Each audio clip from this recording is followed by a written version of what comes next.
The following is a presentation of the St. Louis Chess Club.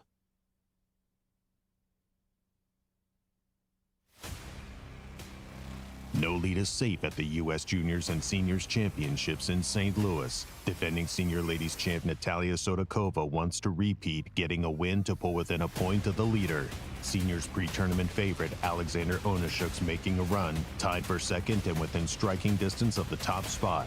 Rachel Lee wasn't ready to settle for silver, waiting her game to keep her title hopes alive in the junior girls. Reigning junior champ Andy Woodward is tied atop the standings after a win.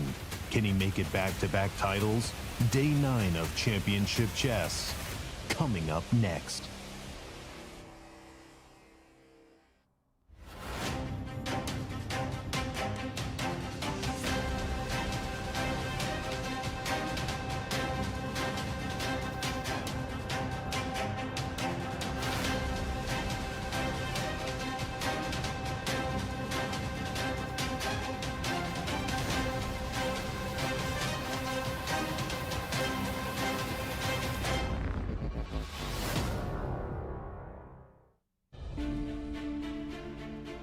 Hello chess fans and welcome to day 9 of the US Junior and Senior Championships.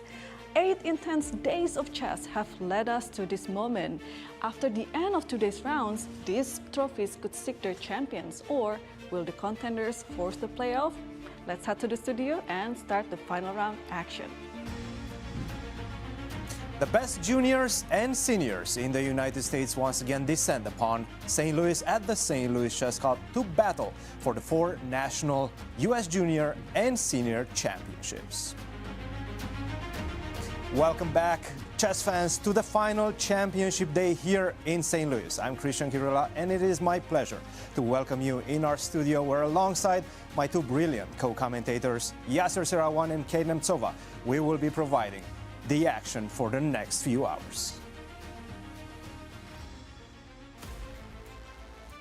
Hello everyone and welcome to the show. I'm Women Grandmaster Katerina Nemcova and I'm here with 2 brilliant Grandmasters, Yasser Seirawan and Cristian Chirila. Kate, I can't believe it. The tournament's coming to an end. I know. Terrible, terrible. Wonderful calling the action with you and Cristian both. It's been a lot of fun.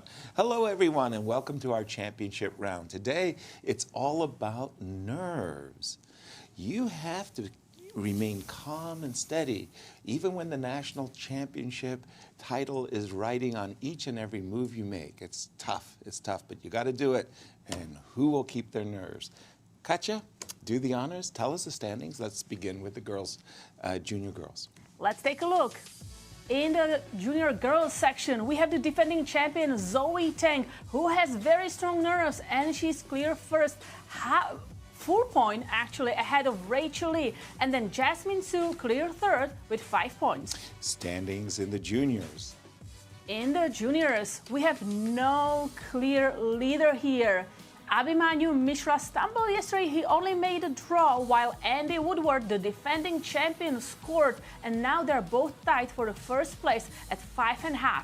And Tani Adewumi lost to Alice Lee, and he's clear third with 4.5 points. And the standings in the senior women. Let's take a look at the senior women's. Here we have a player, Angelina Belakovskaya, who's trying to run away. She's at 6.5 out of 7. Absolutely fantastic performance, dominating the field. Natalia Tsodikova, 5.5 points, and Chochanik Airapetian, 5 points. And the standings in the seniors. Let's take a look at the seniors. Here we have a sole leader. It is Vladimir Akopian. He made the draw. He's at 6 points. But look at that. Alexander Onischuk and Alexander Fishbein are only half a point behind him, trying to get and win that championship as well. And the format for these 4 national championships, Kate?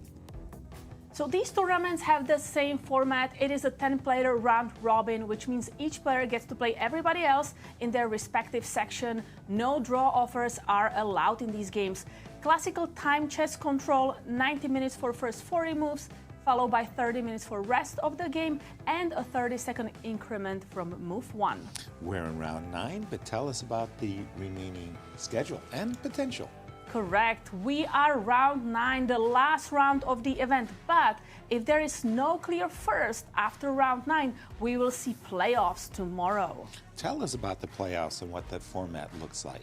Absolutely. So this is the playoff format. If we have 2 players who tie for first, we have a 2-game rapid match, game 15 plus 10-second increment. Still tight, another 2-game, but this time a blitz match, game 3 minutes plus 2-second increment. Still tight, 2-game blitz matches until the tie is resolved. Right, and Cristian, there are a number of possible champion scenarios.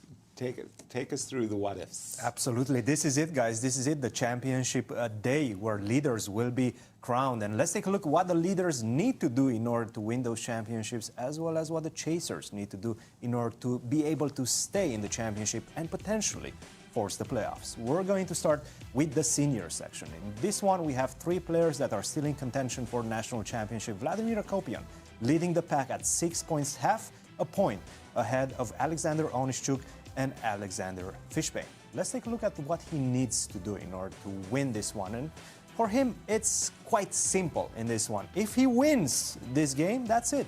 He crowns himself the champion. If Akopian draws, and Onischuk versus Fishbein, because that's a big matchup coming up, right, they draw, then Akopian wins the tournament as well. Today he will be facing with the black pieces, Jesse Kraai, so definitely a formidable opponent in that one as well. But this is it, the big head-to-head between these 2 players, these 2 chasing players, Alex Fishbein and Alexander Onischuk. Alex Fishbein, because we have 2 Alexes, is the defending champion. Alexander Onischuk is the highest rated player in the event, and they both want to win. So this one is going to be a barn burner of a matchup. Let's take a look at what's happening in the senior women's standings and understand who is still in contention in this one. And I have to say, Angelina Belakovskaya has been dominant in this event, and even yesterday with the black piece from a worse position managed to turn that around and win it in the end. Natalia Tsodikova, 5.5 points out of 7. What does Angelina need to do in order to clinch the championship? It's quite easy. If she gets any positive result, a draw or a victory, then she wins the tournament outright, and she is facing woman FIDE master Olga Segalchik, who was on a roll until she lost yesterday against the defending champion Natalia Tsodikova. So definitely fate is in her hands.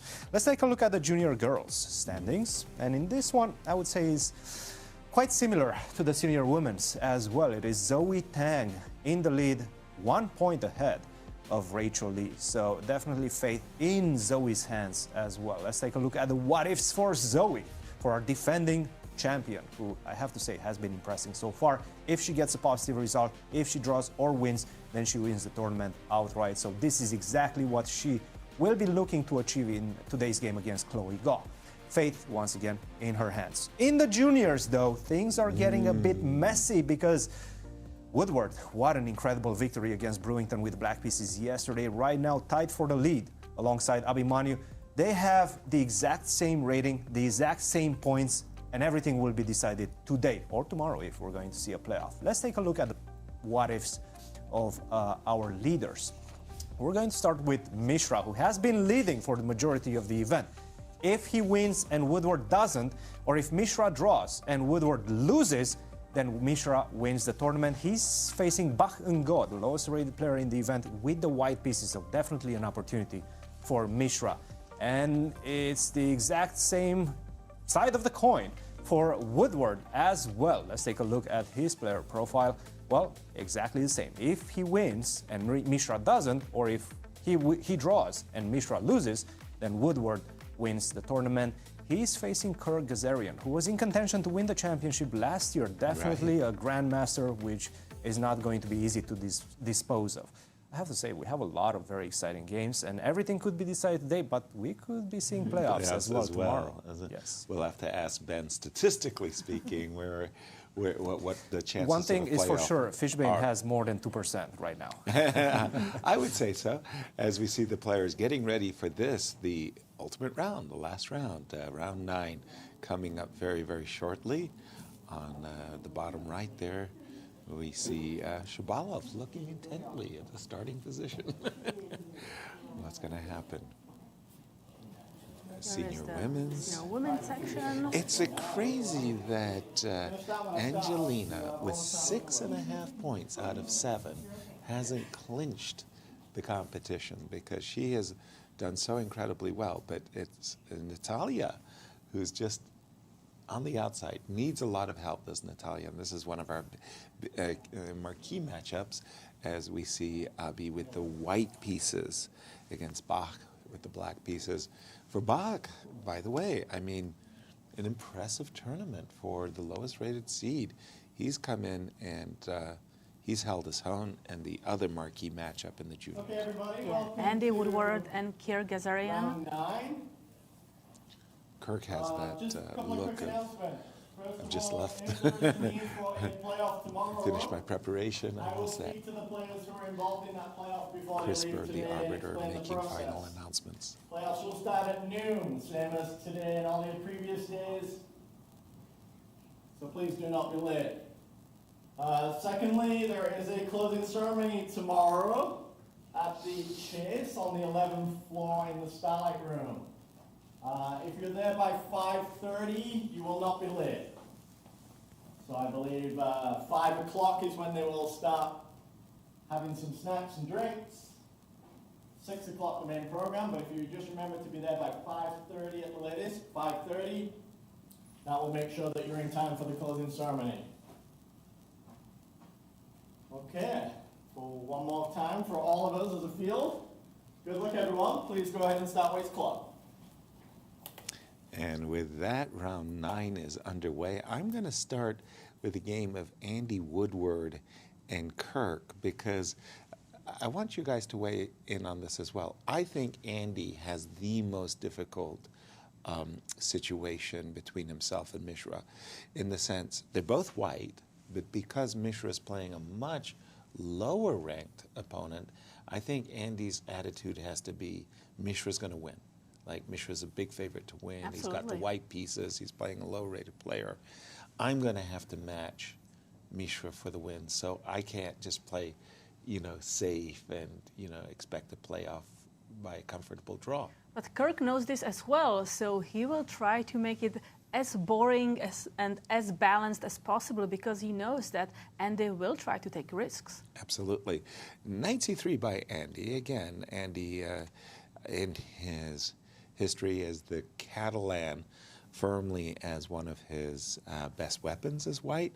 He has been playing knight c3 in this competition, inviting bishop b4, c5, as well as c7, c6, and knight b8, d7.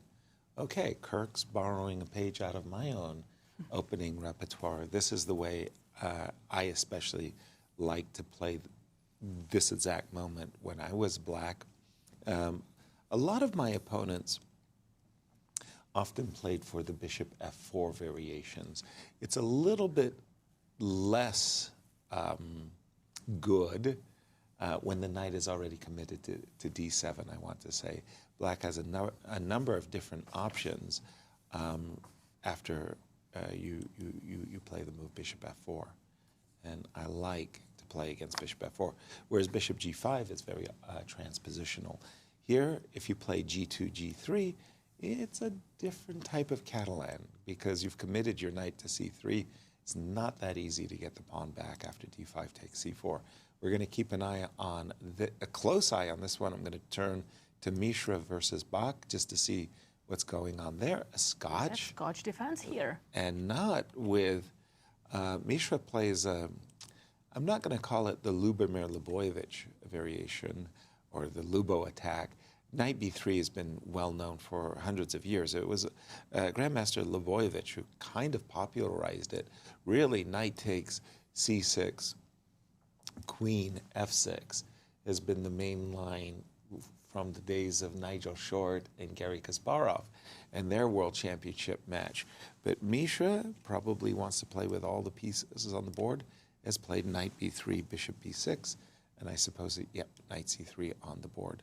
It is on the board. Yeah, yes. So white is just saying, okay, I've got a little bit more space, e4 versus d6, but it's not considered the most challenging way of playing on the white side of the Scotch. Cristian, But please it's weigh one in. of those ways in which you're probably going to get a much less theoretical Yes. situation in which black is not going to be able to know 20, 25 moves of theory and equalize in some crazy sharp line. Right. It's one of those positions which develops later on in the middle game, which I think is exactly what Abhimanyu wants to get out of this one. Now, the big question is how well prepared are both of these players? Right. Abhimanyu is the one that dictated the Scotch, dictated the first phase of the opening, but then Bach decided to go with his bishop to c5. Knight f6 is one of the main lines as well. Right. In fact, this is one of, some would say, the most topical way for black to respond. And I'm sure Mishra spent a lot of time Preparing. of his preparation to prepare against knight to f6. Now, he decided to go, Bach decided to go bishop to c5, knight b3, bishop to b6, knight c3. And good news for Abhimanyu is that Bach is thinking right now. We've seen him uncork some really good preparation in this event, I have to say. And whenever he has that in his back pocket, he generally plays fast. So I think we're going to see a position in which both players are aware of the details, but they don't know exactly, you know, the moves, the theoretical moves in this one. So I wouldn't call it necessarily advantage, practical advantage Abhimanyu yet, but I think he got exactly what he wanted out of the opening. Something that's not going to be a sharp forced line in which Bach knows everything. Right. I would say with the move knight c3, white is creating a semi-threat. If it was white to move, white would like to play the move a2, a4, probably provoking either a6 or a5 in return, and then knight c3 to d5 gains a tempo against the bishop. That being the case, I would not recommend d7, d6, but rather simply developing the knight on g8 to f6, defending the d5 square so that after a4, a6, a5, and so on. And in the case of bishop to g5, yes, I would definitely be playing h6 and playing for g5. Once I play g5, I'm going to castle long. And it's going to be a very, very full, lengthy fight. Where would you like to take us? Let's take a look at the girls' juniors leader. Zoe Tang, she's playing Chloe Go. She only needs a positive result. Draw is totally fine for her, but she is playing the Chloe, the player who has the lowest score in the tournament, so she will try to play for a win. Well, indeed, any result is a good result for her. And she's playing Queen's Gambit declined, and the idea is very simple. From White's setup, White is looking to slowly expand in the center. f2, f3, often dropping the bishop back to f2. Knight often comes to g3. Slowly, you get in the move e4. Bring the rook into the game as well. Rook on a1 to d1. Usually the pawn on d4 needs protection. How does Zoe not win the tournament? Well, unless her nearest rival, Rachel Lee. If Rachel could win her game, that and Zoe loses her game. That's how it's happening. So Rachel Lee with the white pieces up against Irene. It's a London's defense, and I've always liked to play this as black. I've had very good results on the black side of this line because for me, this setup with the bishop on e7, knight on f6, good pawn shield, and the extra protector bishop h7 makes my king. It's kind of I a should say reverse very London comfortable. system, right? Yeah. We talked about it yesterday. Yeah. We get the bishop out and then we can hide it. Yeah, and exactly the way I played it. Irene just played the move c7, c5, and this comes with what I would call a semi-threat. The threat behind the move c5 is that you want to play a4, and b4 costs white a pawn, and if you allow me, I will be very happy to play a4 takes b3 and pull the central pawn, the c pawn, away from the center on the queen side. So oftentimes when I played c5 and a5, my opponent has often played the move a4. We'll see if Rachel's interested in making that nuance on the queen side or if she's interested in just going straight forward and playing e4 in the center of the board. All right. So let's continue with the leaders. Angelina Belakovskaya against Olga Sagalchik in the women's seniors. Yeah, and Angelina's playing Olga at just the right time because Olga had been on a win streak, 3 in a row. Natalia stopped her, and you don't want to play somebody who's red hot. All Angelina needs is a result, a draw, perfectly fine. And with the move a7, a6, I know it's a Slav, but this particular line of the Slav has a name that I can never pronounce. Chebanenko. Say it again. The Chebanenko? The Chebanenko Slav, yes. Chebanenko stuff. Chebanenko, yes. There you go. It's a challenge, but essentially Black is saying, hey, I am ready to take and play b5. I'll hang on to the pawn.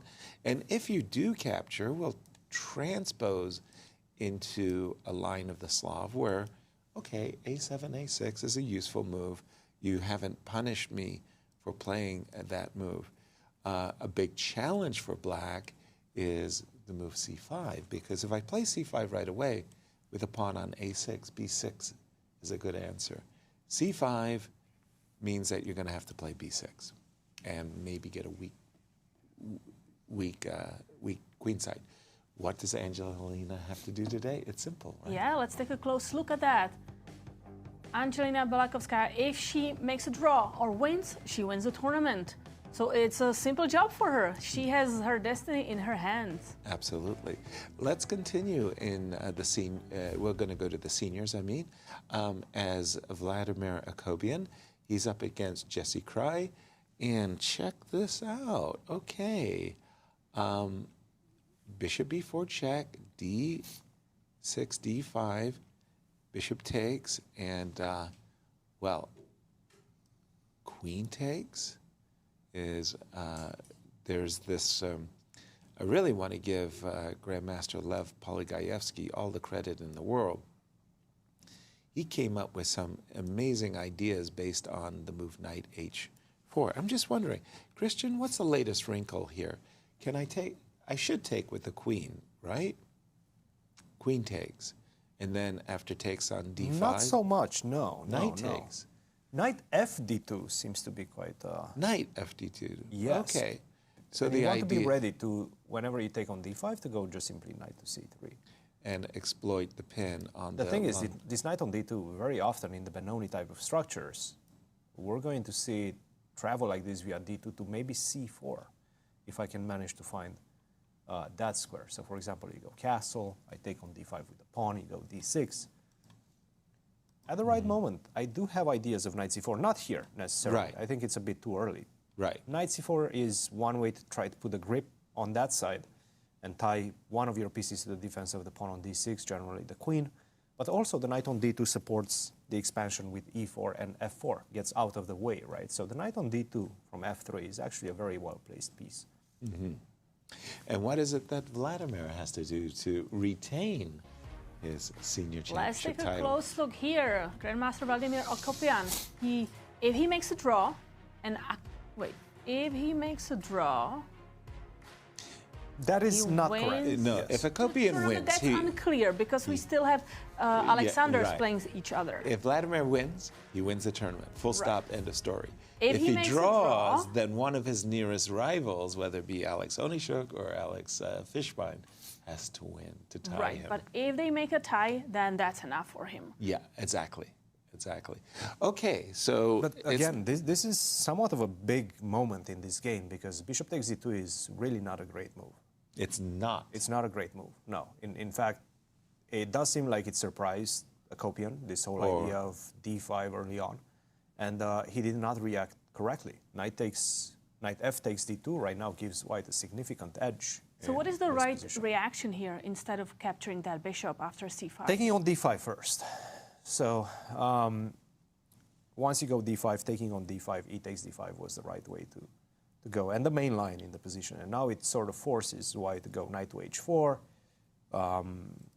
You can also just take on b4. And this is perhaps what he did not want to see. Right.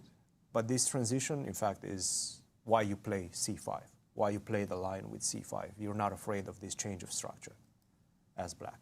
And Jesse Kraai recaptured on d2 With the knight on f3. Yeah, no, that's the great recapture in the position. And I think Akopian is in some early danger in this one. So this one is going to be quite intriguing to see how it develops, because the opening phase certainly went wrong for Akopian. Wow. Okay, we'll keep an eye on this one. And I want to say the fight for second, although it's not really a fight for second, it's a fight potentially for first as well, is going on between Alex Fishbein and Alexander Onischuk. Let's jump into that one. A Karo Khan on the board, I believe. Let me just make sure. Yes. Knight f3 and d3. Look at that. None of the players are at Neither. the board. That's very strange. That today they're playing d2, d3 against my beloved Karo Khan. I was never afraid of these endings as black. I thought that, quite frankly, I just equalized after queen takes, king takes, and I would happily develop my bishop outside of my pawn chain, planning to play e6, c5, and knight c6. I thought that was actually an easy equalizer. Today, they're saying, no, white has an advantage in the ending. Let's avoid the ending. And Onischuk, maybe also because of the tournament situation, both players need to win, said, let me keep the queens on the board. He played instead, just a second, he played queen c7. I'm not familiar with this move, but I can understand the motivation behind it. Given a chance, he would like to play e7, e5, and occupy the center. And Alex, knight d2, knight d7. I'm not even sure what's going on here. Is this well-known theory, Cristian? Or yes, is this... I would say yes. Yeah, I would say yes. There's how many games? About 40 games. 40. That have been played in this position by quite good players. I see Sergei Tiviakov. I see a lot of games that happen in the last 20 years. So it's not something that we see as much recently, but we've seen before in the last couple of decades. I see Sergei Tiviakov. I see Murzin more recently. In fact, played this one as well. And Bogdan Daniel Deak with black pieces also, a name that we know from the Grand Chess Tour. So absolutely. It has been played in the past. After knight d7, generally white is at the crossroads. How do you want to proceed? Do you want to take on d5 and change the pawn structure, release the tension as fast as possible, or do you want to keep that tension with the move g3? Generally, this is the way you're going to develop your bishop. You're going to go g3, bishop g2, for example. Let's just make a few moves. e6 or e5.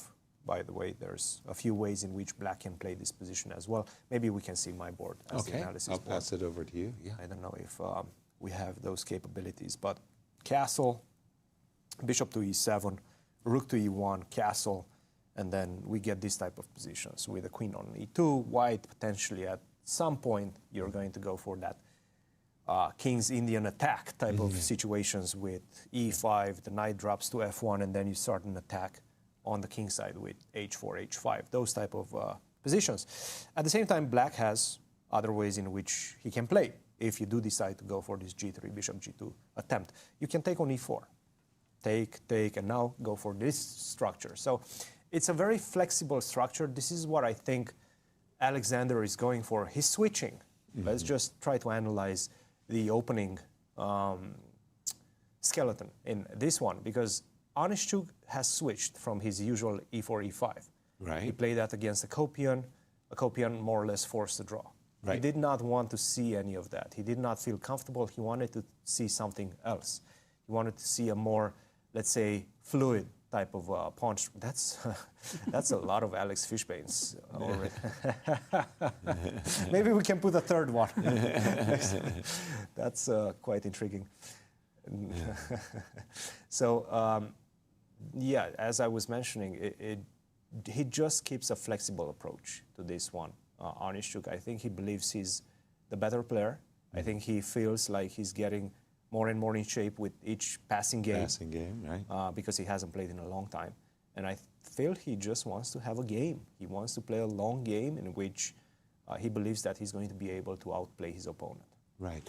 For me, the moves Queen C7 and Knight D7 really are all about supporting the move E7, E5. Yes. And I would think that in case of G2, G3, we might just see E5 right away.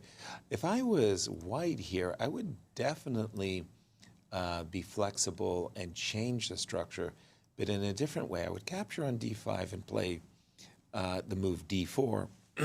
Yes. That's the that's an argument option. I would make is, as white, I've lost a tempo. I've played D3, and then I've played D4. But I feel that the move knight on B8 to D7 is actually misplaced, that the knight really belongs on C6, and it blocks the bishop from coming either to F5 or G4. And so I would think that you're transposing to, let's say, a classical Capablanca variation or a reverse Carlsbad, however you want to put it, where black has made a commitment with queen on C7 and knight on D7. But give us the head-to-head of these two players. Gotcha. Let's take a look. It's a very important game in the Seniors Championship. So both of them have the score of 5.5 points. They are playing for the second place, but maybe also trying to push for a playoff to play for the first. I think the ratings are a little bit too favorable for Alex Onischuk in the sense that, yes, Alex was a force to be reckoned with, but he hasn't played in a number of years. So he's still trying to come to grips with his form. And I noticed that you have a very intriguing position going on between Andy Woodward and Kirk. So let's switch to that one. And guess what? When I said the knight on B8 to D7 variation, the reason I like to play that is I like to play against bishop F4. Guess what? Andy played bishop F4.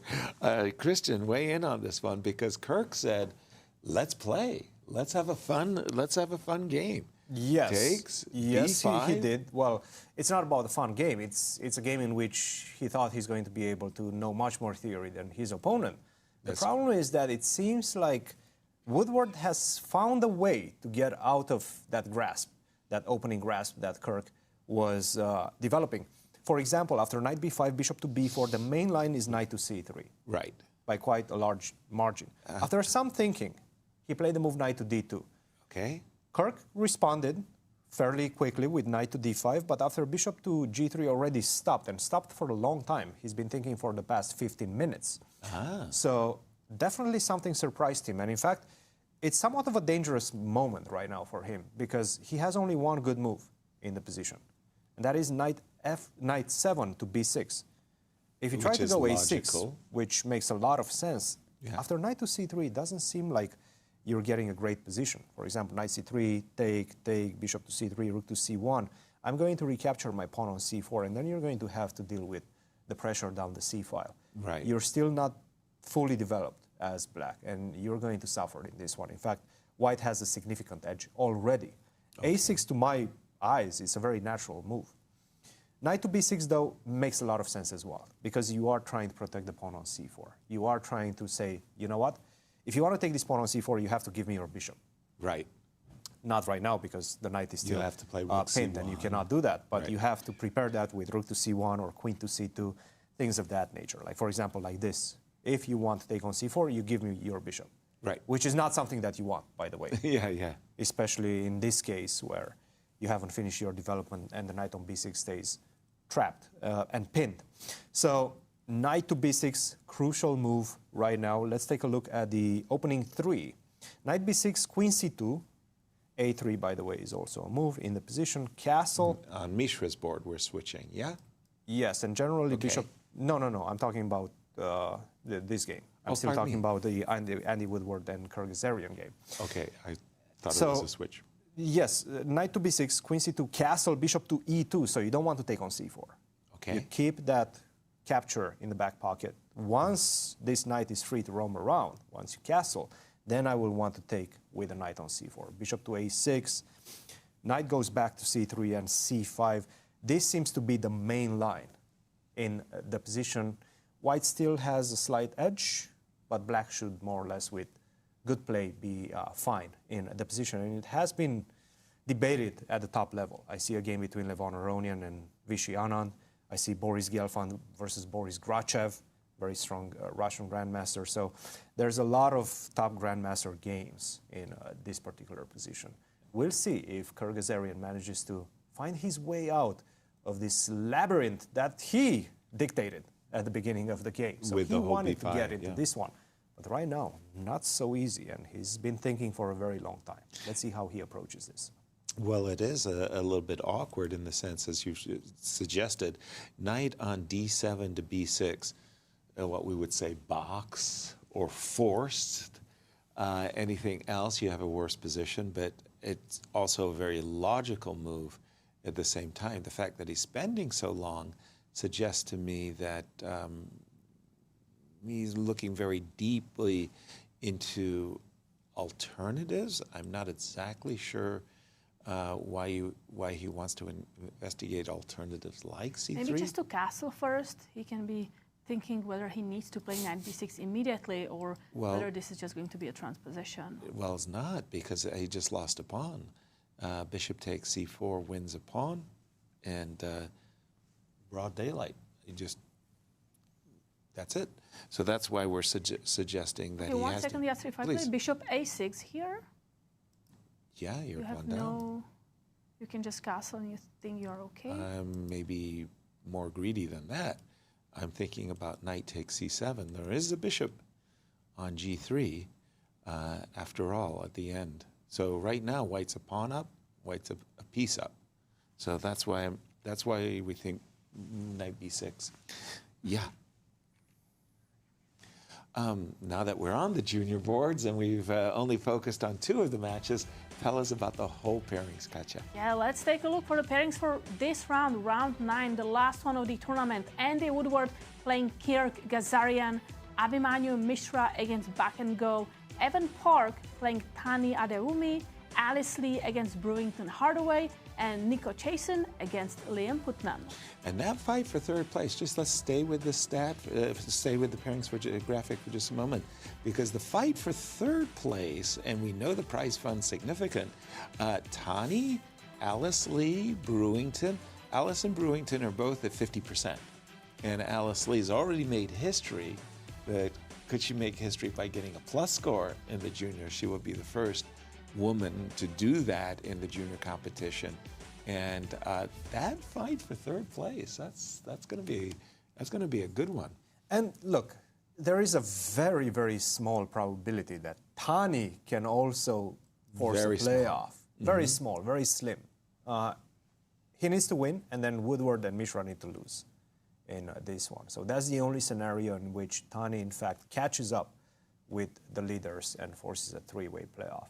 And that's, I believe, the only 3-way playoff in the 4 national championships that we can have. The other 3 championships, there's no chances of a 3-way. Yeah. Only in the juniors themselves. And it's a very slim chance. Very slim chance. I would say, Tani has to win with black to start, and our 2 tournament leaders and pre-tournament rating favorites have to both lose with the white pieces for Tani to have a shout. I'm going to go to the other game that we focused on, Mishra versus Bach. And wouldn't you know it, the moment I said that white has a semi-threat in the position after knight c3, and Bach should deal with that semi-threat of a4 and knight d5 by playing the move knight f6, preventing knight d5. Sure enough, Bach said, I'm not worried about anything. I will play d6, and Mishra said, well, I'm sorry, but after a4, I'm threatening to trap your bishop. Let's just put a6. On the board for just a moment. And then I understand this is why white plays this particular line of the Scotch, because after after bishop back to a7, where would this bishop be most aggressive? let me put it on the d3 square for a moment. If you play the move knight f6, bishop g5 comes a la tempo, right? And I'm going to double up your pawns. If you play knight g8 to e7, bishop to g5, again, this is just an annoying pin. h6. Yeah, white is putting pressure, getting some space, now the diagonals. Exactly, and maybe queen h5. This is where I start to get nervous as black. I start to think, I've done something really wrong, and because we're obliged as commentators to show checkmates. Let me just show you a cute one. Queen takes? Yes. Yeah, you knew it was coming, didn't you? You wanted me to sacrifice the queen. So I think d7, d6 was just a step in the wrong direction there for Bach. I don't say it's a winning advantage or anything like that. I beg your pardon. I'm supposed to get back to the current position, and there we have it. This is life position. Oh, we don't have a6 We yet. don't have a6. Bach is, again, a4, a5. Can you play knight a5? That looks like a very bizarre move. I wouldn't. It's still A6. very much mainline theory. Yeah. With Is a6, it? right? Both a6 and a5 are possible, but probably a6 is the better choice. I don't think you want to give that b5 square. And then after knight d5, white's getting what he wants, right? Bishop a7. Yeah. It's a very Who's very playing much this played as black? position. Yeah? Yes, black is perfectly fine. Really? Yeah, Okay, you're well, not there much you worse go. by any stretch of the imagination. Wow. I would think that white achieved what he wants, whatever that is. You know, and speaking of who achieved what they want, maybe Yes. Jesse Kraai against Vladimir Akopian. Let's take Okay. a look at the position. For Vladimir Akopian, again, all he needs a draw, and he clinches at least a playoff. Yeah? A win, he clinches the game. Clinches the title, but not the game. He wins the war. Let's see. Castles, a7, a6. And what's going on? What's happened? So black is having issues on their diagonal, right? The bishop on g2 is pinning the pawn on d5. Yeah, and we're expecting that white will comfortably be able to recapture. c4 takes d5. But the move a6 says, I want to play a Benoni where I've got b5. I'm ready to play b5. So oftentimes, white starts with the move a4. Yeah? Because we don't have to rush with capturing on d5. It's not going away. Let's say d7, d6. Let's say takes on c4. Let's say knight here. And let's say knight here. And more or less, white's achieved the maximum. He still wants to play e4 and f4 and maybe e5. It's just a really bad Benoni. It's a bad It's a Benoni bad Benoni because for there's black. no counterplay on the long diagonal. The right? bishop on b7 is going to be entombed by that pawn on d5, followed by the pawn on e4. Uh-huh. The bishop on b7 would like to be exchanged for one of the knights. Generally, that's how we do it in the Benoni. Right. With bishop g4, bishop takes f3. The bishop being stuck on b7, more or less, it actually makes it more uncomfortable for black's pieces to find the right squares. And in fact, it's kind of in the way of you going rook b8 and b5. Right. Which is a very typical plan to try to break on that side. So it's just a bad version of the Benoni Right. that Akopian is going to be playing. A bit of a race. And if the you- Benoni is already suspicious. Right? Yeah. That's the problem. Benoni is already a suspicious openings, and then you play a bad version of it. I always liked the translation of what the word Benoni means, and it was son of sorrow. And you think to yourself, what an appropriate name for an opening. You want to play the move b5, and white obviously wants to play the move e5. It's a bit of a race, but with the queen on c7, you can, or can we play? Yeah, we can play e5, right? Because it takes. d6. We've got d6, and we're not sacrificing our pawn. In fact, actually, we could take on e5. We still have d6. So in this race, white succeeds in playing e5 before black could achieve the desirable b5. All right. Well, this is a huge game, and let's check in on Alexander Fishbein and Alexander Onischuk. And let's see what happened. Yeah, well, he channeled his inner Yasser. Exactly. He took my recommendation to heart. And for me, I really like White's setup. I would love to have my bishop out front on the g5 square, but it's quite clear that White, with the moves rook e1, knight f1, knight g3, he'll be student body right. He'll be moving towards the king side with his pieces. And from Black's point of view, it's very, very hard to get in any breaks. b5, b4 is not terrifying. e6, e5 is going to be very hard to play. But Black will probably play bishop b7, bishop d6. Okay, let's take a look. Bishop to d7. We'll just put a few moves on the board. Sorry, that was supposed to be knight f1. Bishop to d6. Very nice move. Knight to g3, castles. Castles, because you are looking at knight f5 tricks. I certainly am. And finally, let's launch my bishop to g5. Yay. And so what's the idea behind this move? Let's say you play h6. h6. It's I will not ask necessary. You a question. What do you want to do with your bishop? I'm going to take. And what I really want to do, I mean, it's a little bit hidden, but what I'm really trying to say in this position, I want to play against your bishop on b7. I want to try to prove that your bishop is passive. My next turn, if you allow me, is I want to play knight h5. I want to try to take away some defenders of your king side, and, you know, in the words of Jennifer Shahadi, I want to make a rover. And once I get my queen to h5, I want to go rook to e3 and rook up and over to g3. So that's the long and the short. From Black's point of view, Black is looking to trade off his passive bishops. Katja, stats. Give me some stats. Let's take a look at pie charts. It's the time of the day when we want to see statistically who has the highest chances to win the event. I want to know what the chances of a playoff are. First, we're going to start with the junior girls. Yes, here, pre-tournament favorite Rose Atwell, 43.4%. Second, Zoe Tang. And third, Rachel Lee. But now it's very much different. Now, after round 8, we will see how Zoe Tang, 93.9%. Wow, that's huge. And Rachel Lee still 6.1, probably more than Alex Fishbein.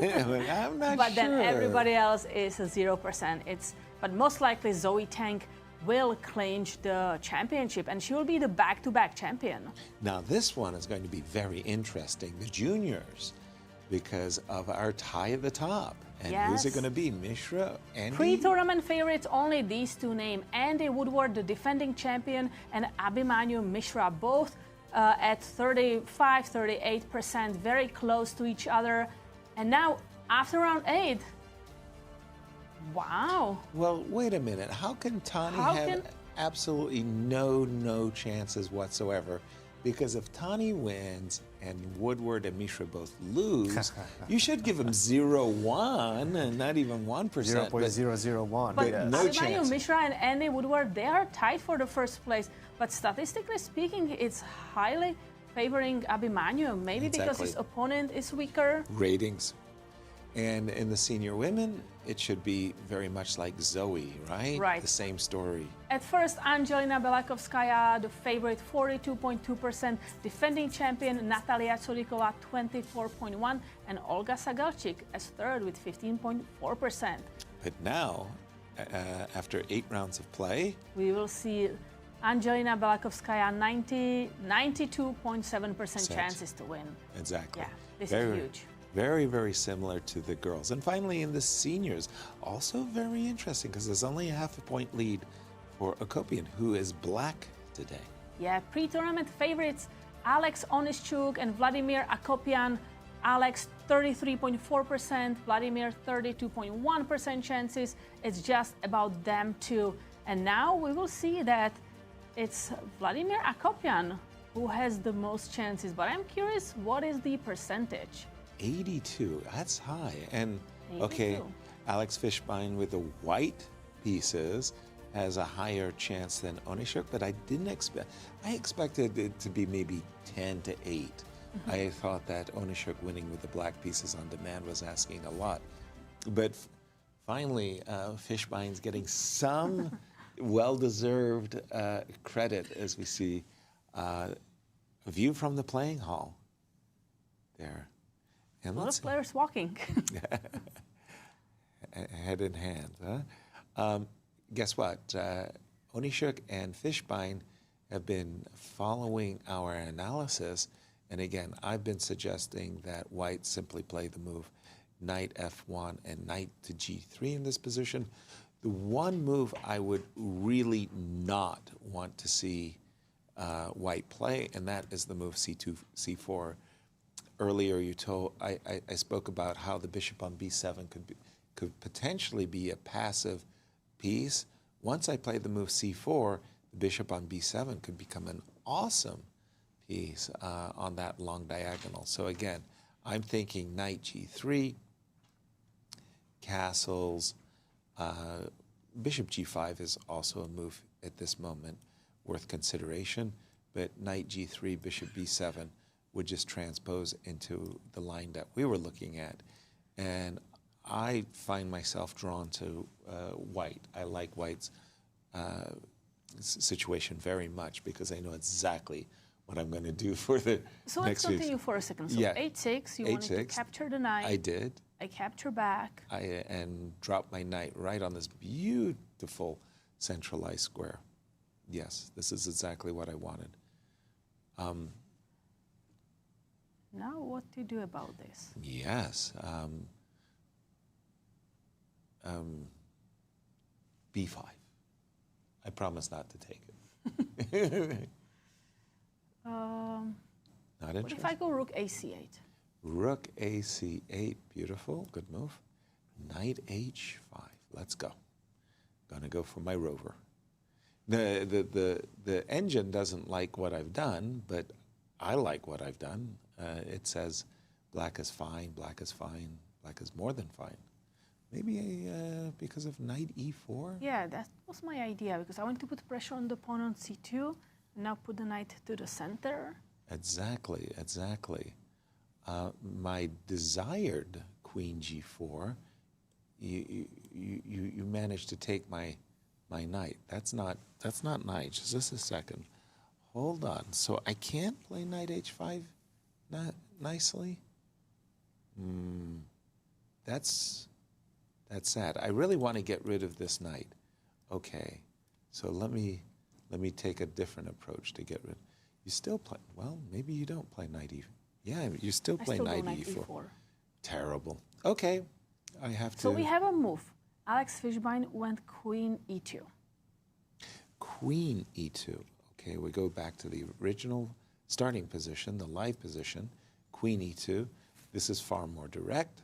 Alex is saying, white is saying, I want to plant my knight on e5, come heaven, high water, knight e5, and maybe play a Pillsbury attack with f2, f4 as a follow-up. I like this move too.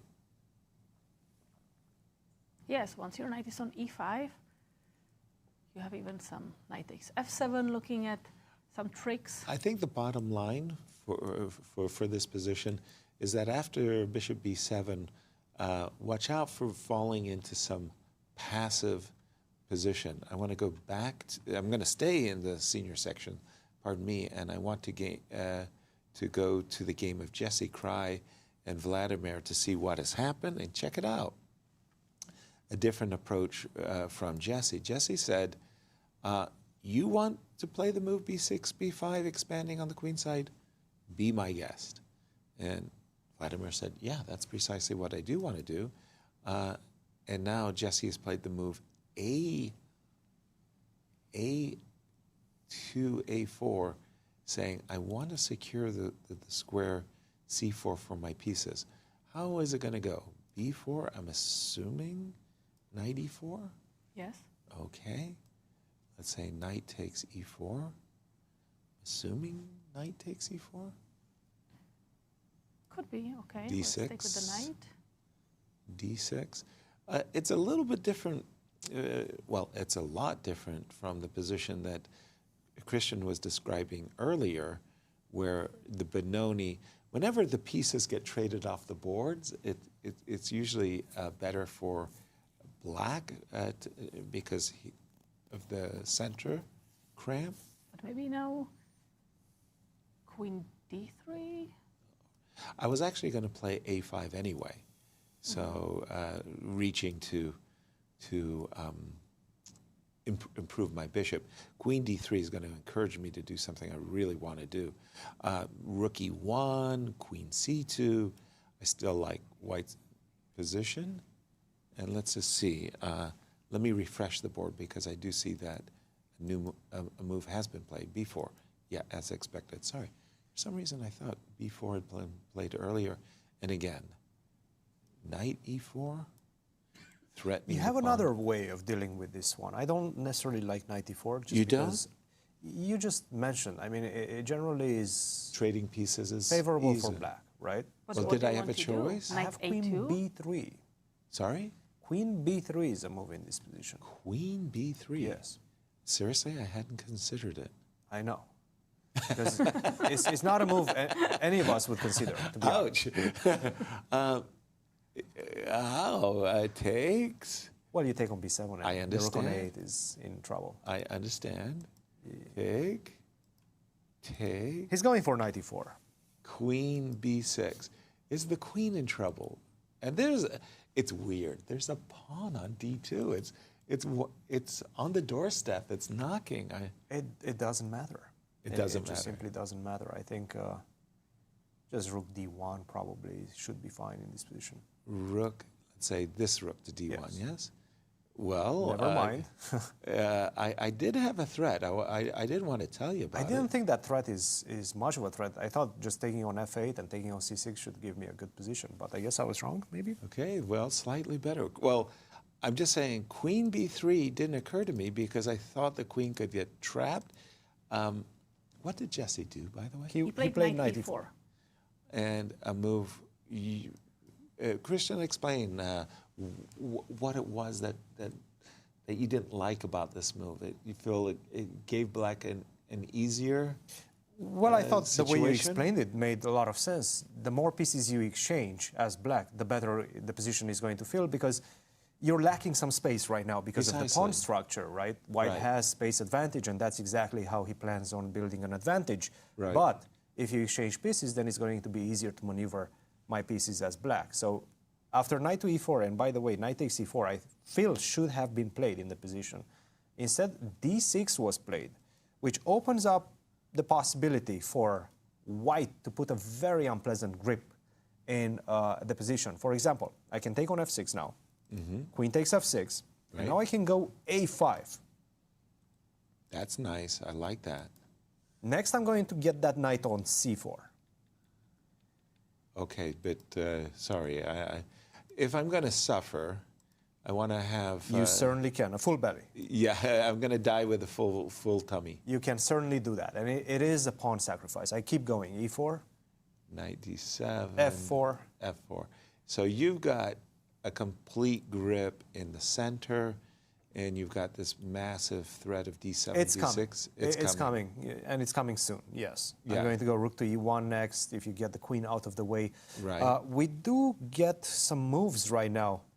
Okay, wait a minute. What? Wait a minute, guys. What has happened? Well, he played knight c4. Immediately. Yeah, this is a completely different situation now. Uh-huh. So, hold on. d5 This is has no happened? longer as clear for white anymore. I mean, you take on e4. You have to take on e4. That's obliged, yeah. It's obliged. Bishop takes e4, f5. Yeah, that was Kick that bishop away. Why not? That was what I was about to say. It's nice when black can get in the move f5. Absolutely, because now this stops e4, right? You no longer are able to connect that pawns, and a5, exactly. Guys, this is no longer good for white, or at least it's not as bad for black as it was a move ago. Exactly. Which was look, you were flirting with disaster at that point out of the opening. Right now, this is a perfectly fine position. So I completely agree with you, Cristian, that this was an opportunity for Jesse to seize a positional grip, a positional bind, we like to say. The pawn going to a5 limits black's play on the queen side.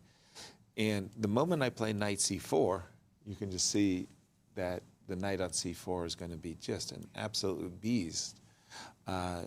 Attacking d6 and prepping e4, e5. Big prizes for these seniors. Kate, tell us the prize fund.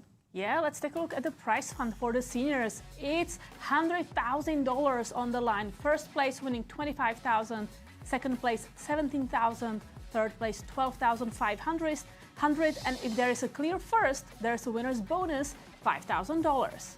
Nice. Bring it to me for just 1 second. Please, before we go anywhere else, because we just had I believe, something along the lines of a 40-minute think by Kirk Ghazarian. And he just made the wrong decision. No. He played the move a6. We were discussing that position at length. We were saying that this is the moment that you need to play the move knight 7 to b6. Right. That was a crucial move in that one, to defend the pawn on c4 and not allow the pawn structure to become damaged. Knight to c6, and later on, once the bishop takes on c4, you're going to eliminate that light square bishop for white. Instead, he played a6 after a very long think. Knight c3, and I think we just saw that happen in the position. White is better. Andy is better. Andy's better. And Andy's taking over, but look at the clock as well. 1 hour and 28 minutes against 52 minutes. It is obvious who knows the position better, who enjoys the position better, who understands the position better. And Kirk right now is in big, big trouble. Big strategical danger. Take on c3, take on c3, bishop takes c3, rook to c1, and Andy is going to enjoy a tremendous advantage. Take a look at this. Achko? And we see the scenario here. If Andy wins and Mishra doesn't, Andy wins the tournament. Or if Andy draws and Abhimanyu Mishra loses, then Andy Woodward again wins this tournament. So he's really trying to push for a win here. Oh, big time, absolutely. This is bad news. Really, really bad news right now for Kirk. Unclear what he missed or what he misassessed. I think this is the problem. He misassessed something. He thought that right now after rook c1, probably bishop to b4, I take on c4, let's say with a bishop, or I can take with a rook as well, but let's say with a bishop c5, castle, and he probably thought that the pawn structure is close to symmetrical. I don't have any immediate weaknesses, structural weaknesses as black, and he thought that he's going to be able to finish his development. The problem is the bishop on c8 is going to have a huge, a very difficult time finding the right spot, because b7 on the b file with the bishop on b4 as well, that's not going to be easy to happen. And also you haven't castled yet. So you're in some danger right now, and in fact, it seems like after knight to b3, this pawn sacrifice, d takes c3, queen to f3, everything is coming with tempo. Wow. Rook to a7, again, you have huge issues on the queen side. It's a little bit too open. I'm not even taking that pawn on e3. I'm not spending time to take that pawn on e3. I'm just trying to get to the right squares with my pieces. Knight to c6 is coming. You're in trouble in this position. Crazy. Big trouble. And we'll see what happens in this game, but I'm hearing that we have Tani Adewumi in the confessional room. So let's take a look. All right.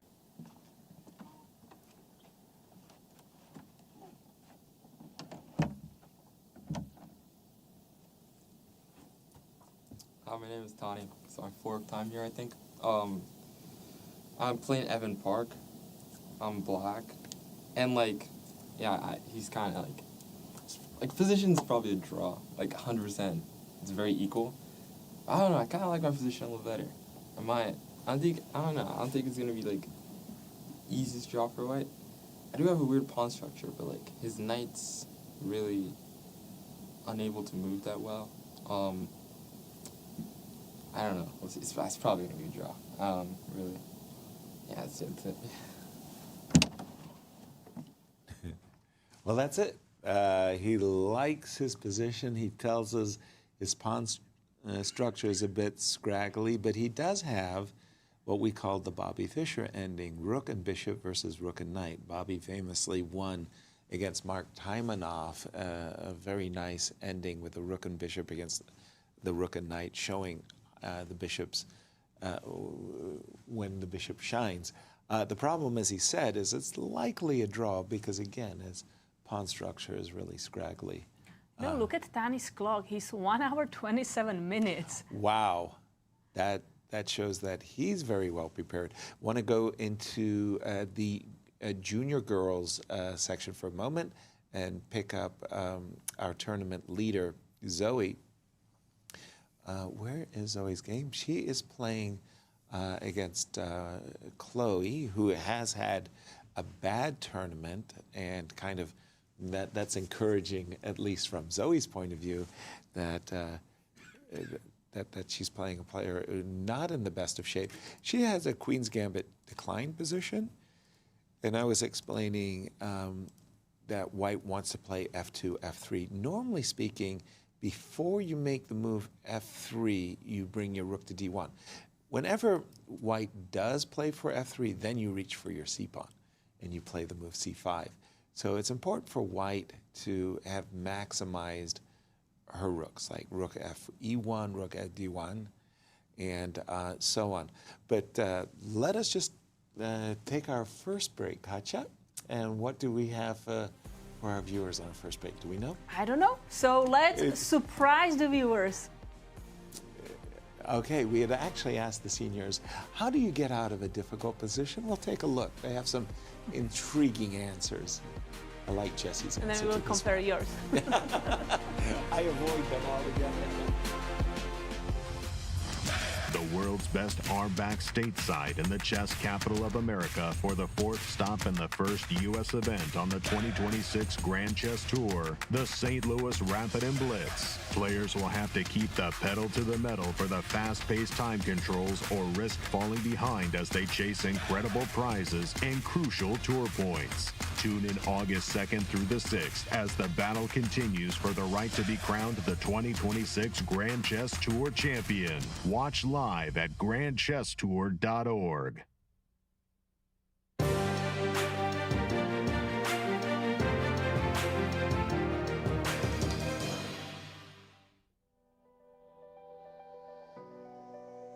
Over the years, with a lot of experience, you just get used to it so much that you take it one move at a time. If position is difficult, you are trying to survive, and like I said, you just try and play the game move by move.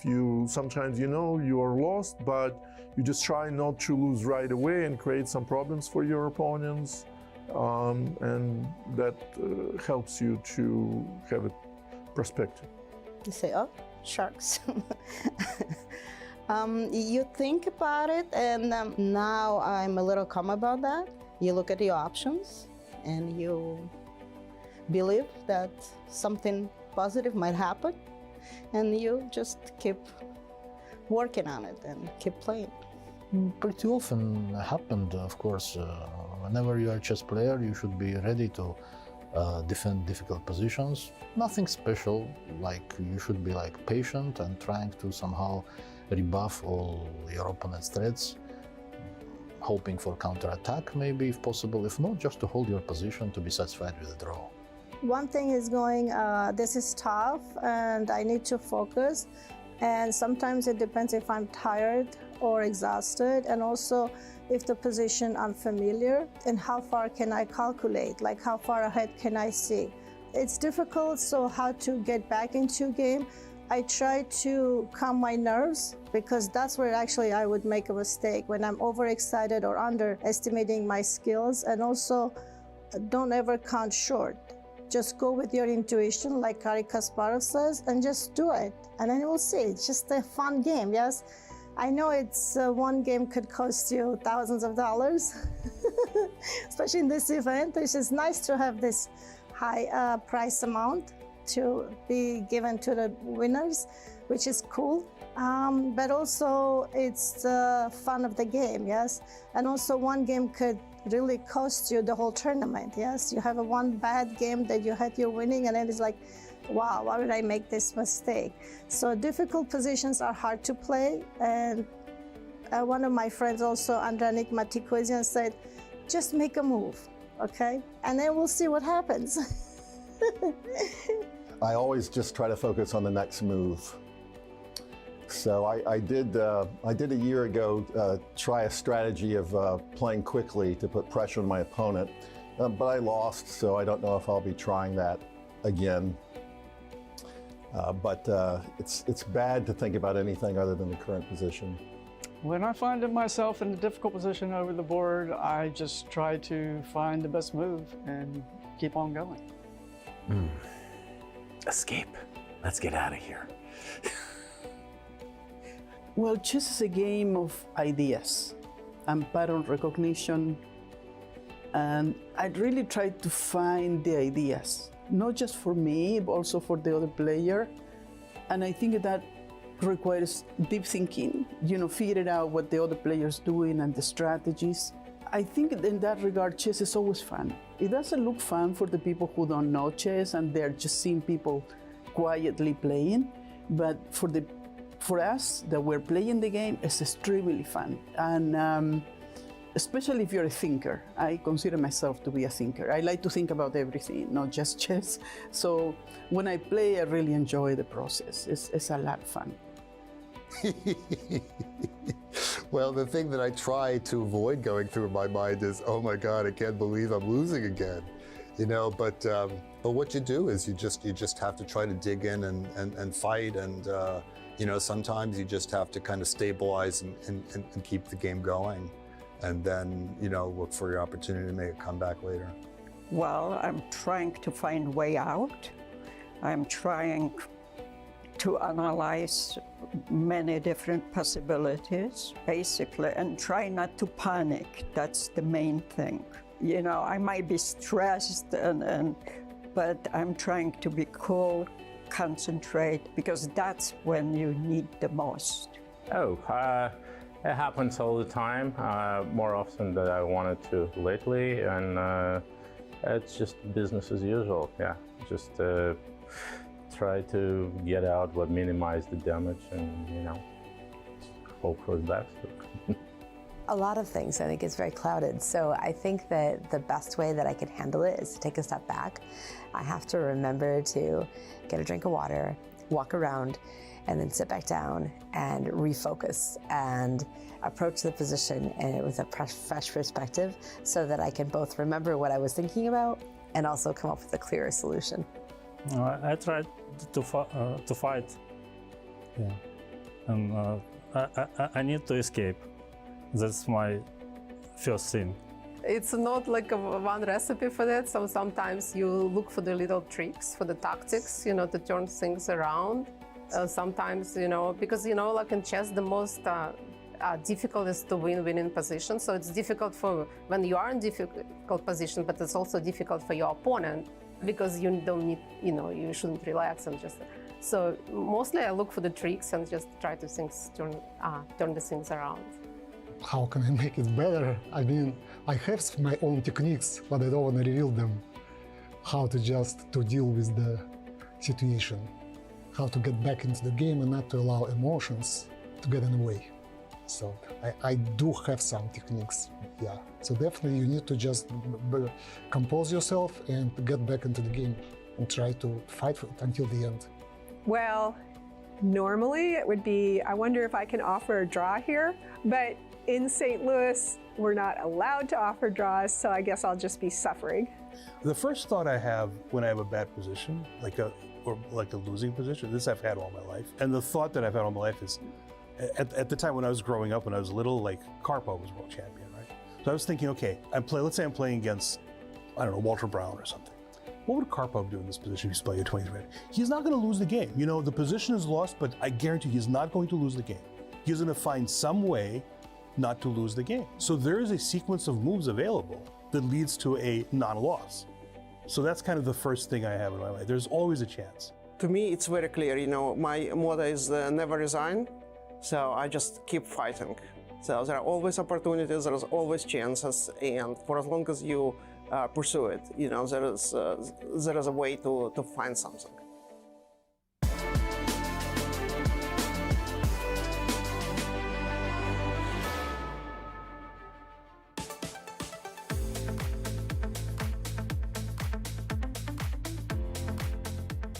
Welcome back to the round 9 of the U.S. Seniors and Juniors Championships. But before we look at the games, we have a very special guest in the studio, the founder of the St. Louis Chess Club and the godfather of American chess, Rex Sinquefield. Rex, a big welcome to you, Grandmaster Yasser. I have a question for all of you. Oh, no, we're going to interview you. I know you're going to interview me, but I've already gotten permission from my colleague over here to start with a question. Which famous Hollywood personality was born in Missouri? Which most famous? The most famous Hollywood personality. I know John Hamm went to Mizzou, so John Hamm is from St. Louis. Very good. Wrong. W.C. Fields? Wrong. Shoot. Okay, educate me. Walter Disney was born in Missouri. Okay. No kidding. Walt Disney. You said it was the Disney day. Be like Disney.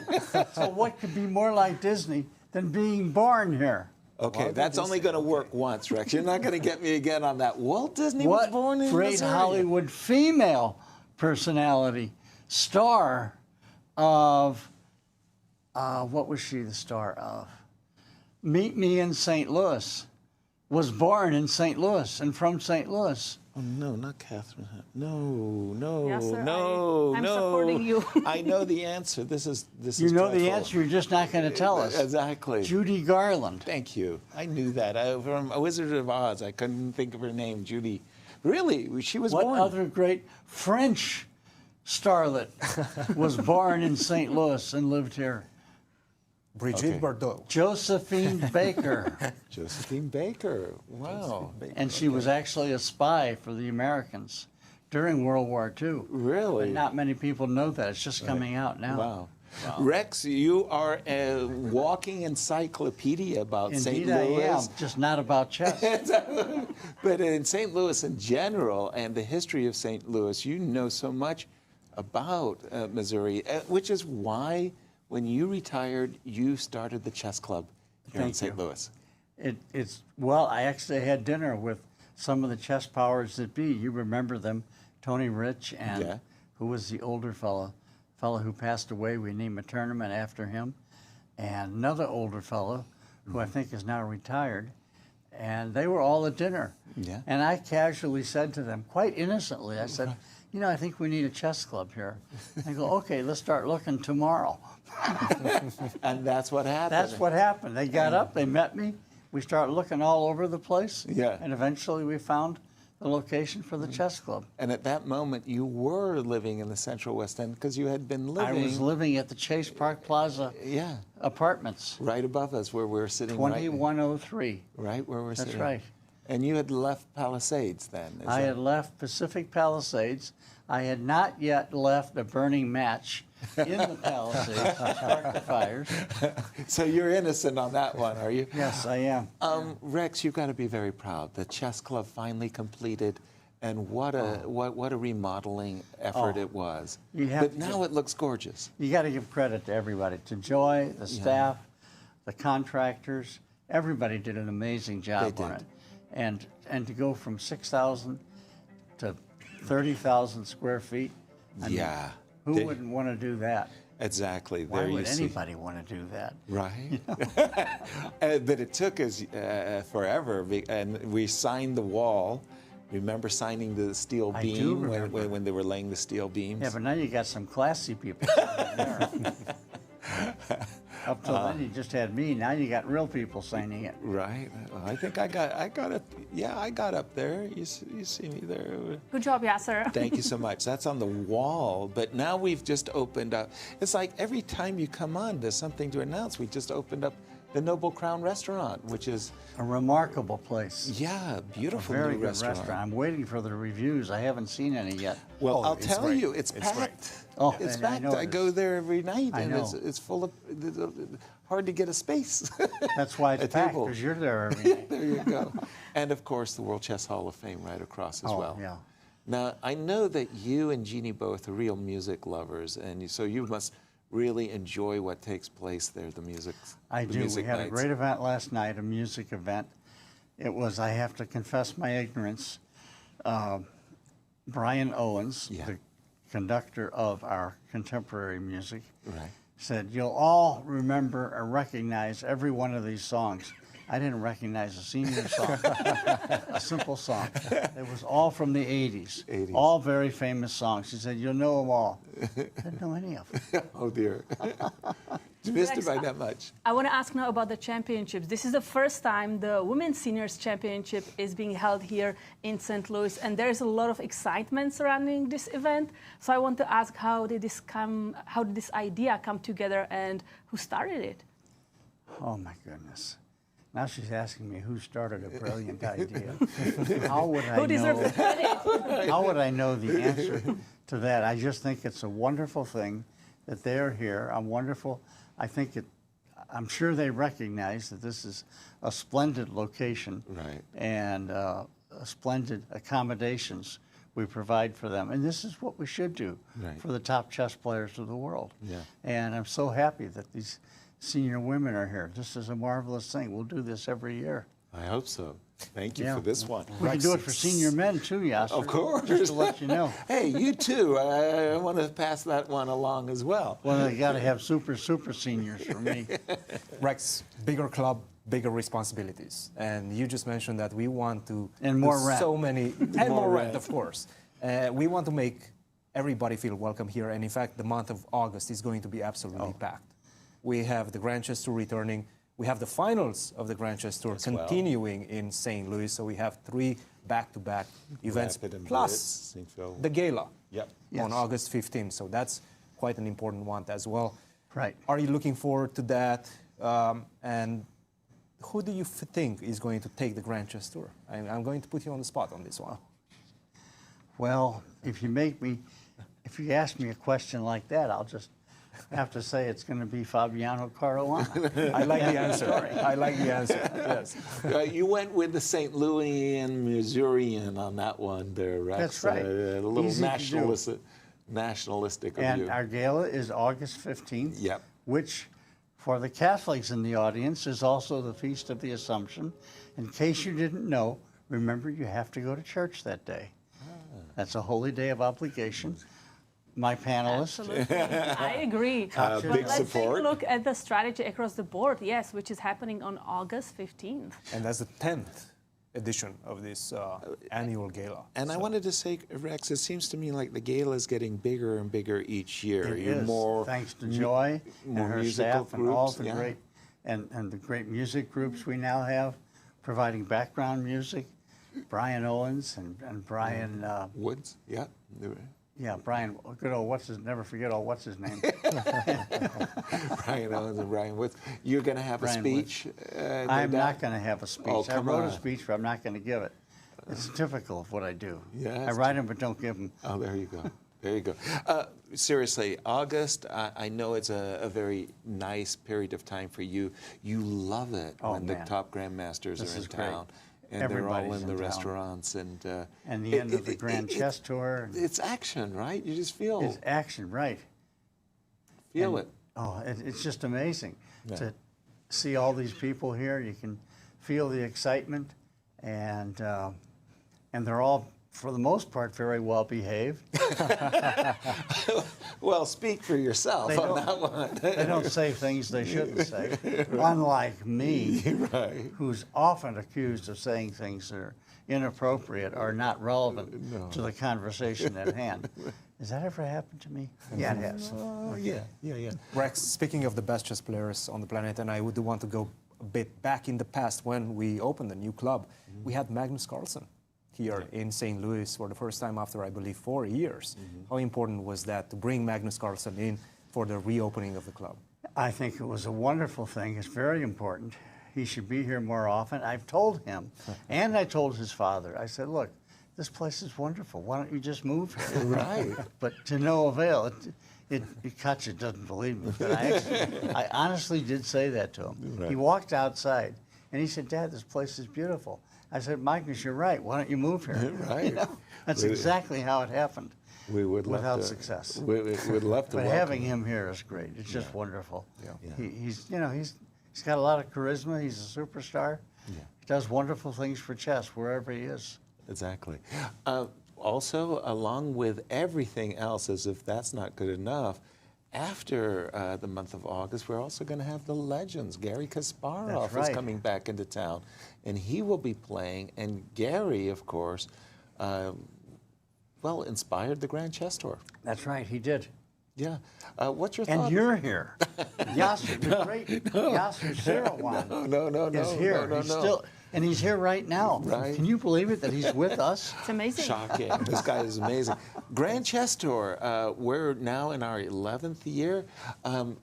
Rex, I love everything about the GCT. I just like to see more events, more inclusive events. I agree. Yeah. I agree. Get more. We're always struggling. How can we get more events? How can we do more? Yeah. You know, and I say this to Joy all the time. And I have to confess, I harp on her. I say, you know, we need more music events. Awesome. We need music events on every corner, every night.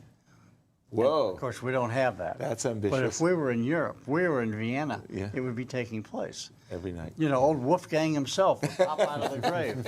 You know, nobody knows where Wolfgang Mozart is buried. Can you believe that? No, I don't. Nobody knows where he's buried. Really? Yes. Oh, come on. Just like nobody knows that, you know, Walter Disney's from Missouri or Judy That Garland. I did not, but now I do. Rex, I want to say thank you so much for everything you do. Thank you so much. It really, you've been such an incredibly positive force in the community and in chess. What you've done is remarkable, and Jeannie as well. So thank you. Thank you so much. And the entire staff, all of you people. Yeah. You know, you guys are just an amazing panel, the best panel in the world in any topic or subject whatsoever. You're better than anything that's on Fox News, and they are my favorite. And I confess it openly. I know I'm going to be criticized. All of my lefty friends, you can always tell a liberal. You just can't tell them very much. Very much. You know? I'm sorry to all my liberal friends out there. Well, thank you. You guys are amazing. Thank you for all the bouquet of flowers, the compliments. We love it. Thank you, Rex. Thank you so much for coming. Thank you all. Thank you. Let's jump back into the game, because I got to tell you, things are happening in the game of Mishra. He did castle long. I kind of anticipated this some time ago, that White was going to put his king on the king side, Black was going to put his king on the White was going to put his king on the queen side, Black was going to put his king on the king side, and it's going to be a Donnybrook. Whoever gets to the other side's king first with the mostest. But Abhimanyu has a bishop, so that bishop can not only defend his king, but it can also help attacking that king. Yeah, absolutely. If you can set up a situation where b3, b4, and bishop to c4, I mean, Rex would like, he loves those Grand Prix attacks where the bishop gets to the c4 square. I mean, I like these attacks as well. It's beautiful. So it looks really, really nice. Jump in, Cristian, on this one and tell us how the players achieved this current position. We're going to put the live board on your screen. Absolutely. So I believe after queen to e2, this is where we left it off. Knight to g7 was played. Brilliant idea, of course, later on in the future. You don't want your knight on f6. You want the knight on e7 so that you have options to open up the position with the move f5 later on. So this is the idea why we see the knight on e7. Bishop to e3, and we see this trade. Castle long, bishop to e6 and f4. And this is how we got the double pawn. Bishop takes b3 was played, indeed. You can also try to go with f5, but after f5 in this position where you already committed the bishop on e6, now after e5 you're starting to feel the heat on the e-file. So he took on b3, take on b3, knight to a5, and this is what we have right now. Again, the pawn structure has changed dramatically in the last few moves with this inclusion of bishop takes b3, c takes b3. White's king, it seems like it's a little bit exposed, right? I mean, you've played a4 in front of your king. You took with the c pawn to b3. Now the c file is, if it gets open, could be problematic. At the same time, you do have an attack brewing on the king side, and I think this is what Mishra is going to try to launch in the next few moves. There's a very direct way to do that, and that is to just simply go h4 in this position. Wow. Just say, go ahead, take the pawn. Take my pawn, that's fine. You can take that pawn.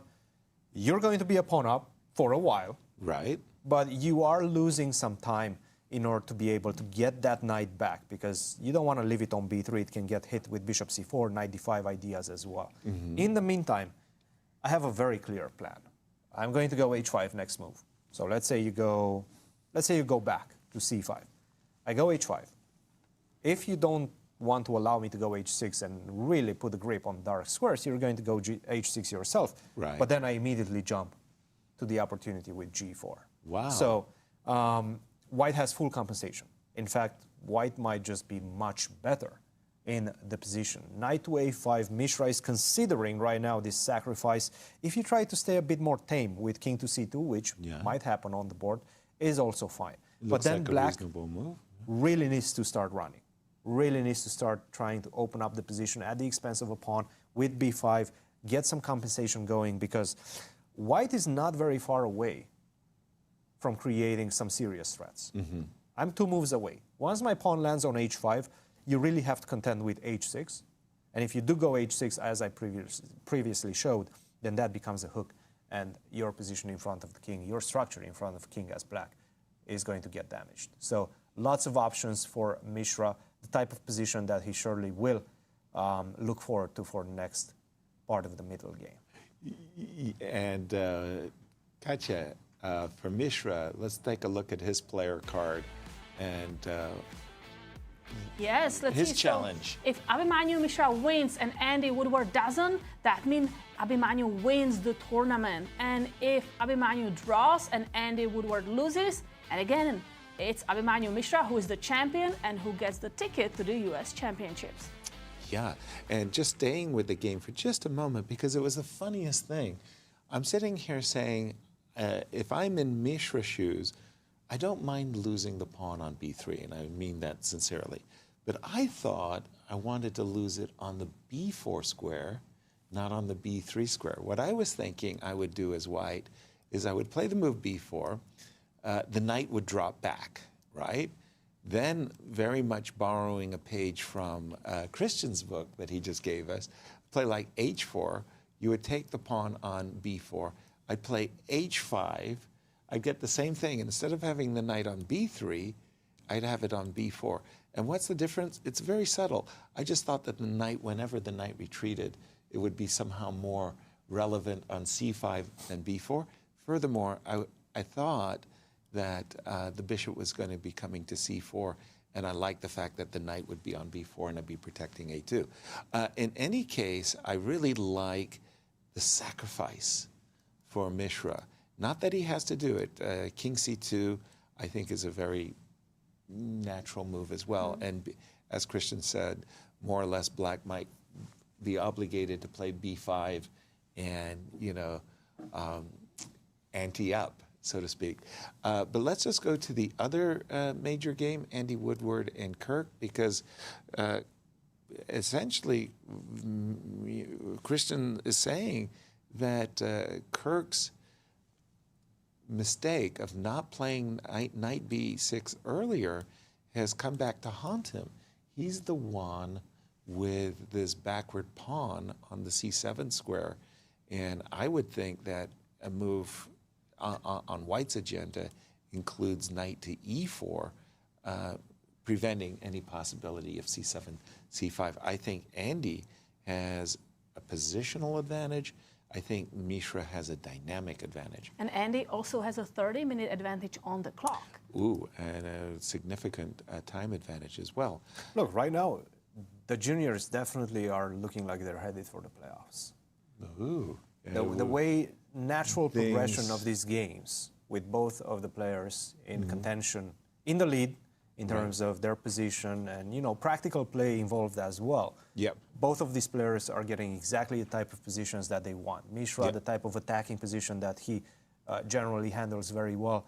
Andy, the type of slight grind, like he did yesterday as well. With the black piece, he got an opening advantage with the black pieces. It wasn't clear why, but it was the structure, it was the developing attack coming on the king side.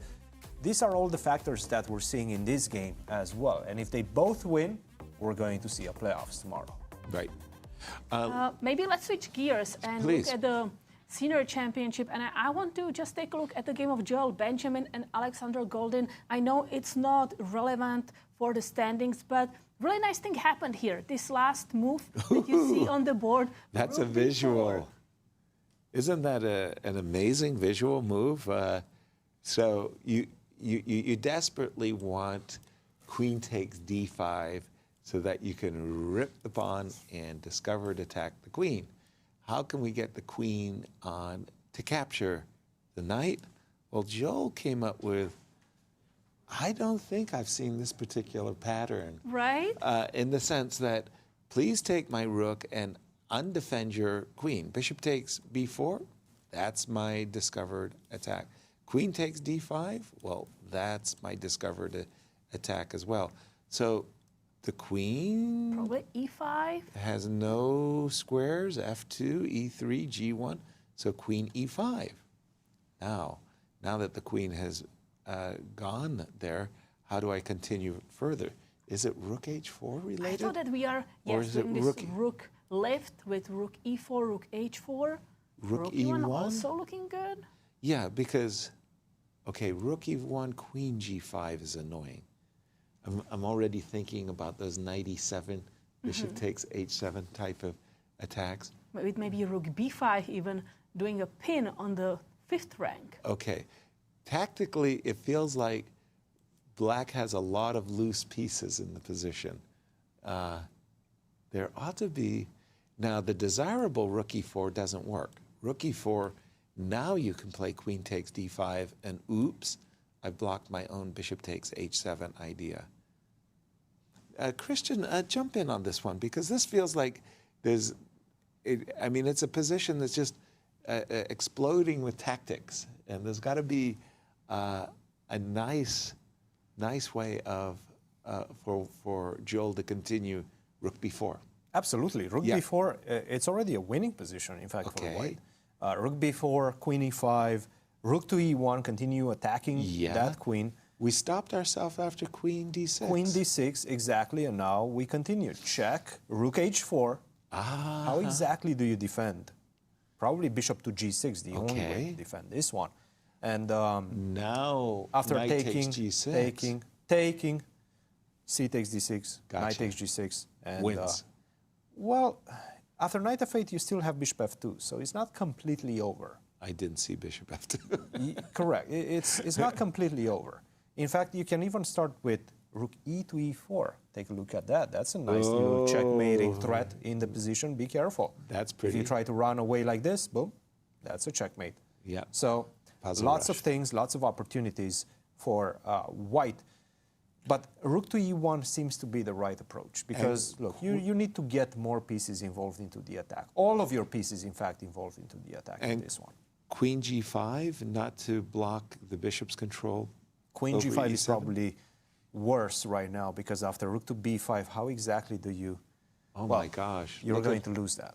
Yeah. The best thing you can get is this. Yeah, all the black's pieces are lined up on the 5th rank there. Yes, yes. That is nice. The 5th rank shish kebab is not going to be great for black. So that's why after queen e5, rook e1, queen d6, now we're starting to look at ideas of rook to h4. And everything is very tactical, right? It's a type of position that Joel really enjoys. I mean, Joel has sacrificed, I don't remember how many rooks in this competition already. Some of them worked, some of them didn't.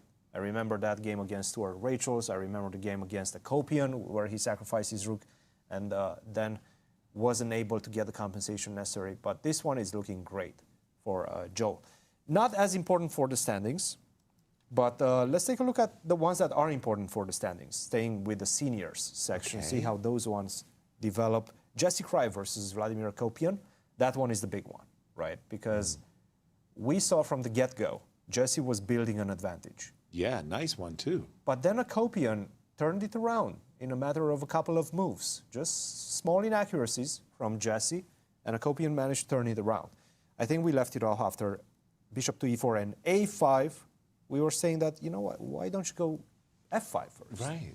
Why not? Because that forces the bishop to go back probably to g2, and then we can go a5. It's very important to go a5, because once you don't get a grip as white with the pawn on a5, then the knight on c4 is going to get targeted by the bishop. The bishop on b7, which we've been discussing, that's the problem piece for black. You will have an option to go to a6 and give that bishop away for the knight on c4. So a5 was played instead of f5, queen to c2, g6, f4, bishop a6, bishop d3, and f5. This is the position that we have. It's still a complex position. It's not like black is better by any stretch of the imagination. In fact, I see in this structure a way for white to try to open things up with the move e4 in the next few moves. And black needs to do something about it. I see queen to f6. This one is over, and I do believe it finished in a draw, meaning that Alice Lee finishes on 50%. That as does Brewington. Historically the best result that a junior girl got at the juniors when deciding to enter the fray. Congratulations, Alice. That's a marvelous, marvelous achievement. And she won some rating points as well, going into the Olympiad. And she's getting ready for the Cairns Cup. Yeah. That's great. Yeah, a little boost of confidence. Absolutely. The current position, you didn't, I think, I don't want to sit there as white and wait for Vladimir to capture on c4, go knight d7 to f6 to e4. Yeah. You didn't, e4 looks forced. After queen f6. Yeah, after f5. After f5. If I'm in Jesse's shoes, I'm playing e4. Oh, you want to play e4 directly? Like, let's straight go. up. Straight up, let's do it. But then I force the bishop to go there. Now I can take on c4 and force the queen to go there. Right. But I also have the idea of queen to f6, and now I have a big threat, queen to d4, right? Be careful about that. On your board, we'll put it. Be careful about that. Yeah. That's a big problem. So you need to react to that. Let's say you go rook f2, right? Okay. Now I can take, and finally my knight gets out to play. Right. Knight d7. This is a move that I wasn't able to play for a very long time. Right. Because going from the beginning, if I go, let's say even in this position, knight to d7, d6 I'm was always hanging. Falling for knight to d6. It's hanging. Exactly. So finally I get that move. That's why I don't like hurrying up with e4, and why I think it's important to keep the bishop on d3 and maybe set up for e4 to take back with the rook. Start looking at invading with the rook on e6. I really like that square e6. If I can land a rook there, I'm going to be very happy in that one. Also, when you get that rook on e4, you're controlling the d4 square. Okay, so which is quite important. So prepare e4 with rook e1. A to e1. I like this one. I like this move for white. Jesse is still pending his decision right now. He's thinking about it. Let's see how he reacts. Now, in the other game, Fishbein versus Onischuk, well, I'll let you take over that one. I feel you understand those structures quite well, because Fishbein actually followed your recommendation in terms of changing the pawn structure. So maybe you can take that one. In fact, I wanted to, I'll return to that game in a moment. I wanted to go to the women's championship, because Angelina Belovskaya, with her 1-point lead, all she needs is a result, right? Against Olga. And in this line of the Slav, guess what? When you've played c6 and a6, it's often in white's interest to play the move c4, c5, kind of a cramping move. And this trade on c3 is actually very favorable for white. Ooh, wait a minute, e3, because not that I can do it immediately, but I have c4, c5. But check it out. Olga played after e4, bishop g7, rook c1. Whoa. The position just blew up. Kate, what's going on, or you have something to share, because this is crazy. What a crazy game. I have to think about it. What's going on? Yeah, and we will let everybody to think about it, because we want to see the change of the prize fund compared to last year, 2025, and this year when it is for the first time organized in St. Louis. So total prize fund, $8,400 last year. First place taking home $4,000, second place $2,000, third place $1,000. And now let's compare it to this year when it comes to the St. Louis Chess Club. Total prize fund of $60,000. Wow, what a boost. With the first place winning $15,000, second place $10,000, and third place $7,500. And also there is this winner's bonus, $2,750. Wow. Thank you, St. Louis Chess Club. Quite the contrast, I want to say, in that one. And there you see Angelina looking at the position because, okay, she's a pawn up, but her king is still in the center of the board. So you want to be a little careful, and you know also that a draw is enough for you to win the championship. So now you're entering really dangerous waters. Exactly. It's not like it's an easy championship stroll.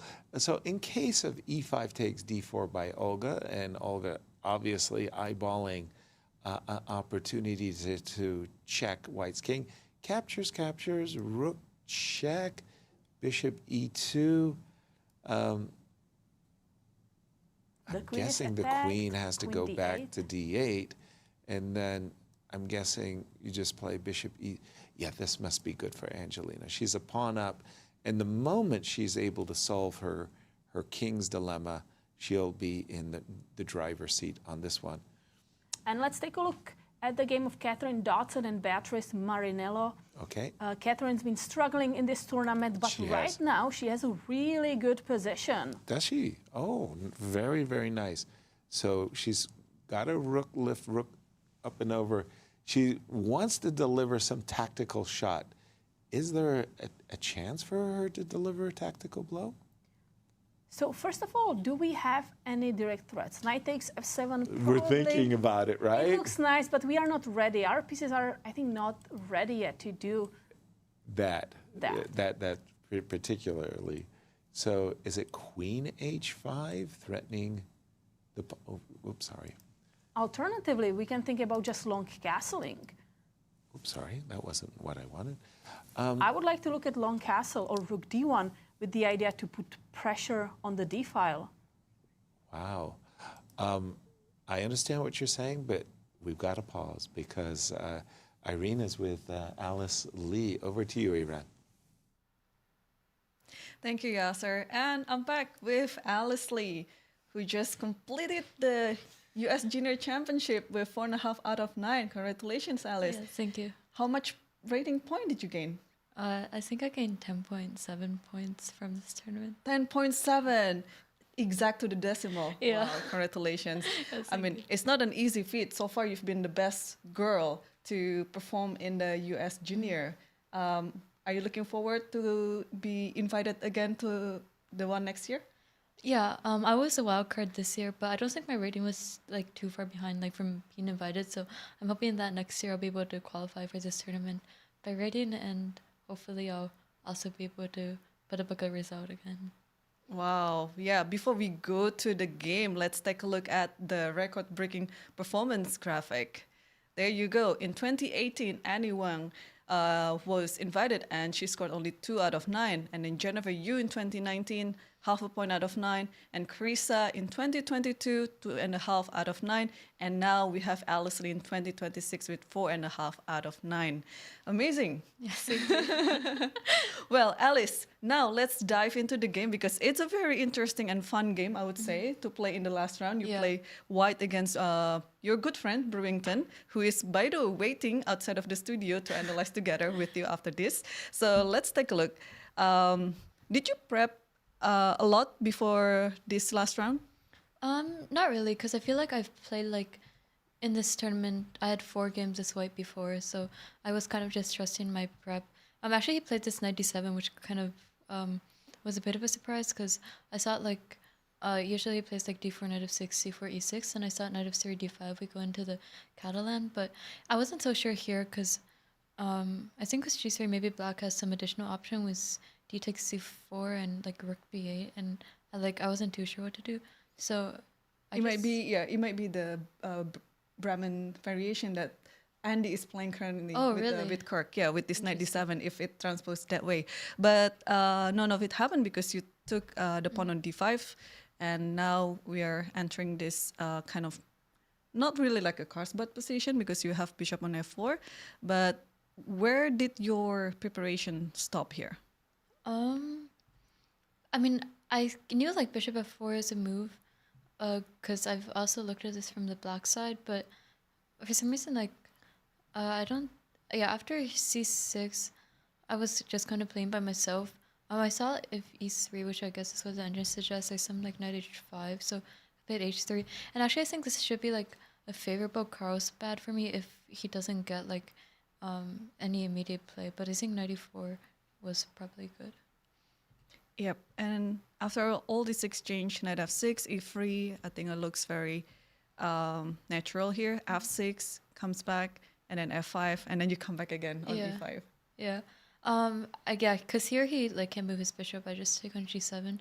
But after bishop e6, like once I continue developing, then I guess what he played in the game was, I think, okay. Yep. So, so after all of these moves, bishop g7, and then how much time did you take to play? For about 15 minutes to take on g7, because it looks very dangerous here. I think instead of queen h5, I was also thinking of like bishop e5, and like bishop takes e5, d takes e5 if he plays like rook takes g2.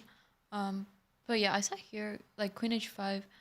I think there was this like line with king d7, queen takes h7, queen e7, which I didn't like too much. Like queen takes e7, king takes e7, and somehow even though I'm up a pawn, like it's very hard. I don't know. I calculated this line was like bishop takes c5, bishop takes d5, like king e2, even like f4, and then takes. I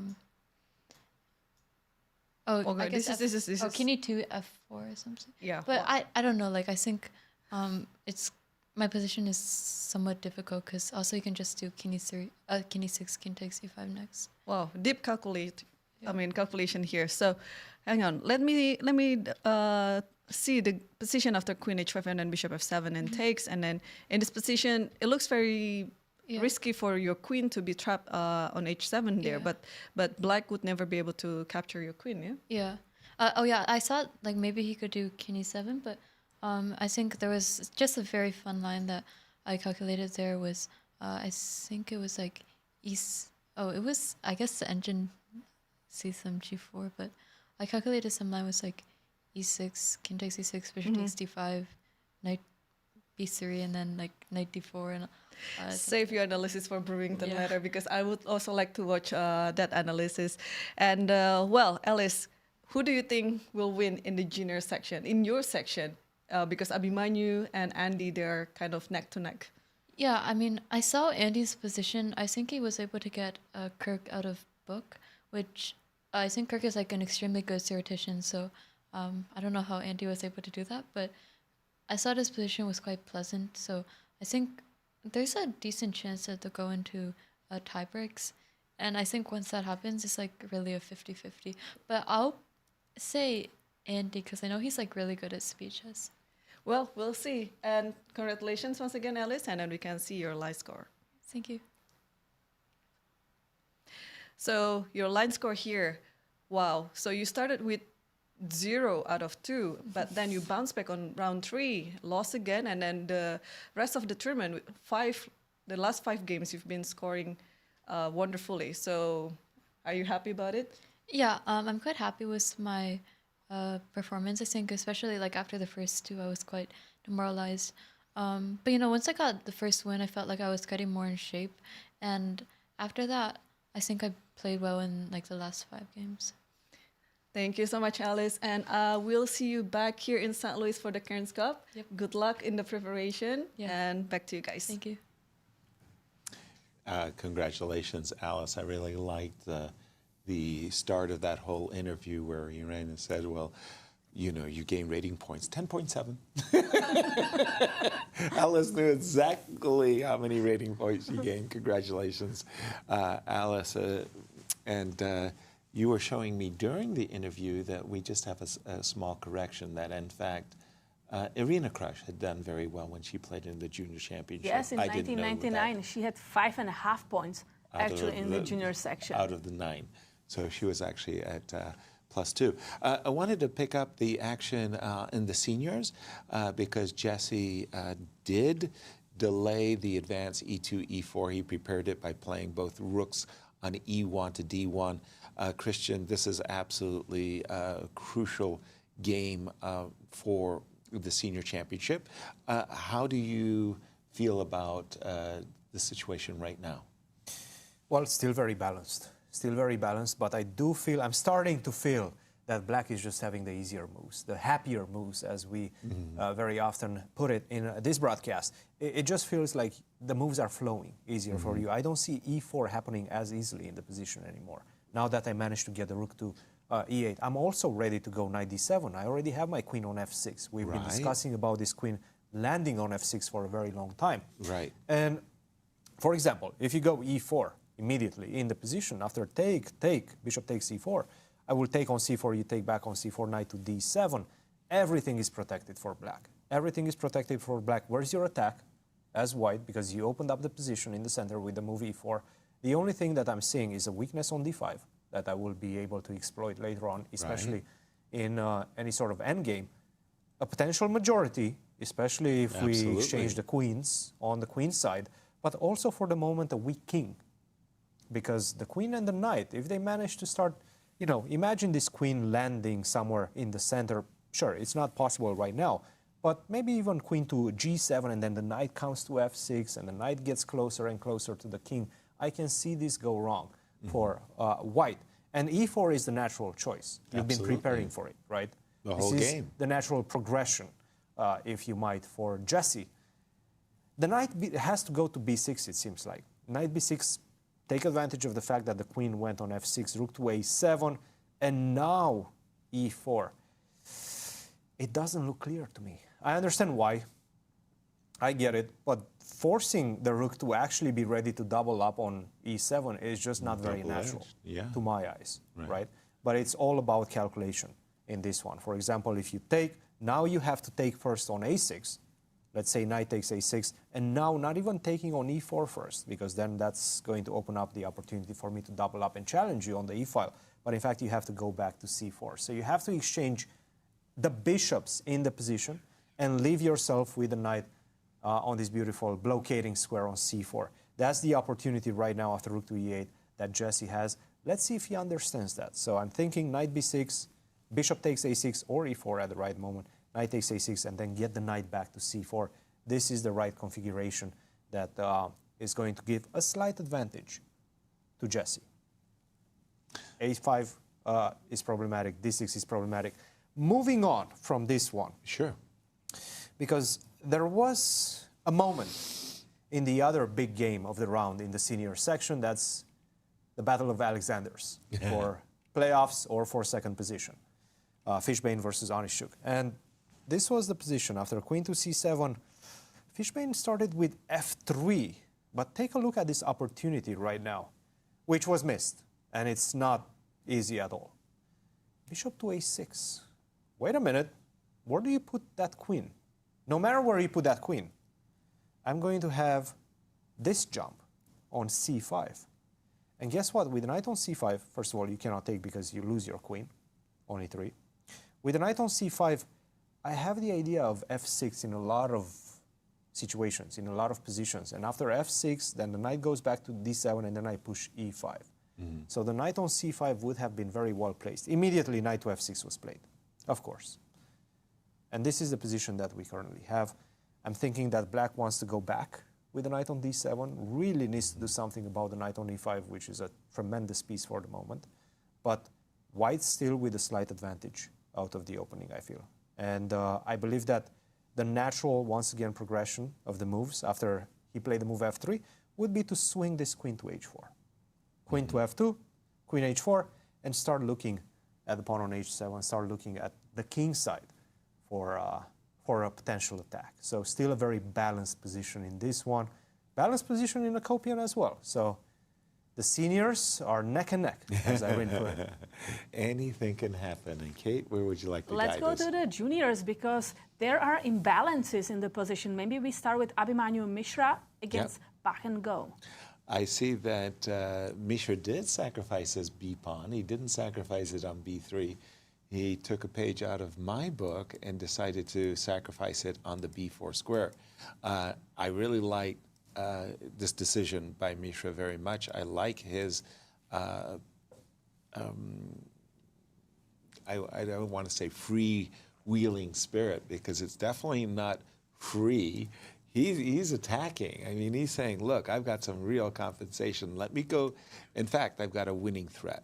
I'm threatening to play H6 and Queen D5. Another reason why I might want to lure the knight to the B4 square is it's far more vulnerable there. If I can get an H6, G6, Queen B4, I'll be threatening checkmate on G7 as well as the knight. So after H5, the game continued. Knight on E7 to C6, protecting the knight, stopping. And also protecting that D4 square that you mentioned. Exactly. But I think I would continue with H6. Mishra has indeed continued with H6. And here it's about bringing more pieces into the attack. First question, can I play knight to D5? Like if I'm actually, bound and determined to try to bring my queen, I can't do it right away. I can't play queen C3 to knight to E2. Yeah. But I like your idea to just go as fast as possible on that A1 HA diagonal, Right. threaten checkmate on G7. And Mishra could also prepare it. The reason I'd be a little bit reluctant to play the move bishop C4 is I do feel like it absolutely encourages my opponent to do something that they want to do, which is rip open the queen side with B7, B5. Knight D5 on the board. Was played. Okay, Yes. how about that? Okay, knight to D5. I really feel like Bach is the one on the back foot. He has to defend this position and defend it carefully. That I don't think he wants to capture. This is the thing I think he wants to avoid is queen coming either to D4 or C3. This just feels really wrong. You go F6. I might play to a pounce with my bishop on the This E6. looks for white like white has a lot of opportunities to push, and Black is extremely passive. So if you don't take the knight, what do you do? But he just took the knight. He did take the knight. Okay. It was necessary. Taking the knight was necessary. Yeah? Yes. Okay, but help me. How do you defend this position as Black, Cristian? Well, in fact, knight E7, which is very natural, Okay. is not even the best move. You actually have to go via B8. B8 to D7, and then basically put that knight on D7. Leave the E file open for a potential counterattack with your rooks. And also you need to defend that pawn on F6, because the pawn is coming on F6. So knight B8 has to be played. Queen C3, F6, and then we get these positions, which, again, we really don't like them too much. But it was the best thing that he could have gotten. G3, knight D7, bishop H3. Now I get to go maybe knight C5 in the position. It's not that easy. You still need to break the position open somehow. Gotcha. Right? Okay. And I am a pawn up, so don't waste too much time on doing that. Right. Don't think it's just playing Can one we goal. come back and Yes. Cristian, can you explain why it was necessary to take? Because let's say I don't want to take the knight on D5. Okay. And I start with rook A5. Just rook E8 or A5. Yeah, just show us again, why. rook E8, A5 is sort of forced. Rook E8, I just take on B4, and then queen to D4 or queen C3. Oh, well, yeah, not queen D4. Queen D4, and that's it. Yeah. Okay, that's just a double attack. And Double attack, and I game pick up over. the piece on B4. So A5 Right. to protect and stabilize that knight on B4 is sort of needed. The in alternative to capturing, right? Correct. Okay. So A5. You start with A5. But now Once you play a5, you have to also understand that your counterplay with b5 is going to be much more difficult to happen. It just gone, doesn't. Yeah, much. doesn't So now I exist. go just bishop c4. Yeah. It just feels like it's a more a smoother progression for It is. white suddenly, right? It is. 'Cause And again, g4 is still coming. g4, g5, block you on that side is still coming. And then at some point, you will need to defend against queen c3. Fair. Queen c3 is a very serious threat in the So position. in the current position, you're saying knight b8 is actually more or less forced. It's the much better move, yes. Okay.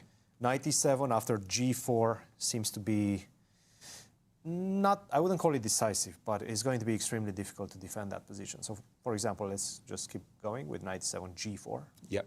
Knight e7, g4. Yeah. And now With the same maybe idea. I mean, I'm going to go queen to g4, force queen f6, then I'm going to go bishop h3, g5. Slowly, I'm going to open the position up. Maybe not so slowly. Maybe not even so slowly. Right.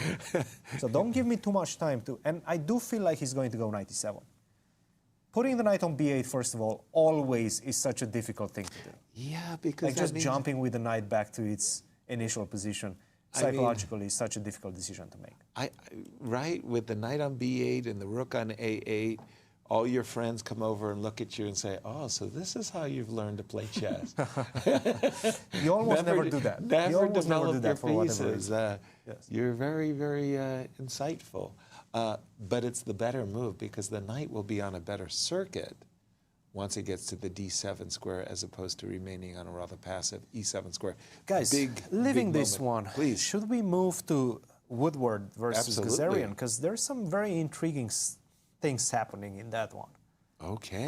The position has changed dramatically For sure. since the last time we checked it. We left it more or less after bishop c3, rook c1. You were saying I wanted to recapture with the bishop, c5 Or the rook is fine as castles. well. Okay. Yes. And in But fact, this I is a think the tempo. engine was saying rook takes is the best move. This was a tempo. And now after a5, that looks really slow. We understand that Kirk is telegraphing his desire to play bishop a6, but Andy said, just a second, queen g4, let me munch a pawn, and we have queen f6 on the board. Yes. And Andy said, look, all I wanted was a pawn. You can have my rook. I And love that's this the question. decision. It's an interesting I love the transition, sacrifice. right? You're sacking an exchange. Bishop takes c4, knight wanna- takes c4, I would I want to assume. take with the knight. Yes. Then I take on g3, and you take back with the h-pawn, my guess is. Yeah, always capture towards the center. That's the rule of thumb. How is this position? I King have a e7. Let's say pawn. I keep the king in the center. King e7. It's funny because I think that white wants to keep his king in the center too.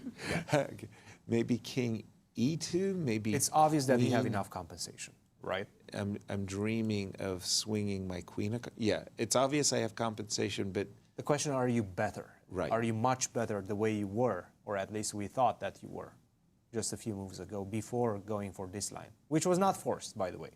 no, This no, was completely at not all. forced. I'm a big favorite to win a second pawn. You are. As well, aren't I? You are, Rook on h7 is. I might pardon just me. need to give it to you. By the way, it's kind of awkward to play a move like king e7 when your king is not even under direct attack yet. But one thing I want to do after king e7, Yeah. and I really didn't want to do with the king on e8, is go c5 at the right moment. Like I want to go c5, and I want to open up some files for my rooks. I want to open up some diagonals for my counterplay. Yep. And with the king on e8, I really don't like that check coming on d6. It's probably not much at first, but I really don't like to see it. That's why I would play king to e7. I'm also connecting my rooks with each other. And I cannot do it in any other way, because I'm not castling. Right. I'm not castling short side, I'm not castling long side. Yeah, this is a little bit unfortunate, isn't it? You can't play c5 from the current position, so you think king e7 a preparatory move before you play c5. Well, this is, from Andy's point of view, this is great. He's got an absolutely fantastic full-body fight with great imbalances and a lot more time on He his has 30 clock. minutes advantage on the clock. Right. So this is what he wants. But 100%. from my perspective, it's not that easy to evaluate for White. I understand that White has compensation, but to say White is better, and I see the engine is saying that White is better. Yeah. But I'm not sure how to continue here. Well, for me, I really do think White is a lot better. I see ideas of Queen E4. I want to go Queen to C6. I want to take this pawn. I want to get at Black's king. Well, once you play Queen E4, I go C5. Is that true? Can you play C5? And you let me jump in? Wow. Okay. I'm guessing you want to take. I go check. I'm guessing. D8. And knight. This is what I was thinking that I would play for, unless I'm missing something. But Queen I take on E7? E3. Oh, no, Queen E3. No, No, take on E3. There's a check on E7. Okay. So if you go, you have Queen. What am I missing here? Queen E7. I was going to go Queen takes D4. The engine says this is okay. This is okay for Black. So maybe just Rook D8. Well, then Bishop B5. Queen E7. Or maybe even Knight takes D7. What do you think of that? Bishop B5 is coming. For sure, White is the engine. It went through the roof. So we did something wrong for Black a moment ago. When we played Queen D6, King E8, Knight B6, the engine's saying this is okay. They're saying White's only a little bit better. So there's a good defensive move here that we've missed. I think it's Rook Queen A7, but it's always Bishop B5 as a follow-up. Right. Could it be based on Queen E7? Yeah, that's it. That's Queen E7. Okay. Just offering a trade and trying to get to an endgame. Exactly. Let's refresh and remind everybody the juniors and where they stand. Yes, the big day. So Andy Woodward and Abhimanyu Mishra, they are tied for the first place with 5.5 points. They're both pushing in their games because they want to clinch the title. But if they both win, we will see playoffs tomorrow. We're going to get ready for a break, and during our break, we're going to throw it to Irene, who's going to regale us with her insightful and witty analysis. Enjoy the program. We'll see you on the other side of the break. Alice Lee.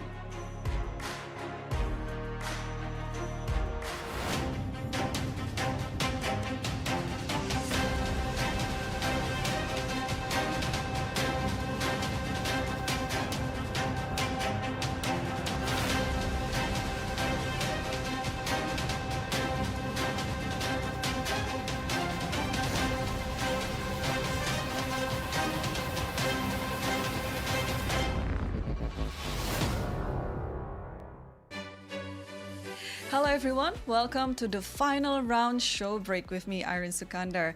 I'm going to take you to some of the highlights of the final round, what happened in the first few hours. So we know that Alice Lee drew her game against Brewington, and she is on 4.5, just 50% of the field, but it's already a historical moment for Alice Lee, being the best girl to be invited in the junior championship. And let's take a look at some of the games that are still currently going on. Before I take you to the leaders game, I'd like to show you a very interesting opening preparation by Megan Paragua in her game against Iris Mo.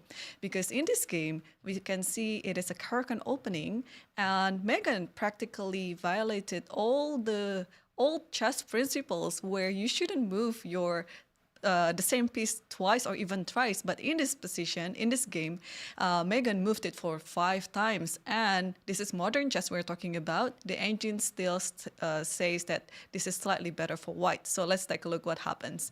So here, knight takes e4. So we can already tell like the knight goes to c3 is already 1 time of the knight move, and then after this, 2 times, and after this, 3 times, and after h6, h3, h4, now the knight has to move, and now it's the 4th time. And after bishop f5, the knight comes back to the square c3, and it is the 5th time. And as you can see from the evaluation bar over there, white still stays better. So welcome to modern chess, where you can actually violate all the chess rules or chess principles and stays better or ahead of your opponent. And I'm not going to touch upon the rest of the game. I just want to highlight how exactly the opening preparation in the modern chess kind of clashing with the old chess principles. Now I'm going to take you to the game of Jesse Kraai versus Akopian, because this is also a very, very important game of this final round, because Akopian is leading the field and he needs a draw to at least force a play off tomorrow. In the case of both Alex Fishbein and Alex Onischuk wins the game. But if Vladimir Akopian wins today's round, of course, he's going to be the champion in the US Senior Championship. So this is an important game, and Jesse Kraai had a similar position against Alexander Goldin a few rounds ago, where he missed playing d5 in a very critical moment. But in this game, he didn't miss it. So let's take a look what's happened in their game. So after c5, everything is so good so far. And in this position, d5 was just very, very promptly happened on the board. And it is the best move that white could do. And he didn't miss it this time. So that's good news for Jesse. But what happened next was a little bit kind of like unusual. So we have this position, white still stays better. You can see it from the evaluation bar over there. But the next few moves, you can see that all the players were just playing all the natural moves. They would like to seize the space, open up with their pieces, and then after a4, before you play knight e4, this is still so far so good for white, maintains all the advantage, especially in the center. And after d6 here, Jesse played a very, very natural move, knight c4. But we can see that the eval bar doesn't like this move a lot, because what Jesse must have done is he should have taken this knight, and after queen takes, now instead of playing a very natural move, knight c4, you have to restrict the bishop on b7 by playing a5. And now you're asking me a question, oh, what about the pawn on b2? Because we are going to sacrifice that pawn actually. So if the pawn was taken here and now comes knight c4, you're attacking both the queen and the pawn on d6. And in this position, the queen will just move back to f6, protecting the pawn. And now another question comes up. Where is the compensation? Now, the compensation is you have all of the initiative in the center with the majority of your pawns over here and the space that you already gained since early on in the opening. So e4, let's say knight d7, you want to play knight e5 or exchange the knights there, and you just come with f4.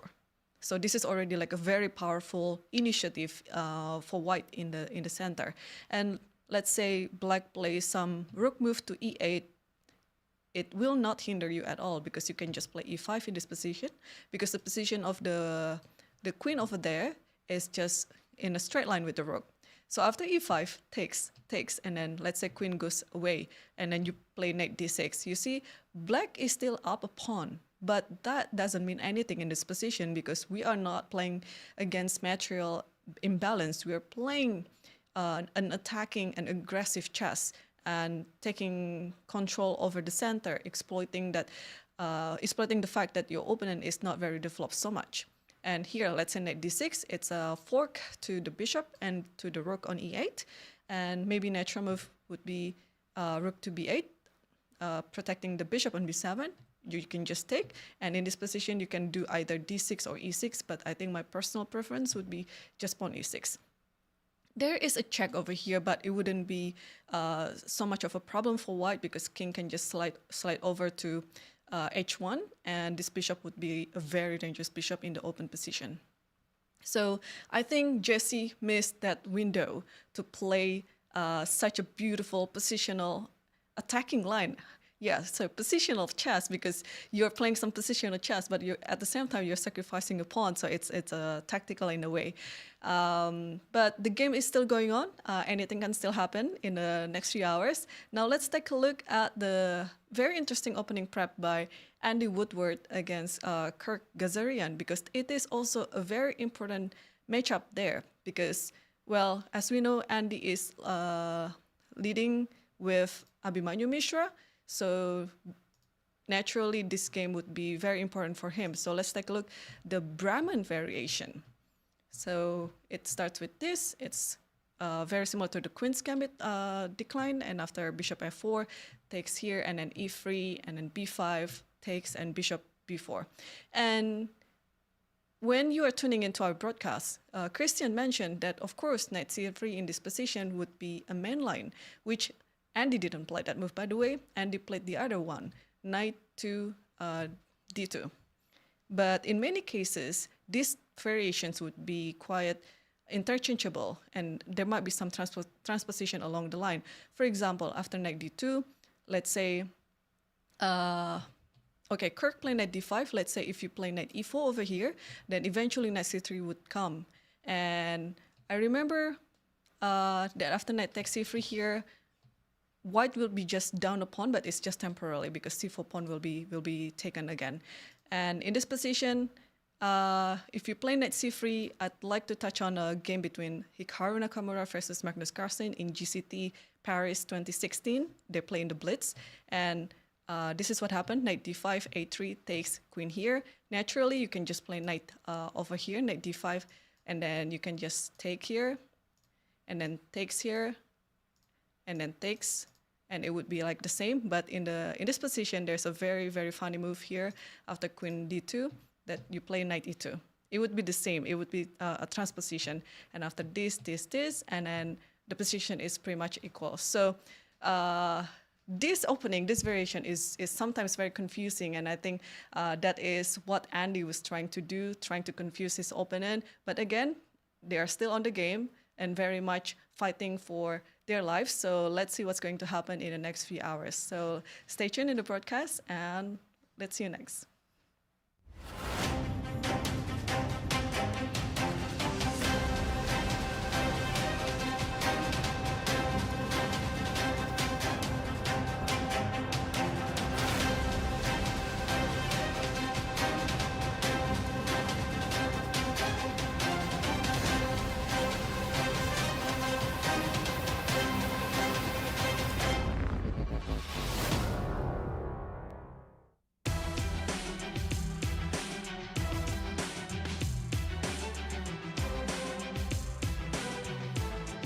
Welcome back to round 9 of the US Junior and Senior Championships. And we have some new developments in the game of Andy Woodward and Kirk Ghazarian. So let's take a look. Well, when we left it, bishop takes G3, that was the move we expected. And quite frankly, we didn't consider any other capture. Then H2 takes G3. I like that the queen was on a G4, ready to jump to E4 and onwards to the C6 square. Andy surprised me. He played queen takes C6 with a very direct threat of capturing the pawn. And Kirk played what I think is the only move, C7, C5. But the problem is, it's a really good move as well. And now Andy has to, I'm sure Andy was thinking in his mind's eye that, hey, look, I've got the check, and check it out, I've got my knight back to E4, it's a gain of tempo. Maybe on a good day, my queen can swing into D6 square. But then after queen E7, you suddenly come to the realization that, well, you haven't really increased your advantage. And in fact, this pawn on C7 has actually advanced to C5, which is where it always wanted to go. And in the current position that we have on our analysis board, Black is actually ready to counterattack with the move rook to G8 as well. So in short, Andy's misplayed what I thought was an advantageous position. And so what he's done instead is after the move C5, he's just castled.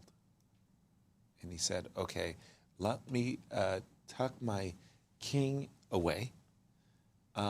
But it's a very different ball game when the pawn was on c7 and not Right. attacking the center. Now And the d6 square is ready for the knight or the queen. true that, but on the other hand, White had this really, really nice center, and the pawn on c7 was always attacked. So now the question is, okay, Kirk played c5. Kirk played c5 takes d4, and he's saying, do your worst. And what is the worst? If we play knight check, again, we're just going to go king f8 and maybe try to tuck our king onto the h8 square. It's a little bit of a stretch, but I got to do something.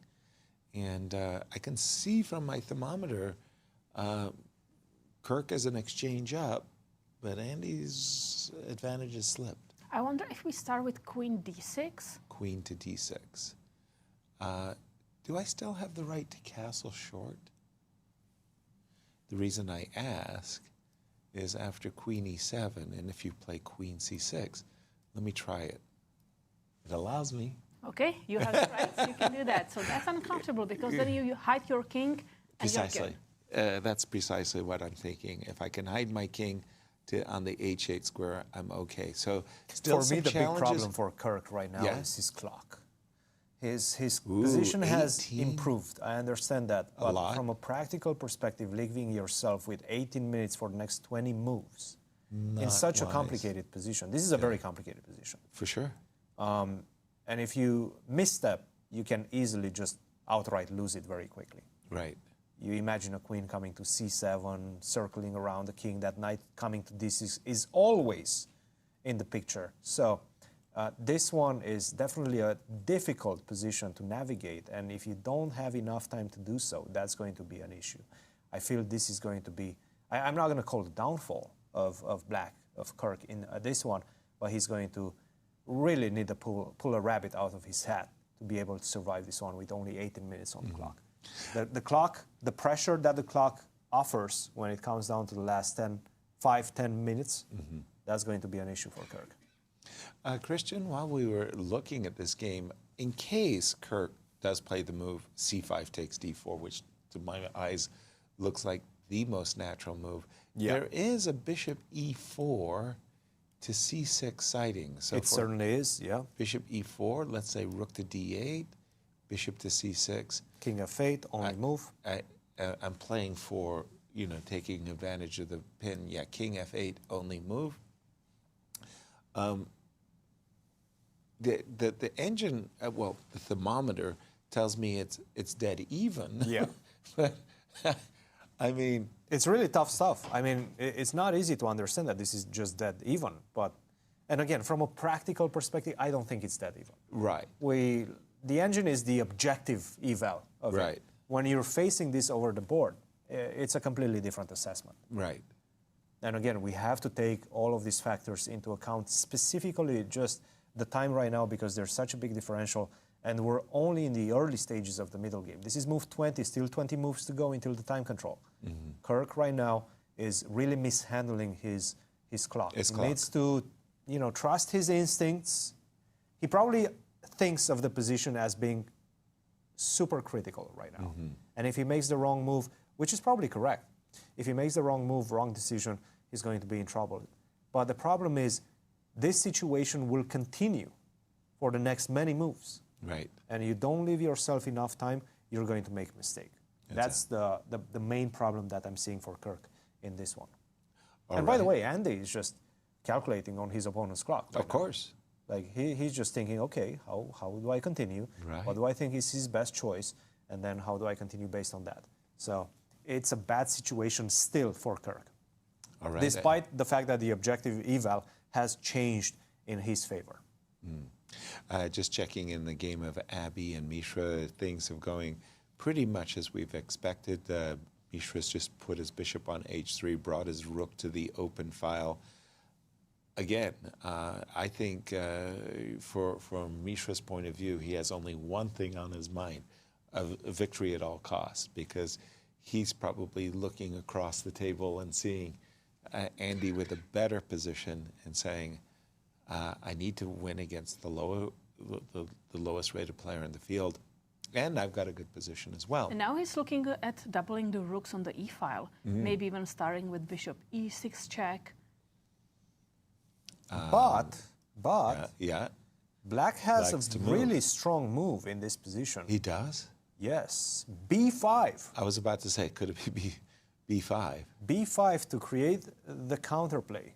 Okay, so what Katja and I both want to do is double up on the e-file of bishop e6 check. King h8? I'm Yeah, not taking you're that. not taking. I'm not taking that. No. If you take, my rook is going to take, I will double Even the rook. d takes e6 is really bad. Also, even d takes. Yes. But Wow, yeah. okay. Okay, so. No, I'm not taking that. But what Black wants to do is take with the pawn and open up the b file for play against our king. Yeah, he's a bad man. I'm not so sure about this position anymore, guys. That knight on c5 is actually very well placed. It is. If Bach plays b5, I feel like he's getting his counterplay. For example, b5, a5, right? Right, that's a nice move. Now I have to go b4. Only chance. Which makes a lot of sense. Because if white gets to play b4, the knight gets chased to a bad square. But b4, right? You take on b4, I go rook b8. I mean, this is a completely different story right now. I have my play down the b file as well. Right. So just to continue, queen c4, maybe rook to b5? Something like that, yeah. Wow. What if I don't take the pawn? And I move your play queen. queen c4 or, yeah, queen c4. Okay, I'm assuming the same thing. Rook. Anytime you play bishop to e6 check, we're meeting that with king h8. Yeah, you never take. I'll never take. But also, now you're off the big diagonal, the big scary diagonal. So I can start with f5. f5, queen f6. If I manage to plug that like that, maybe I'm starting to be better. Exactly. Because your bishop, I mean, your light square bishop in the position is not such a great piece. True. Right? And the knight on c5 is a tremendous weapon Yeah. right now. I'm impressed with the way Bach has been handling this middle Well, game. first of all, playing knight b8. Knight b8 that was great. very impressive. Great understanding. Yeah. Getting the knight to c5, and now it's time to get your counterplay with b5. Mm-hmm. Crucial moment. Let's go around and see some of the championship games in the other section.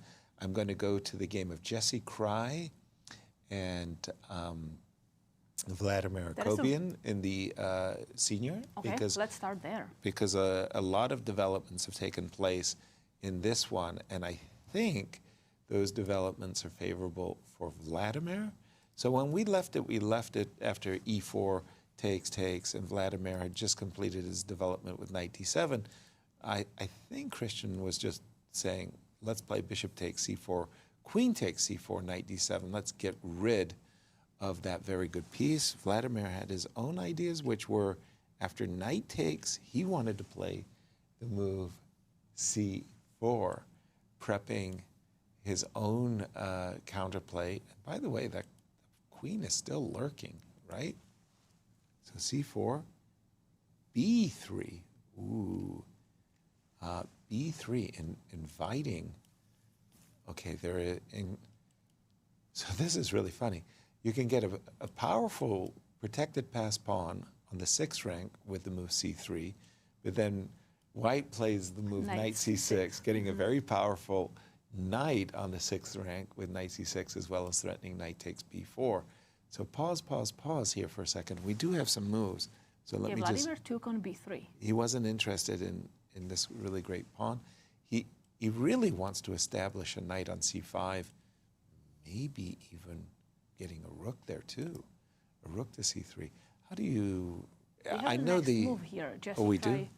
Recaptured with the knight. Okay. White has an extra pawn on a4, but that's not what's really going on. It's very, very dynamic attacking possibilities for black at the moment. I see that if this knight ever gets to c5, you put a rook on c3, you put a knight on c5, things could really go in black's favor. I'm starting to feel more comfortable for black. Mm-hmm. Because that bishop on e4 looked like it's very dangerous on the diagonal, but right now it's not doing much anymore. It's not scaring anybody, right? So for example, we start with rook c8. I'm assuming we have to play queen d2. Let me know and I think you want to trade queens. Queen c3 looks right. Again, you're kind of threatening the knight as well. I'm clearing the f6 square for my knight. Precisely. And if I go knight d4, I'm a little bit afraid after queen takes d2, knight c5, knight f6. I'm seeing, ooh, and right away. Right away, queen c3 on the board, without playing that rook c8. By the way, we're going to see a shake of hands in the game between Igor Novikov and Gregory Kaidanov very shortly. You guys want to just check that really quick? Okay, I'm just going to say that interesting how to resist not playing rook c8. I'm going to go to the game of Igor Novikov. And we don't need to go there. It's just going to be a handshake. We can watch the video. We can watch the handshake. It's okay. over. It's quite easy to decipher what's happening on the board.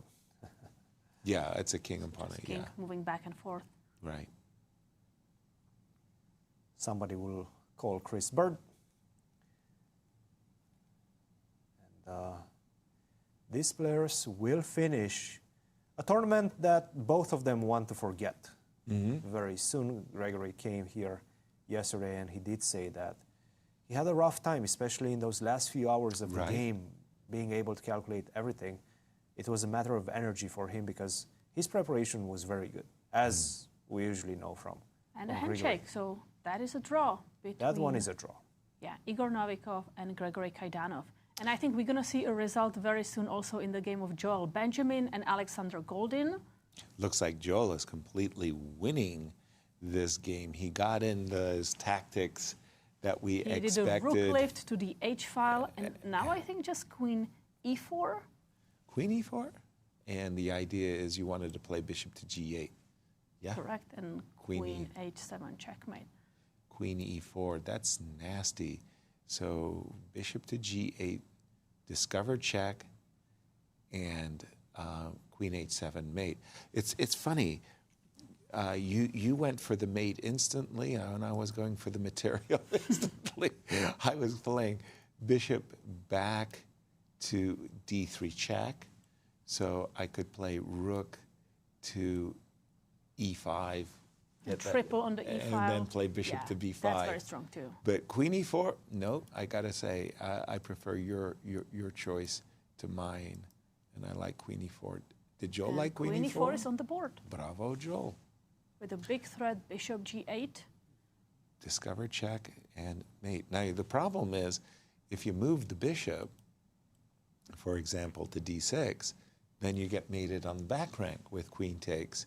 So you can do last trick to try bishop f8 and offer the two rooks. Because if you take now on e8 twice, then you have to be careful. Yeah, queen a1 checkmate. Now it's white's back rank that's weak. How do you say? It's never too late to blunder the game. And he actually played g5.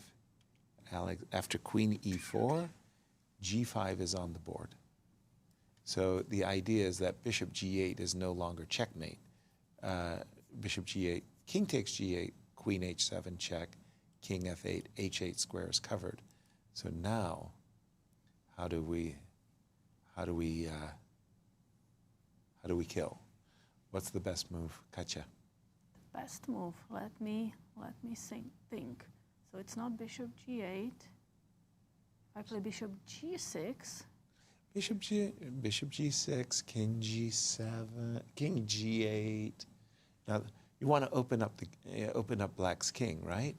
h4, so that we can go bishop discover check, and queen g4. Wow, that's very nice. And black is still stuck, right? Black cannot move the bishop because the rook then will be hanging. And with h4, I'm also clearing any issues of my back rank because I have now this extra space on h2. Yeah, h4, very, very nice move. That not an easy move to find.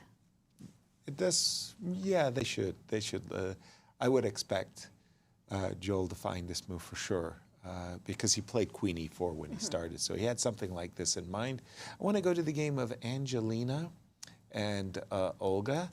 Again, Angelina just needs a result, and she's home and dry, and she will be the new U.S. Women's Senior Champion, taking the title from Natalia, the defending champion. She's white, and things settled down because for a moment there, it was a wild, chaotic affair, and right now, its material is balanced. I would think that Angelina's still a little bit better. Her pieces are a little bit more active, and for the moment, the pawn structure split, favoring white a bit. Feels like it should be closer to a draw than anything, which means that we're going to go take a look at Natalia's game for just a moment and see what's going on there. Natalia... Well, Natalia is in trouble also. Oh, so. I was about to say, Natalia needs a win to keep the pressure up on Angelina. Over to you, Cristian. If anything, it just feels like both the junior girls and the senior women's championships are going to be decided today. Okay. The other two championships right now are looking very, very complicated. And in fact, I do want to go back to the seniors for just a second. Over to you. Because I think we've seen this position, Jess Kraai versus Vladimir Akopian. I feel like Akopian is sort of stirring the game towards safe waters right now. He's trying to go for that end game. He doesn't want to risk too much. This could backfire for him because I really felt like he has a good chance to make the Benoni structure work in his favor and get maybe even a win in this one. Right now, both queen takes c3 and rook to c1 seem to be quite well controlled for white. Now, what's happening in the other very crucial matchup? And there's a very different story. Between that the Alexes. Take a look at that. Take a look at that. In fact, we just got to the position where it seems like it is Onischuk that right now has a winning advantage after the last few moves. f3, knight f6, bishop d3, knight d7, and bishop to b5, allowing this trade, which is really not something that you want. I'm not sure what he missed. I think what he missed was that once you take on e5, if you take on e8, I have this very nice little move, cheeky, knight to g6. If you go back to b5, then I take on h2, you go here, and then bishop to g3. Not only that I have full compensation, my queen is coming to h4, you're in trouble as white, so you cannot allow that. That's why you had to take. But now I give you a check, bishop e3, and this is a dream position for black. Because if we exchange all of this, and then let's say you go queen to e3, I'm the one that has all the pressure in the position. You have the weakness on e5, that's going to become a weakness later on. If you support it with f4, down the 4th rank, you're going to have huge issues with the pawn on a4. And your rook is always going to be connected to that defense. You're not going to be able to activate your position. And I would just simply go queen b7, rook to c4, the other rook to c8, and your king is also a little bit weak in the position. So it's a carefree advantage for black. Instead of that, he played rook a to c1. And this one might just be decisive. After taking on e3, taking on b5, you will lose this pawn. Rook to c8, queen to c5 next. How exactly do you defend that pawn? Yeah, b3 provokes a4, doesn't b3, it? I can go a4. Yeah. I mean, look at the pawn structure. No, that's grim. Weakness, That's grim. weakness on e5. And Katja, this game is so crucial for the seniors, and this game in particular. Absolutely. It's not just the winner of this game clinches at least second.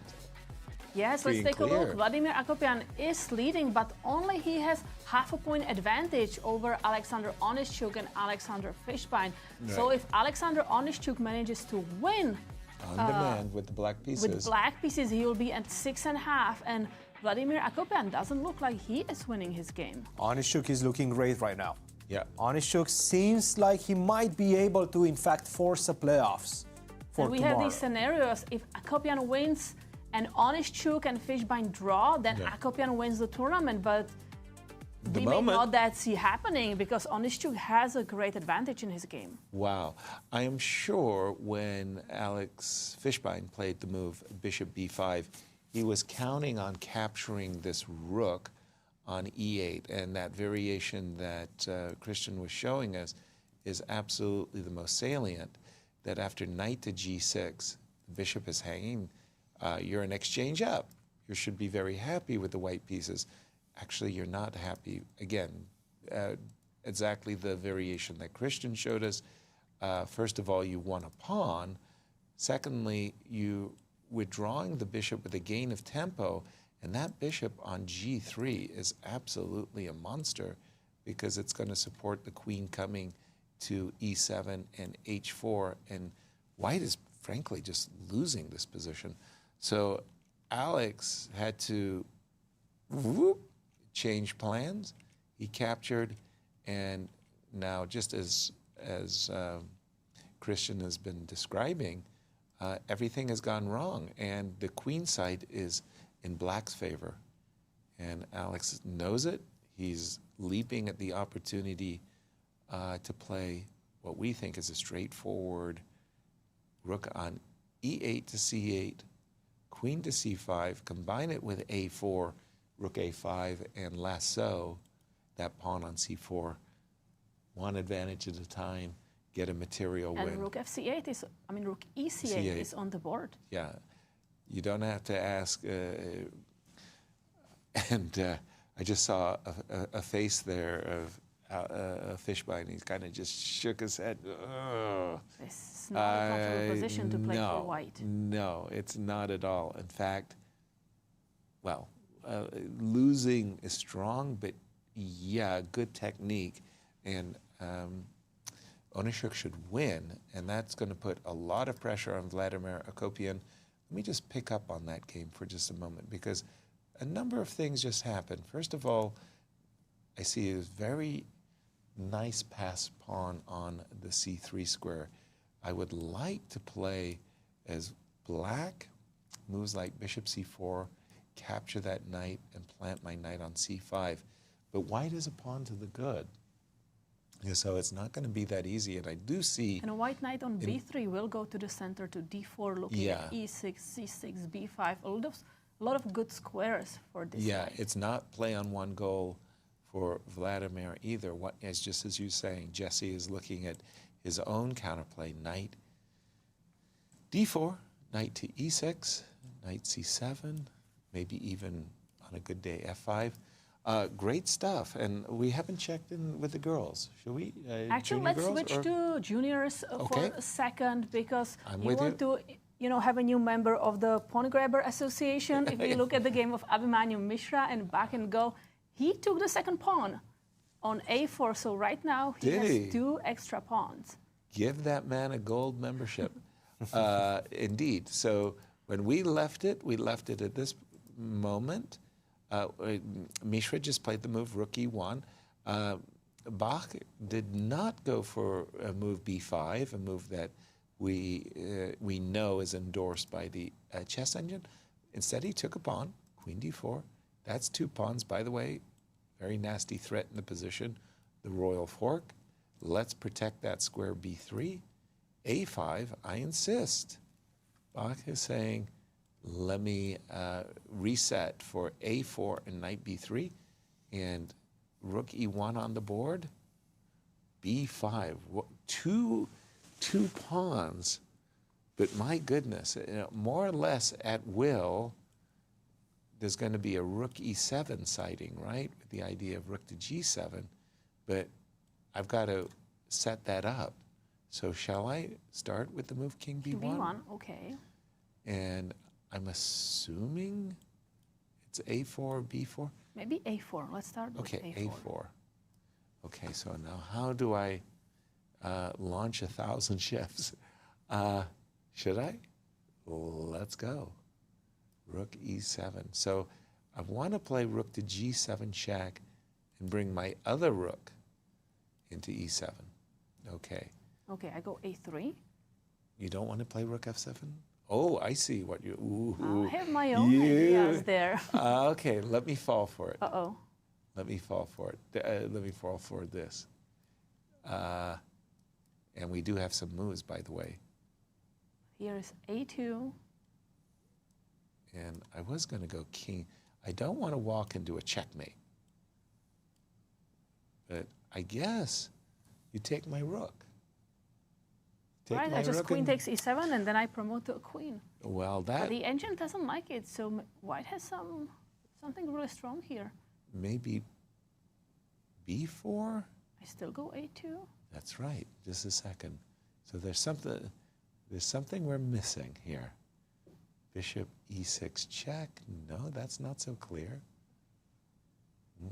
Maybe I just take this pawn. Just say, do your worst. Rook takes. No, not nice. One of the things that we can expect is that the move rook e7 should be met by rook f7, right? Just saying. Just not allowing the rooks to wander. Yeah. The seventh rank. Don't give me everything I want with rook g7 and rook e7. But okay, now I really am wondering what on earth Mishra is going to do about this a4 b3. I'm starting to see this one go wrong for Mishra. For Mishra going wrong. I mean, looking at the middle game situation, he seemed like he had everything he wanted out of the position. He did, right? Just a complex position with an advantage, objective advantage, an attack. And then Bach just played really well defending his king. Knight b8, knight d7, knight c5, creating the counterplay that he needed. f6 at the right moment to defend the king. It just felt like Bach has been playing really good chess in the last 10, 15 moves. Right. And right now the pressure is on Mishra. Look, I'm 2 pawns up. 2 pawns. And they're marching too. They're marching down the board. They're going to open up the position towards your king. You need to do something. Right. So what are you going to do? And there is no clear path towards my king. At some point you will have to make the decision to go bishop to e6. But once that happens, bishop e6, and then we maybe allow knight takes e6, the position changes dramatically. But so, you also, you've met in the past when I tried to play bishop e6, Cristian, you met it with king h8. With king h8, yeah. And I didn't know how I was going to reinforce an attack against yeah, not the so pawn. sure. Not so sure. Not so sure. I don't see the entry. Where's the entry for Mishra right now? So after the move a4, just saying, do your worst. If you play the move rook e7, rook f7 looks like a very good retort there. I'm going to go to the game of Andy Woodward and see how he and Kirk are getting along. It's we a took wild on situation d4, also. and Andy was just chill. He didn't recapture the pawn. He didn't play rook to d1. He I didn't like go rook bishop. b1. I He really didn't go like this move, rook to b1. Bishop e4 and, bishop c6. He just said, do your worst. Why do you like the move rook b1, Cristian? Because it puts the very practical question.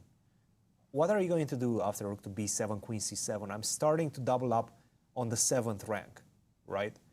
I'm going towards your king. I'm playing a very practical game, and this is forcing Kirk to burn time.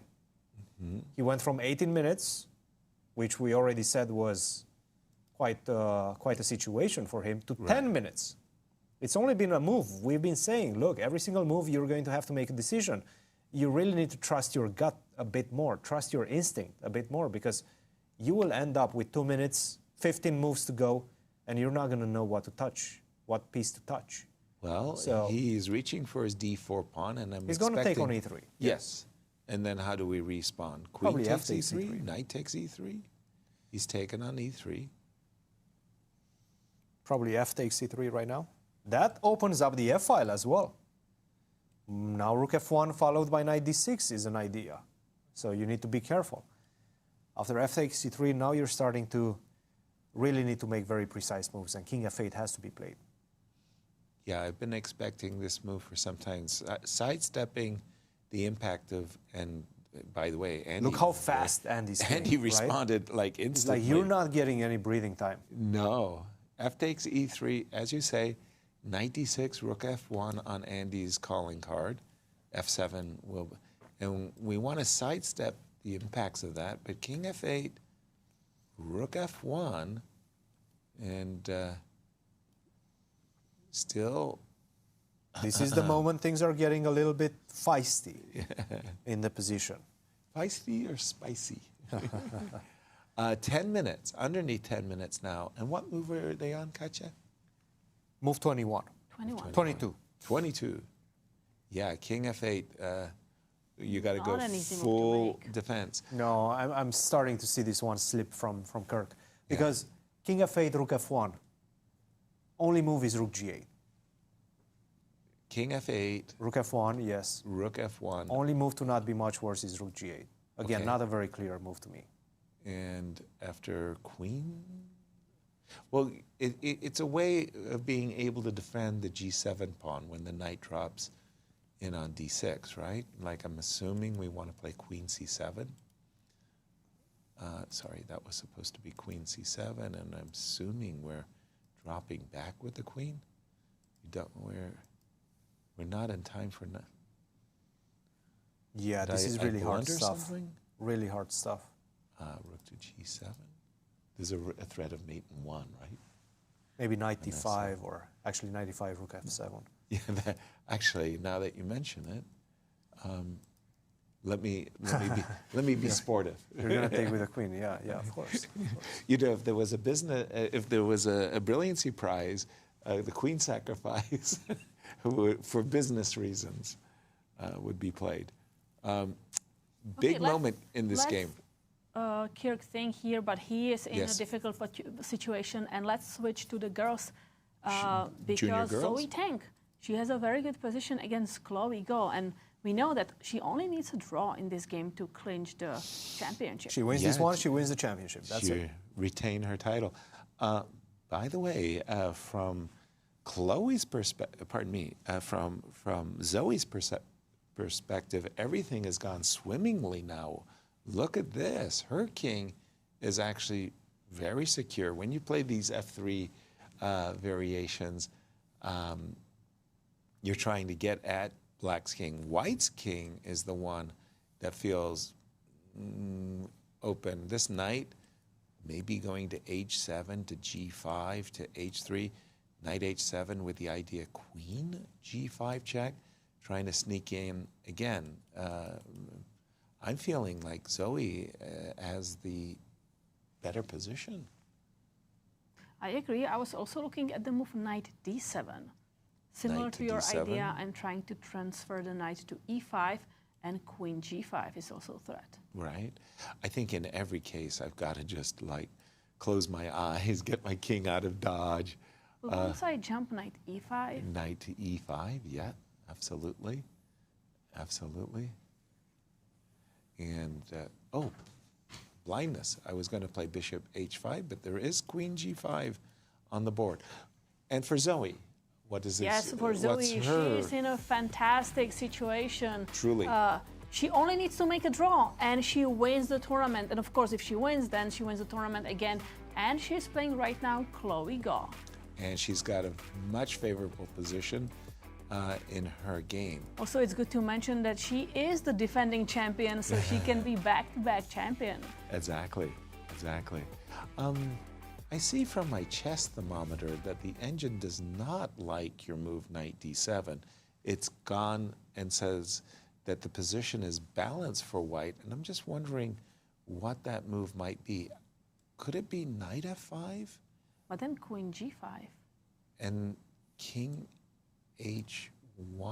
And I take the bishop. And Knight E7. I have bishop on B4. That's guarding everything. Oh, you're Sneaky absolutely... bishop. Oh, I was playing for Knight E7 as well. Oops. Okay, so what is wrong with the move Knight D7? Because again, the chess engine says... Maybe it's just a move that you just go backward. So what if we play something like, instead of Knight D7, maybe something with the bishop on C8? Yeah, no, I'm just... But what is it that... Chloe has a good move here. And I'm confused. Chloe has a really good move. What could she be... What could she do? Would it be something as silly as bishop G3, inviting queen takes E3 check, and just saying, okay, I've got some pieces over there? It could be bishop f5. Bishop f5, knight e5, and you've accomplished what you wanted to do, which was to relocate your knight. Right? That's true, but the question is whether you have enough pieces to attack me afterwards. Okay, tricky one. By the way, while we're at the girls' juniors, let's just stay and take a peek at Rachel Lee's game, because we know what Rachel has to do. Rachel has to win the game, hope for a slip by Zoe, and we've got a playoff there. Rachel has the white pieces. This 4 versus 3, but this is a passer. I'm thinking this is a balanced game. Irene looks pretty okay. And maybe let's switch also to the game of Rose Atwell and Rochelle Wu. Yeah. Because Rochelle, she won her last 4 games, and now she's winning again against Rose make it Atwell. 5 in a row. 5 in a row. Yes. Whoa. Okay, a 3 in a row is a hat trick. What's 5 in a row? We had actually worked this out on one of our broadcasts. Why is she winning? Why? She has extra exchange. So she now needs to be careful about queen takes h7. Right.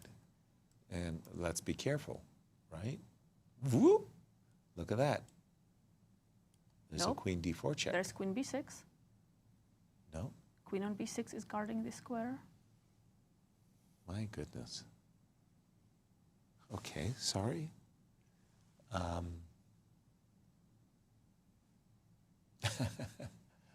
What is going on? Why? What is wrong? Oh, h6, knight e6 check. Check that out. There's a perpetual. Oh. Pawn takes. Queen check. Oh, wow. Isn't that a nice one? And no matter where you go, whether it be h8 or g8, I've got checks in my pocket, f6 and e6. So let's go back. So if this is the sole threat, now what can I do here? All I have to do is protect myself against that threat. I'm wondering, if I go rook c1, queen takes h7, is it mate over there? I'd be afraid that there'd be at least a perpetual check. So I'm not happy with rook c1. Rook h8, h5. h5. What if I play h5? h5. Because now you don't have knight e6. I have that extra square exactly on h6. Right, that makes sense. Okay, so h5 sidesteps the threat of queen takes h7, and it sets up a strike with rook c1. That must be how Rochelle wins. 5 in a row, can she do it? And by the way, for Rose Atwell, dare I say it, this has become a bit of a nightmare for her. She entered this tournament as, I want to say, the prohibitive rating favorite, certainly a big rating favorite, and nothing went well for her, including from the very start. So let's check in now with the juniors. Abhimanyu Mishra may be in trouble. Over to you, Cristian. What has gone might be in wrong? trouble after this last move, bishop to f1. Again, he was really struggling to find ways to break Bach's position. Right. For good reason. And I understand why he went bishop f1. He wants to go bishop b5, maybe put the bishop on c6. And he believes that that will give him some chances, because that's going to control the e8 square. He's going to have full control over the e file, and then maybe he can do something with it. The problem seems to be that right now, again, is black that's getting his counterplay in the position. For example, queen c8, very difficult move to make, in my opinion. Easy move. You want the much easier move to make would be queen to d7. The problem is queen d7, you're allowing rook to e7, and at this point, what you have to see is this move. And you're still better. Rook a to e8, saying that, you know what, take my queen if you want. After rook takes e1, king to a2, first of all, is a mate. Right, that's a nice Don't go there. You have to go to c2. You have to go to c2, but again, knight takes d7, and where's your entry? 2 rooks. In the position. Where's your entry? You're trying to get to g7. You're saying the king is so weak on g8 right now, but it's not. Especially in the presence of the knight on c5 and the rook around it as well. So queen d7, big moment right now. Let's see what rook b8. Okay, okay. Rook b8 makes sense because, again, the question was how do you stop bishop to b5, right? Bishop b5, bishop to c6. It's still a difficult position for Mishra. The best move right now is to go back. What? Yes. That's crazy. The best move is to just go back, saying that you actually don't have any other ways to get anything else in the position. Yes. Wow. Another interesting move that maybe this is what Mishra wants to play is actually bishop b5, saying that if you take, I go rook to e8 or rook to e7 first. Now you have to defend against all sorts of nasty threats in the position. And in fact, you only have one way to do it. If you, let's say, go queen to c8, which is the only move, let's say you go rook to b8 and saying that there's no threat, there is a threat. And that is it right there. That's the nasty win. Yeah. There is a big threat. Right. So after rook e7, the only move is queen to c8 and then queen to c4. And white seems to be doing quite well in this position. I don't see this one playing along like that. After bishop b5, I don't think he's going to take that. And by virtue of being forced to find the right move, I think he's going to find queen to c8. I'm looking at ideas of starting to get my checks in. Queen f5, you need to be careful about that also. So still a very complex position. Rook to b8, let's see what Mishra decides to do. But yeah, this one right now, 15 minutes for Mishra, 20 minutes for Bach, with every single move being a crucial decision for the outcome of this game. It's very similar to what's happening in the Woodward game as well. Very, very tense. But Bach is just playing the game of this tournament for him, the defense of this tournament for him, because he just cool and calmly played knight b8, knight d7, knight c5, f6, just defended very, very nicely. I'm impressed with Bach right now. So let's see how Mishra decides to continue his attack. Wow, I'm just putting a line on the board there, Cristian, that went bishop b5, and there's some tactics here that are really rich. Bishop b5, rook takes b5. Well, show it on your board. I think we have your board right now. I didn't understand anything that was going on there when bishop b5, right? I thought, okay, you put your bishop on pre. I'm an idiot. I capture the bishop. And I understand you want to checkmate me on h7. So what I'll do is I'll protect. With queen c8, yeah? Yeah, queen c8. Yeah, queen c8, what I have to do is F5. actually go queen c4. I showed this line. Queen to c4 was... But it says the position is actually, the position that I wanted with white is actually still completely winning for white. Because g4 maybe now? Well, it was funny. If you play g4, what I was going to do was go check. King a3? And queen b1. But after queen b1, I have rook. Oh, I don't have rook g8. You recapture with the king. Like, what? Then I go to king a1. Oh, sorry. Just don't allow you to. King a1, I think I still go. Look, king a1 is winning. What is going on? I think you're right. I think you're right, Yasser. I think the engine was just not seeing that. You are better than the engine. Well, no, I think something, there's a glitch. There's a glitch in the matrix right now. I don't quite understand what's going on, but I mean, both kings are getting mauled. Yeah, I don't have time for queen takes f6 because you checkmate me first. I don't have rook g8. Wait a minute, g4. Can we go before g4? Of course. How is this winning? g4 is winning, yeah? Well, no, I don't know what. Well, the engine says, but we can't find it. Ah, okay. I think I understand. What's going on? Help us out. Crickets? Crickets. Okay, so let's go g4. Crickets. I mean, if this is winning, we will find it. Check. Oh, I see. G4, queen c2. Keep going. So king a1. King a1. King a1. This is crazy. Crazy stuff. Crazy stuff. Crazy stuff. All right, queen c2 as advertised. Can I go queen d2? Wow. Be serious. Queen d2, just distracting the queen from guarding h7 square. Love it. Oh my gosh. Bishop b5 is on the board, guys. Imagine we see this position. We see this we could see this crazy position tactical happen. rook takes b5. Oh, this is crazy. Well, I mean, what I'm saying is Bach played the move rook b8 to prevent bishop b5. And Mishra said, no, I'm doing it anyway. And Bach is saying, wait a minute, what if I take the bishop, which is a question I asked myself. And then there was rook e7, and this is where I got to this complete queen d2. The engine doesn't see this. Queen for d2. a long time. Yes, wow. The engine doesn't see this for a very long time. I mean, I would be proud of that move. Queen d2. Check that out. Yeah, queen d2. Wow. Wow. Simply wow. Okay, big moment going on there. By the way, the clock time's 13 minutes for Mishra, 18 minutes for Bach. Yes. Andy Woodward was enjoying a time advantage, and it's still the case. Well, Kirk is down to 3 minutes. Andy 25, but his position the advantage is really improved. Kirk's position really improved tremendously. Right now. Yes. Now suddenly the rook is defending nicely. A moment ago it was on h8, not bothering anybody.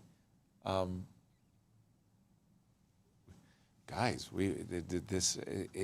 it's impossible we're to seeing call an incredible this round US happening right now. Yes, just an Juniors incredible Championship. Oh my goodness! The game of Zoe, by the way, Zoe and Tang has become much clarified, and Zoe is doing incredibly well. She is well on her way to retaining her title, but it's all the action is going on in the juniors section at the moment. Unless just incredible games. Yeah, both Andy and Mishra. And Andy's and guess what? What? Akopian might be in trouble. No. Which means that if Onischuk wins... Oh, wait a minute. Okay, the engine just... I saw a double question mark on bishop to d3. Akopian is in trouble, guys. Sorry, let's jump Let's to take a look. Our senior. Onischuk is still completely winning. So I'm expecting that one to actually be without any surprises. Okay. I'm expecting Onischuk to win his game against Fishbein, which means that if Akopian loses, actually, then Onischuk is just crowned the champion today. Right? We don't even need the playoffs. Yeah. This is a scenario we didn't even take into account. It felt so unrealistic at the beginning of the round. But it can definitely happen right now after knight b4. I have this move rook to e4. Which is going to rook to e4. Yes. Okay, that's a Verrassing, because I'm sure Vladimir had focused his attention on knight takes and knight takes c2, but rook to e4. What's the problem? Bishop d3? We want to take the bishop, right? Well, bishop d3, I think bishop to b3 check. Bishop to followed b3. by rook takes b4 might be an bishop issue. b3 check. Suddenly my king is in trouble. Hello, hello. Ooh. Yes, I'm just taking the piece. It's problematic. Completely forgot that my king can be in trouble. I was just focused on the pawn. I understand. Wow. I understand. So you take on c2. But then you take on c4 I take with on the c4, rook. right? And now you have to be very careful. What do you mean? Because probably the best move is knight a1 or knight a3. Knight a3 looks like a safer move, but even this... This is not an easy endgame. No. I mean, I take, you take, I'll give you a check, or maybe I go rook c7.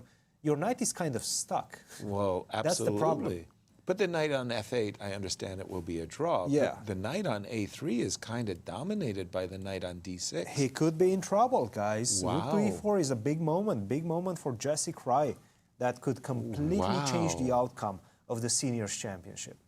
Throw it in complete topsy-turvy turmoil. I'm just going to check in on the game between Fishbein and Onischuk for a moment because, it's a dream position now for Onischuk. Even the pawn on e5, we talked about the pawn on b5 becoming a target, but even the pawn on e5 is becoming a target. King g6, king f5, doubled up nicely against the pawn on c4. Maybe we can even undermine it with a4. I think Onischuk is cooking with gas in this one. This was really, really good. And all eyes on the Jesse Kraai Jesse versus Akopian match. Rook e4. What a round. What a round. I just want to give you, let's see this moment, because Yes. Rook e4 is a big moment. Let's see Rook if he e4. actually finds it.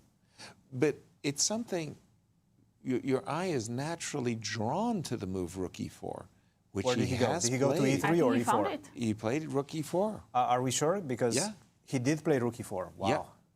Yeah. Your eye is naturally drawn to this move because you're always, as a chess player, you're thinking about how can I win pieces?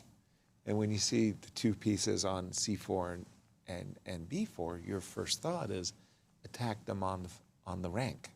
And I'm which he's also just done. thinking that, what I missed previously, the diagonal a2, g8, is very nice for my bishop. So if I can force the bishop to go away and put my bishop there, then I'm Yeah. attacking the black king. Exactly, and picking up the knight on b4. So Vladimir's going to have to defend an ending, a pawn down, and it's not going to be fun. I think he realizes. I think he missed this move, quite frankly, when he calculated from a distance. This move was not on his agenda. Wow. Zoe, let me just show what has happened. This last move, I saw that Zoe had just played this move, bishop to g4, and we can again just see that it's Chloe's king that is exposed. You'd love to play bishop f3 and checkmate on the light squares, but that might involve taking away the knight with bishop to c5. All right, where would you like to go, Kate? Let's check in on the game of Evan Park and Tani Adewumi, because there is a slight chance that if Tani wins and both Andy and Abhimanyu lose it, right. then we will have a three-way tiebreak. Right. That was the only possibility that we had for a three-way, not in any of the other tournaments. But in the junior, it required Tani winning. And like I said, he did get the Bobby Fischer ending, and he's won a pawn. So why not? Guys, rook takes b5. The piece sacrifice was accepted by Bach.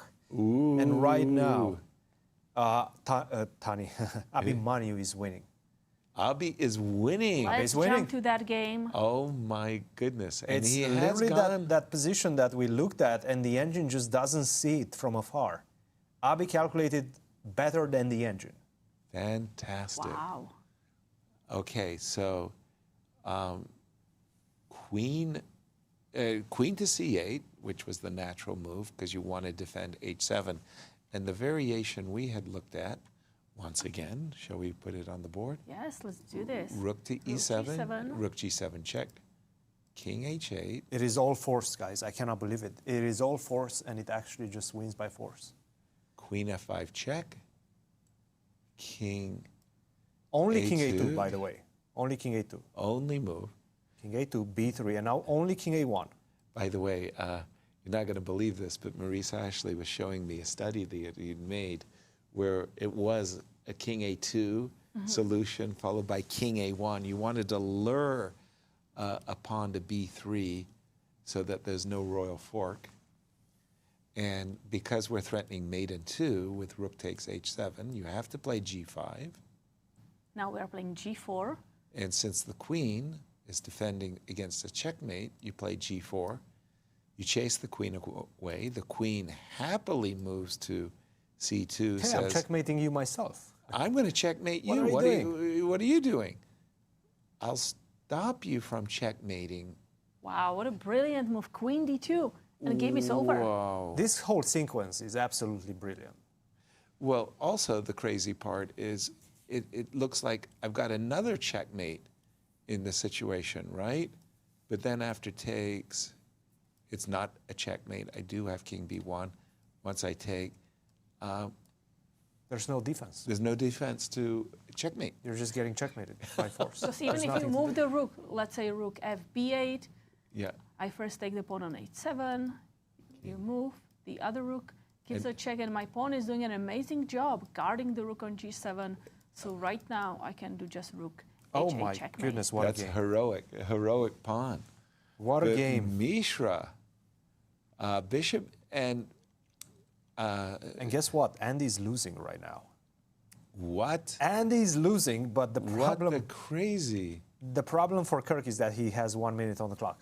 Anyway, this is the game of the tournament. If he manages to find all that stuff with the pressure, including this tournament situation, to be able to execute like this, yeah, that's just incredible. Like I say, I mean, in these high stakes games, keeping your nerves and Queen D2, what a move! You're saying Andy's losing. Andy's losing right now. When he played I know that when we left it, the engine was not impressed with bishop to d3. Like right about these parts, I thought the engine thought, the engine said it was close to even. But after the move bishop d3, my chess thermometer dropped. I wasn't quite sure why.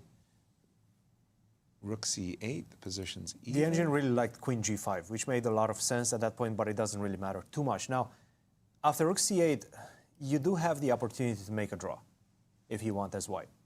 Yeah. You're Andy, you can give a check. Right. On h8, rook g8, queen h6, and the best thing black can do is rook g7. Right. King e8 would be too dangerous? It would be too dangerous. I see the chess thermometer going through the roof. Maybe still queen h7? Love to transfer that bishop to b5 too. Yeah, there's a lot of opportunities. So Andy eschewed the draw and instead played rook f3, and then Kirk played king g8, said, okay, I'm denying you your perpetual. Then he went rook f4, saying that I'm going towards h4. But now he found the right move, the right defense, queen g5. Queen. And that's making space for my king to go to f8 and e7. While also setting up this attack on g2. Now your queen is kind of stuck to the defense of that. So slowly, I'm getting my pieces back into the game. And in fact, I'm tying your pieces to the defense. White's pieces to the defense. Black right now is winning. The only issue for Kirk is that he has a minute on his clock. Wow. Wow. Mishra is still calculating. He's stuck at that point. He hasn't played rook g7 yet. So, sorry, Cristian, just help me out here a bit. I go rook h4. The king makes Go to f8, yes. I go knight, no. Now if I go knight d6, there's rook c1. I have to drop back with my bishop, but now you have king e7. Yeah. And I don't have... I'm escaping. Yeah, this is an extra exchange for Kirk. No time on his clock, 1 minute. How many moves? 12 moves for him. 12 moves still to go. Moves. Yes, we're at move 28. Oh my goodness. What a round. Whoa. So we think Onischuk is winning. We think Jesse has a significant advantage. Zoe is winning, and we think Mishra is winning as well. But Mishra needs to find it. He's played g4. Oh, he played g4 right away. He did not. Oh, my. He did not continue with rook e7, and now... Unbelievable. I'm seeing the engine saying... I'm seeing, not the engine, I'm seeing the chess thermometer saying absolutely even. Yeah. Let's see what's the difference. Why? Because so White let's is say... now stopping Well, queen g4, f5. queen f6, it's his idea. Ah, so no more queen f5 for me. No. And now you want to go probably queen to d1. Only move, right? I want to. I didn't realize yeah, so. It is the only move to redirect my rook. So yeah, I take. Oh, sorry, take. I have to take, yeah. I guess I go back on e1. Yeah, and then I have to go back to b8 or so? You have... No, now I'm losing. Yeah, you're losing. You only have one move, which is knight e6. No, that's not what I want to do. I want to go back to the current position, and I want to do something better than queen takes f5. Can Can I play rook e8? No, queen takes f6. What am I looking at here, Cristian? Rook e8, queen takes f6? Yeah, you only have a couple of ways. And they're both tied to the same idea. c6 and rook b7, both of them with the same idea of going rook b7, c6. Wow, that is a hidden. That is very hidden. So the idea is that we can make a perpetual check or force a perpetual check, but I'm not going to allow rook on e7 to g7 checkmate. This is like really wild stuff. But I am allowing this is a very perpetual. wild position. But that's the only defense? And by the way, it seems like it, yes. A beautiful defense. It's incredibly subtle and well hidden. What a resource. And also the line that we looked at, queen takes g4, that's not completely over. You do go queen d1, you have to go queen d1. This is all forced. Yep. Queen d1, rook takes d1, rook takes f6. Right. Rook e1, and now again, all forced. Knight e6, only move. Okay. Knight e6, only move to stop. Rook e8 mate, yeah. Yes, d takes e6, and rook f8, only move. I would have thought that this position is completely winning for white, thanks to this. I mean, look at this rook. Look at this incredible pawn. You're barely surviving. You're barely surviving. Like with my nails. If we get into this endgame, I don't think you'll survive in a real game.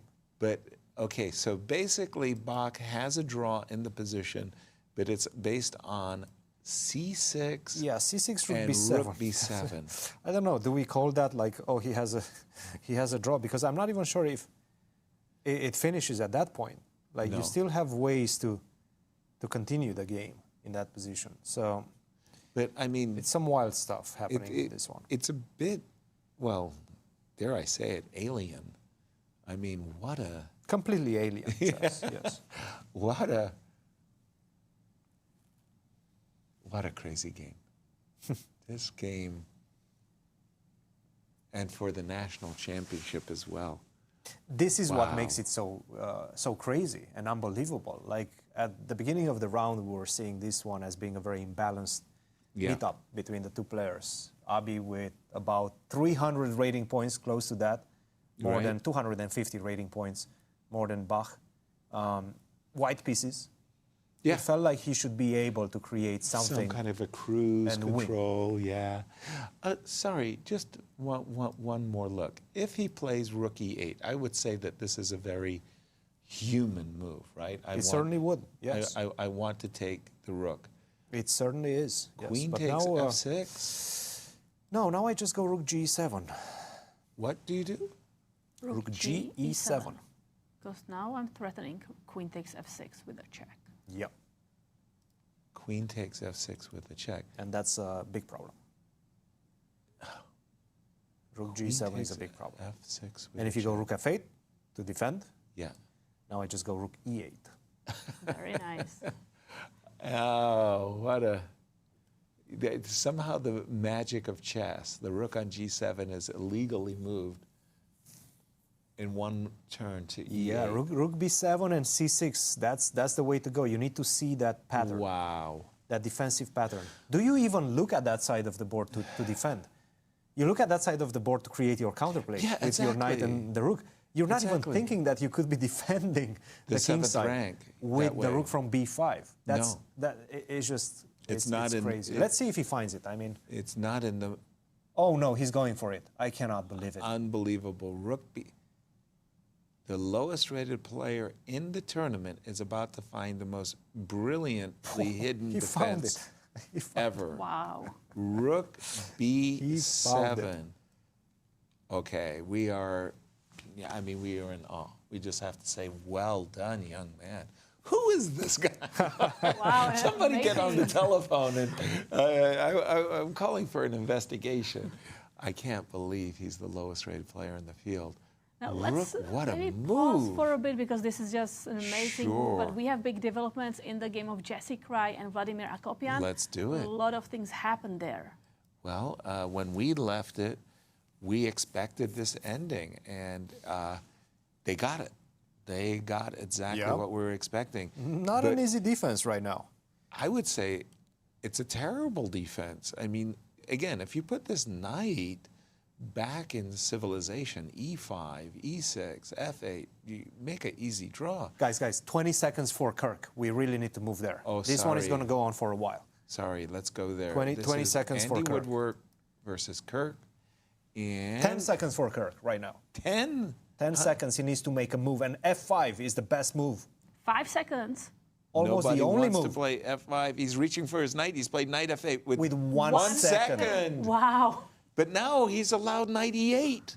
Knight e8 wins. And he wins the game right with now knight after knight e8. And he's knight done e8 it. was played. Oh my God. And Kirk played it with 1 second? 1 second on the clock. Oh, he could have played f5. Oh, f5 is the only move to stay in the game right now. Okay, because we're looking not at taking the rook necessarily. We're actually looking at But knight Kirk is back f6 to 10 check seconds. and rook f5 or bust. f5 or bust. By the way, 5 seconds. knight d7. No f5, no bust. It I looks think like a bust. just queen a8 is over right now. Queen a8 finishes the job. You're threatening immediate double checkmate, by the Queen way. a8 finishes the job. And Andy has a lot of time, right? 14 minutes. He can enjoy the moment. Wait, so if queen a8 and king h7, Rook h4 check, I think, is the problem. and after rook h5, you have bishop d3? No. No, I was going to take that rook and take the rook on g7. No, I'm not actually picking. I am picking up stuff. Okay, so we think queen a8 wins the game because after king h7, there's a beauty. There's a beauty. What is that beauty? Where are you? Where is... And Andy's reaching for the... I think he's reaching for the rook. No, Nope. queen a8. He has played queen a8. King h7. Kirk understands he's got no time to think. Forced move. He had to sidestep the threat of double Queen checkmate. d8 now, just target that knight. Queen to d8. Would give him the winning advantage. Not the only move, but the most precise. So, and he's done it. Wow. So his Queen 8 on the idea board. is if Kirk is going to defend the knight with his rook, then the move rook h4, and we pick up a lot of material. No, dare I say, no, f5, I can't play f5 anymore because I need to be, that's the winning move. And if you move your knight, then I'm Knight f6 check. knight f6, also bishop d3 looks nice, depending when you go with the knight. I would panic that I'm allowing queen takes g2 checkmate. That's the one thing I don't want to allow. I mean, bishop to d3. But queen d8, Kirk down to 19 seconds less. He doesn't have a defense. There's no move. He does not have a defense. There's no move right now. 6. Here it is. This is the 3. national championship. 2 seconds on the clock. Wow. And now we know that after f6, rook h4, check. Rook h5, only move. We can take the rook and take this rook, which defends the knight, and that's it. Yeah. Andy will win the game. And That's Kirk realizes it. He's shaking his head. It was self-inflicted. It was time. Rook h4. I mean, imagine the desperation right now that Mishra is feeling because he sees that Andy is winning. Yep. And he has nothing better than to give perpetual. Oh. Rook b7 was played in that game, rook e7 and c6. Bach is just defending like a machine right now. Fantastic. And the desperation for Abhi. He had such a nice attack brewing, his style, Wow. and then right now with everything on the line, play that move G4, just a few steps away from finishing the job. And this is actually resigns because Andy is... Let's stay with it. Let's stay with up, and I think this is the championship right here, Katja. What a game. But truly, Queen to F7, I think 98 is just 98 is the most natural and easiest move way on the board. And in fact, sort of forces resignation. Knight H5. Okay. Knight H5? Okay, also even the same idea. You want to play Queen takes D7. And Kirk shaking his head, he knows this is lost. 3 pawns, so a piece and a pawn actually for Andy now, as Andy's threatening Queen takes D7 with a royal fork on F6, and Kirk is just distraught. Wow. King H6, knight F4, knight G3, and Andy's, oh, there's even Queen H8 check. So Andy's home and dry in this one, and there's nothing that Kirk can do. There you have it, a resignation. And a handshake. And all eyes shift to Mishra's game, and wow. Big win for Andy Woodward here. Wow. Rook B7, C6, Rook B7, and you're right. The only thing Mishra can do is he knows he's got a perpetual check, and Mishra went to look. He's going to check the result of the game. And he's not going to like what he sees. He's not going to like that. He's not going to like it at all. But is there any chance whatsoever that Mishra could play for the win? I know it's a way of playing for a loss. Sometimes you overdo it, but are there any tricks, Cristian? I don't see them. Has to go Queen E3, I guess. Maybe the last salvo in this one. Okay, Queen E3, let's do it. Queen E3, and now I have to take... It does look like you're setting up for Rook B7 and Queen E7, right? Yeah, and now I have to just take on G4. Now you just have to take on because G4. I'm starting to look at my mates as well in the position. Queen D1 and I'm B3. getting the checkmates in the position also. Uh-oh. Uh-oh. And not particularly a difficult move to make. Yeah, Queen takes G4. I'm back to playing for my perpetual now. Wow. Whoa. Andy Woodward, I think, just managed to win the championship with 2 out of 2. 2 out of 2 in the last 2 rounds. You said it yourself. I said 2 out of 2 right. will probably force the playoffs. Wow. I did not anticipate 2 out of 2 to actually win it outright. Yeah.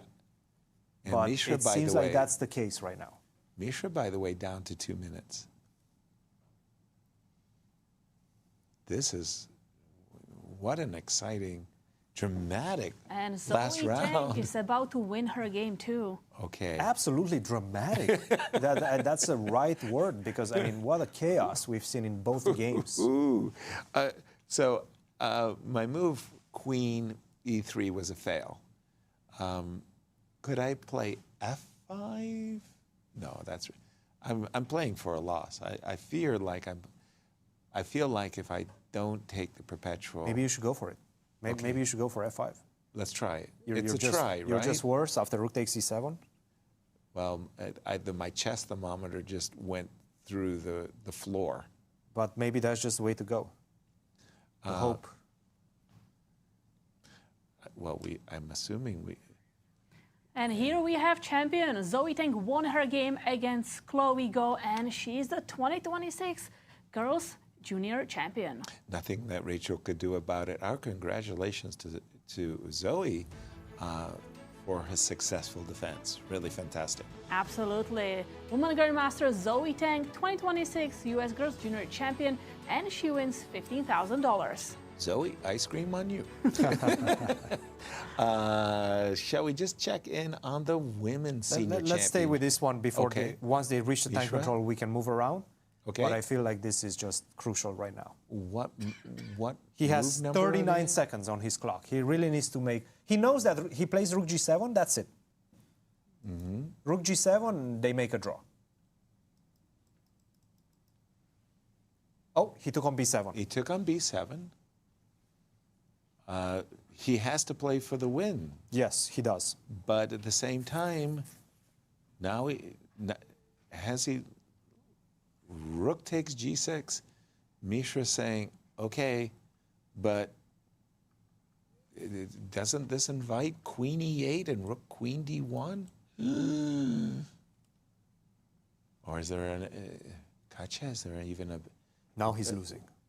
How is he losing, Now Cristian? he's losing. C5. C5. Just Get the queen off that diagonal. That get- forces the queen off that diagonal. Okay. And I'm assuming... Where could I put my queen? by the way? Exactly. Where do you put your queen? I want it to be active, so let me head towards the h7 square. Hey, you know what? Kudos to Mishra for continuing this game. He knows that a draw is just simply not enough. He's Not fighting for the good enough. championship right now. Yeah. The only way to win the championship is to actually win this game. Well, That's it. No it's a- other options. It's a desperate attempt for sure, but I would just be what? Okay, if I'm in Bach's shoes, and I know the engine hates this move. By the way, I'm looking at my own. You know, I'm on the back foot. Right. I want to get my counterplay going. Why is this bad? Queen e8. What's the? I'm sure it's associated with rook f6, right? But rook f6, queen e1. Yeah, what's the issue after rook f6? Queen e1. King a2. Where? a2. King a2. Yes. And B3. b3. King takes b3. Knight c5. King a2. That's it. I don't have any checks. No more checks. I am checkmating you. So. Whoops. That's it. Okay. I mean, Some tricks still available. I thought it would be scary. Nope. So the threat of rook f6 is so strong. I'm also attracted to defending the threat, and your move, Cristian, c5, just nudging the queen away from the f6 pawn. Rook takes f6. Got to stop it. The reason why I'm reluctant to play c5 is my knight on b7. It was like my knight on b7 to say, hey, wait. That's But my it's square. extra, Yasser. It's extra. It's just your extra knight. And just enjoy it. Just stop the threat. Just stop the threat of Just rook takes enjoy f6. it. It's your extra knight. Got it. Couple more moves right now. Couple more moves. So maybe f6, and if the queen steps back, maybe something like, I don't know, rook f7 to stop rook g7. And then, like you say, it's an extra knight, huh? Well, for Bach, this might be the easiest moment for him. When he found rook b7 and c6, that was fabulous. That was indeed fabulous. Yes, rook b7, c6, just an incredible defense. Geez, Mishra must be thinking he's playing against a genius. Like, how did this happen? Look, he had a winning opportunity, right? He did have the winning opportunity if he didn't play g4. He, in fact, calculated better than the engine that we have here in the studio. He just didn't go for it at the right moment. That was just it. He didn't see that queen d2. Queen d2 was just insane. Insane. Okay, Bach down to 7 minutes. Again, just keep me appraised in the Jesse Kraai game and in the Angelina Belovskaya game. How are our tournaments? Well, we can go faring? to Akopian's game because he needs to make a move. Okay, he just made his last move. So we reached the time control there. Time control has been reached in that one. And in fact, he has objectively equalized that position, which means that if Onischuk wins his game and We'll have a Akopian playoff. makes a draw, then we have a playoff. Wow. Yes. We have a playoff in the seniors. It seems like that's the most likely outcome right now. Okay. And again, we are absolutely on the edge of our seats where the game between Mishra and Bach is concerned. Yasser, you asked about the game Angelina Belokovskaya against Olga Sagalchik. We don't have to go there, but it's very balanced. It's going to be most likely opposite color bishop endgame and a draw, which is everything Angelina needs to clinch the title. Exactly. That seems like it's enough for her. It's not going anywhere. Okay, thank you for that update as we stay. And C5, he's look about at to play. this, and he's done it. And Mishra did not. Ooh, he did not want to see that move C5. He did not like that. Because Mishra's whole gamble that he was making was he was playing for rook takes F6, and with this queen on that long diagonal, he would be having checkmating threats. Misha is like, what do I have to do to get this guy out of here? Exactly. And Bach is just getting up like, okay, I'm just chill. So the problem is another easy move, day at the office. Queen D3, I'm thinking just rook F7 and covering. Mm-hmm. So if I play Queen D3, I'm telegraphing my move. I just want to play rook to G7 and Queen H7 checkmate, right? That's super clear. And the move rook F7 just stops me cold. I'm also thinking about the move C4 instead of rook F7. Okay, just a second. So C4, and if I come back. Then Queen C5. Gotcha. Yeah, C4 is actually really good too. Rats. What did he play? Queen E4. Queen E4. Okay. Move 40. That's the last move before time control. E4. Now there's various ways to get the advantage. Now I'm thinking rook E8, right? Rook E8 is the simplest way, yes. And probably the best way. And this is move 40? Move 40, last move for Bach. And Bach also has Queen E8, doesn't he? Queen E8 is, yes. But then... It's also a great move. And because there are checkmating threats against White's king. Wow. Let me just investigate this. Whenever I'm under attack, I want to trade off the queens, and I'm just thinking that with this threat of rook to E1, well, sorry, my mouse is not cooperating. Rook to E1 checkmate.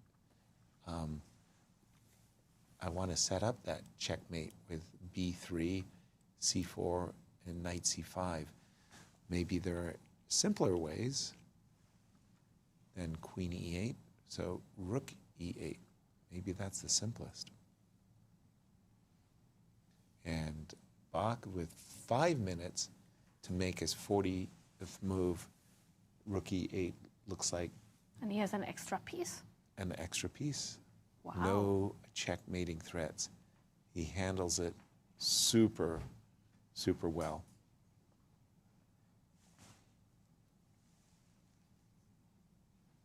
All right, we're going to keep an eye on this one. Again, Bach needs to make his 41st move. He's got 5 minutes. Where would you like to take us? Let's check in on Alexander Fishbein against Alexander Onischuk. And that could be the decider in terms of the playoffs. And everything's gone swimmingly well for Onischuk. He's won the pawn on E5. He's left Fishbein with this terrible structure on and it's over. Yeah. There's just nothing to discuss. This is a winning position for Onischuk. Yeah, that's probably that's king done. B3 we can expect. By the way, we do have some results. Joel Benjamin won against Alexander Golden. Stuart Rachel's lost with the white pieces against Alexander Shabalov. And in the girls section, Rose Atwell lost to Rochelle Wu. Wow. Wow, Rochelle, 5 wins in a row. What a way, She finishing may in actually style. fight for the 2nd place. Remarkable. Wow. Remarkable comeback from an absolutely terrible start. Can get worse than three losses in a row. By the way, Bach played rook E8, his 40th move and the best move in the position. Amazing. Amazing. Rook E8, the best move. Wow. Wow, Bach is playing the last round of the championship absolutely brilliantly. So we were talking ourselves, statistically speaking, would we have a playoff tomorrow?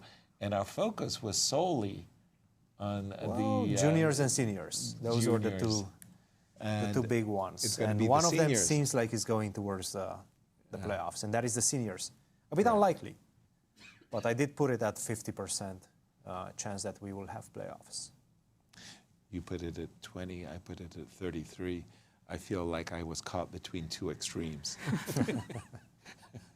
I was the moderate voice, the voice of reason, I would By the like way, to if say. he loses this, if Abhi loses this, and it's losing, it means that he might have to share second place with Tani. Because Tani's winning. Whoa, Tani is winning. Tani's winning. By the way, we've made... It's not over yet by any stretch of the imagination, but Tani objectively is winning right now. We've made time control. I don't know if we're ready for some standings because we've got so many... Maybe let's check in on the women's seniors. All right. So Angelina Belakovskaya against Olga Zagalchik. Just to check the position, we believe it is going to be a draw. Angelina needs only a draw to clinch. And yeah, this looks like a very, very comfortable draw for white. Maybe even a draw from a position of strength, actually. You could at least bring your king up, and black doesn't have a similar idea. And the game for the second place between Natalia Tsodikova and Chochanik Airapetian, the defending champion. Natalia is maybe in trouble. I love this She has battery. this beautiful battery, but it's covered. the black king on the black queen on G6 is also looking for some attack on the G file. And yeah, there's a king on. Wow. I'd say this is 3 results just because it's so unusual to see this open diagonal blasting away. Knight Okay. F2 looks very dangerous here. I mean, it's white's turn, but Knight F2 planning to maybe reroute the knight to E4 and take on G3. Okay, let's just see. So Knight F2. Oh, sorry. It's white's move, pardon me. You said that. So if I play Rook A7, and you go Knight F2, yeah? And if I play Rook takes C7, none of this works, right? Well, I mean, still start with Knight E4. All right.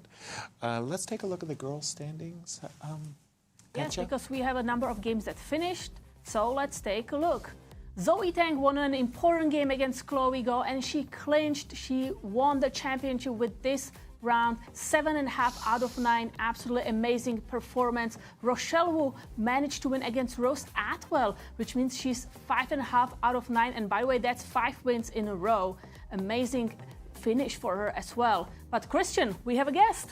We do have our 2026 U.S. Junior Girls Champion with us, Zoe Tang. Zoe, congratulations. You get to defend the title such an incredible fashion as well. Yesterday, it felt like you missed an opportunity, but still, you kept your composure, kept your focus, and you delivered today. So I just want to congratulate you and present you the winner's trophy. How are you feeling right now? It feels amazing. I mean, like, to be able to, because winning it the first time was like my dream from a kid. Like, I grew up watching these games. And then to not only win it once, but also to win it again this year is just really amazing. And it wasn't easy, because Rachel, at the beginning of the tournament, it felt like she was running away with it. But what you did, you had to do, and that is to keep contact with her. And at the right moment when you played her, you had to deliver. That was the crucial game. How did you approach that? How did you feel after you won that game?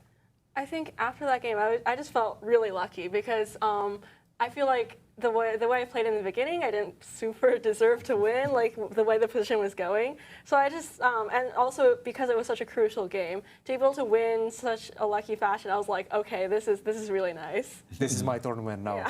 right? And after that, you did what you had to do, and you deliver the goods. Second trophy, guys, any questions for our champion? I'm not going to go into the analysis because I think it was just a very well-played game. Just a big congratulations from me, Zoe. Absolutely. Yeah, absolutely. I have a question. So when was the moment when you felt you are going to win this event or you have big chances? Was it the crucial game or was it maybe later? It was probably after I won that game, because before it was like, you know, one single loss could still flip the standings. But afterward, I had 1.5 points with 2 rounds to go. It should be doable as long as I kept my composure. Right. Nice. Well, congratulations. Thank you. Well done. One more question. What does this title mean for you? You just said that the first one was great, but the second one, to do it a second time, and another question tied to that, are we going to see you in the juniors next year? If I get an invitation, we'll see. Okay. But I mean, like, the second time it's proving that the first time wasn't an accident, that I really deserve to be here. And I'm sure you had a lot of support at home, your family, your friends. Do you want to say a word for them as well? I want to shout out all my friends and family who have been following along, especially to Wilson, Kimberly, Tatev, everyone who's been basically like following along and like sending me supportive messages throughout the tournament. It's been really, really amazing, just like knowing that so many people are following along and just cheering the best for me. Well, Zoe, congratulations once again. You're the 2026 U.S. Junior Girls Champion. Thank you. Congratulations once again, Zoe. Wow. Very, very nice. As more of championship round continues here, Mishra is still reconciling, and there you have it, our champion. Back-to-back champion. Fabulous. Proving that first time was not an accident. Indeed. That she's indeed one of the best, and right now the best in the country. Wow. Yeah, it's all gone wrong for Alex Fishbein. Alex Onischuk looks like he's in cruise control. Jesse still is the one with the extra pawn in this ending. Vladimir is still having to, how do I put it, punch his ticket into the playoffs. I mean, he's not there yet. I think it's somewhat trivial right now, right? Is it? Because after H2, H4? Why is it trivial? Maybe it's not trivial, actually. Now, the more I think about it. Now I go knight b5, knight b5, knight d4. I really need to get my knight back. Oh, gosh, yes. I mean, I thought that the knight was terribly, terribly offsides, say king f2. Knight d4, very natural-looking move, yeah? Yes. And something like, I don't know, let me just try to trick you. You're trying to trick me. I certainly am. And your We idea do is have if I H4. go rook to e4, this is what the trick is, yeah? No, my rook e4 is too brutal a trick. This was my other trick, was that if you played knight here, I wanted to go rook check. And if you played king here, oh no, it doesn't even work. Oh, that was brutal. I was going to mate you. Or take your rook, but you would defend. Sorry. But how is the position after knight takes f5 and king g3? Aren't you getting rook 8? No, with the rook on d6. Yeah. Let's pause our analysis and go back to Mishra, because after rook e8, he's just played the move queen d3, and I think we're about to see a rook check. Yes. A rook check and rook check queen and to e8. Queen e8, queen a4 is starting to look really nasty. Really in grim. the position. Like, we'd always wanted to put our king, tuck our king away, but this is the problem. We're now facing a threat of, well, yes, it is a threat of checkmate, because queen a3, we've got b3 mate. Queen to e8, and also attacking the rook. I think this is very bad for a Abhimanyu. winning moment here for Bach, and I did not see this coming. I mean, his defense was absolutely incredible. Of course, Mishra had a perpetual check when he liked, but even going a bit back, right? He the had, tournament circumstance. instead of playing g4 immediately, he had chances for a win. Yeah, no. This was an absolutely marvelous Donnybrook of a game, and we're expecting Bach to put the finishing touches on an extraordinary win. Rook But it's E1 really check. all Bach. I mean, the way he played it, was the way crazy he good. defended, he found all that rook b7 and c6. I mean, that's just crazy stuff. Yeah, no, fantastic. Knight b8. I mean, he made so many great moves. Knight b8, knight d7, knight c5. That idea. And then the whole A5, B5, then B4. just calmly defending, saying you don't have anything on the king side yet. All I have to do is just start pushing my pawns. That's a decision in itself. Then to go rook b8, rook takes b5, sure. Mishra had that absolutely incredible win that we didn't spot at the beginning. It seems he didn't spot it either. But after g4, after giving the final opportunity, he found rook b7, c6. That was great. Yeah, truly. And he's about to give the check. He was like he was. Yeah. Well, looking forward to swing the rook to the other side. Well, the nice part again is whenever you're calculating forcing moves, anything that starts with a check becomes very, very easy to calculate. Rook e1 check is what we think about to be a winning move. King a2, and he's done it. And then just to follow up with queen e8 so that you're threatening checkmate in 2 moves. And there's no defense. And threatening Mishra, queen e4, forcing a trade. Yeah, if we provoke b3, then we could trade on e2 as well. Yeah, which is even, like definitely more King direct c2 is on the board. King c2? Or, yes. Oh, sorry. King c2 was played. King c2 is on the board. Again, you're running into the same issues. Queen e8 is just devastating. And I think Mishra right now is coming to the realization that there's just simply nothing to do. Queen a4 is coming. If you don't allow that queen e2, and we're exchanging the queens, excuse me, that's coming. c4 is coming in the position. It's all over. Yeah. By the way, breaking news in the women's senior championship. Natalia Tsodikova drew against Cho Channing Ayrapetyyan, which means Angelina Belakovskaya is the champion. Right, regardless of the outcome. Congratulations to Angelina. I think she's already feeling like a champion. She may not know about it yet, but she is the 2026 U.S. Women's Senior Champion, winning $17,750. Big congratulations to Women Grandmaster Angelina Belakovskaya. And very, very well deserved. She had a dominating performance, actually. And poor Mishra sitting there looking at the wreck of his position. Queen e8. Again, queen e2 check, queen a4 check. It's all gone in his favor.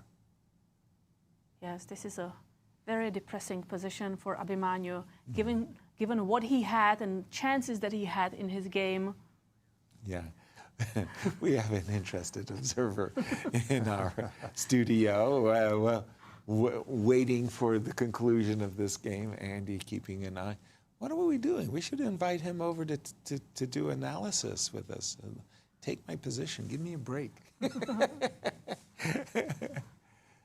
Hey, are you mic'd up, Andy? He certainly is. He certainly is ready to answer the questions. Wow.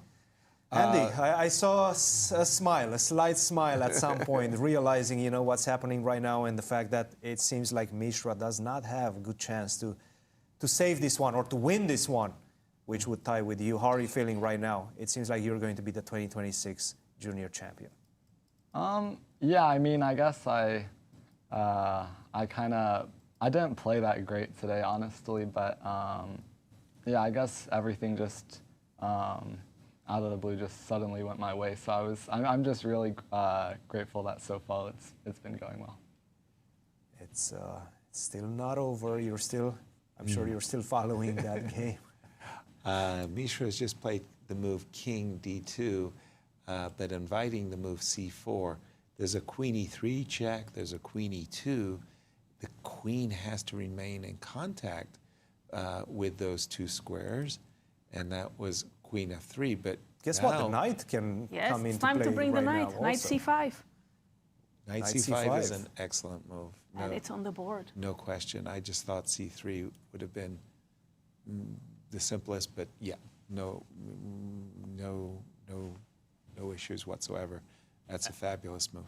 Andy, your game wasn't easy either. You got an advantage out of the opening, but then it felt like Kirk was finding the best defensive resources.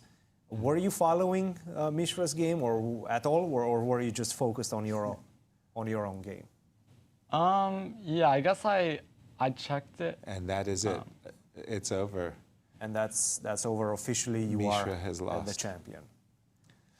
Yeah, it wasn't easy at all. Kirk defended a bad opening, actually. Yeah. That's what happened there. No, I mean, he played like a really great game, I guess, and like overall, like until the very end, he played like really good, found lots of defensive resources that I missed, even with little time. Yeah, I guess in the opening, he just played something I checked like a long time ago, so I vaguely remembered what I was supposed to do. And then, yeah, I guess after like a lot of complications, I just got really lucky in the end. All right. Let's go through standings.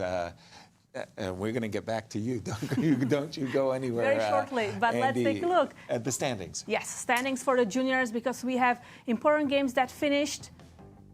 And check this one out. Wow. Andy Woodward won an important game against Ghazarian. Abhimanyu Mishra was not up to the speed and he lost to Bach and Go, which means Andy Woodward is the 2026 U.S. Junior Champion. And a chance for Tani, actually, to tie for second with a win. That would be come from out of nowhere. And then tell us about the Women's Senior Championships, because I do believe we've got... Oh, first, let's do it with the junior girls. Here, Zoe Tang won her game against Chloe Go, and she is also the back-to-back champion, the 2026 U.S. Girls Junior. Rochelle Wu, on the other hand, won 5th game in the row, Wow. and with 5.5, she's currently tied for the 2nd place. Fantastic.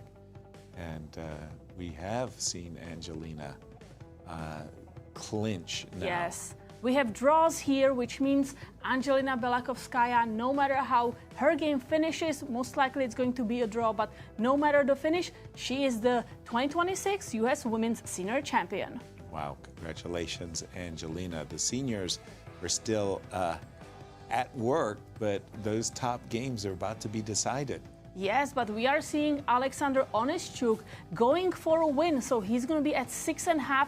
Vladimir Akopian is defending, so we may see playoffs tomorrow, or it can be actually Alexander Onischuk who leapfrogs and wins the championship. For sure, Alexander Onischuk is winning at this moment as we speak, and it's about whether or not Vladimir can hold a position where he's a pawn down. He should hold it, mind you, to try to force a playoff tomorrow. But Cristian with our champion. Cristian, over to you. It's official. Andy, you are the champion. You are punching your ticket to the U.S. Championships. It wasn't easy. It was a very difficult comeback. Mishra seemed, or at least looked like he was running away with it. All he had to do was continue winning. But you also had to continue winning as well to keep contact. How are you feeling right now? Yeah, I'm really happy, obviously. It's probably one of the toughest tournaments that I've played in quite a while. I guess, yeah, in general, I also felt like Mishra was playing really, really well, which he was. And yeah, I guess I was just lucky that everything went my way. What were some of the critical moments in this tournament for you? And maybe you can give us, because sure, we've seen your games, but we don't know the backstory of those games. What were some of the critical moments in this one? Yeah, I guess probably, I guess there were probably 2 critical moments in my tournament, I think, besides this round, of course. I think the first one was the game against Mishra. It was really like, it was pretty much even like the whole time, but then when I got my chance, I missed a small tactic, and then the game ended in a draw, and then, yeah, I guess that was kind of disappointing, and then I had a couple disappointing games after that as well. And then probably yesterday against Burrington, I guess, was when another critical moment when I realized I still had chances. Absolutely, and again, we've been talking about this U.S. National Championships ticket that you're getting. Once again, you're going to play the best of the best in the U.S., you being one of them. How are you feeling about that? How are you going to prepare for that tournament now that you have experience in the U.S. Championships? Yeah, it's always like one of the funnest and strongest tournaments that I play in every year. And yeah, I mean, I played most of them last year, and I think I got to experience, I guess, for the first time, relatively first or second time, how it was getting to play against them. So I guess I'm just gonna try to keep playing like I did here. Thank you very much. And there it is. Angelina just officially became the senior women's champion as well. Before we let you go, Andy, and there you have it, 2026 U.S. Women's Senior Champion. Quite a nice purse also for Angelina, and I'm sure she will be back in the studio with us later on. But right now, Andy, I do want to offer you this trophy, the Juniors Champion trophy. It's yours now. And guys, any questions? Absolutely. I mean, a big, I want to say come from behind, because Mishra led and you finished with 2 out of 2. Almost kind of must-win games, actually. So big congratulations, Andy, to you. Thank you. Now that you've managed this, what is your most immediate goals? What are your most immediate goals?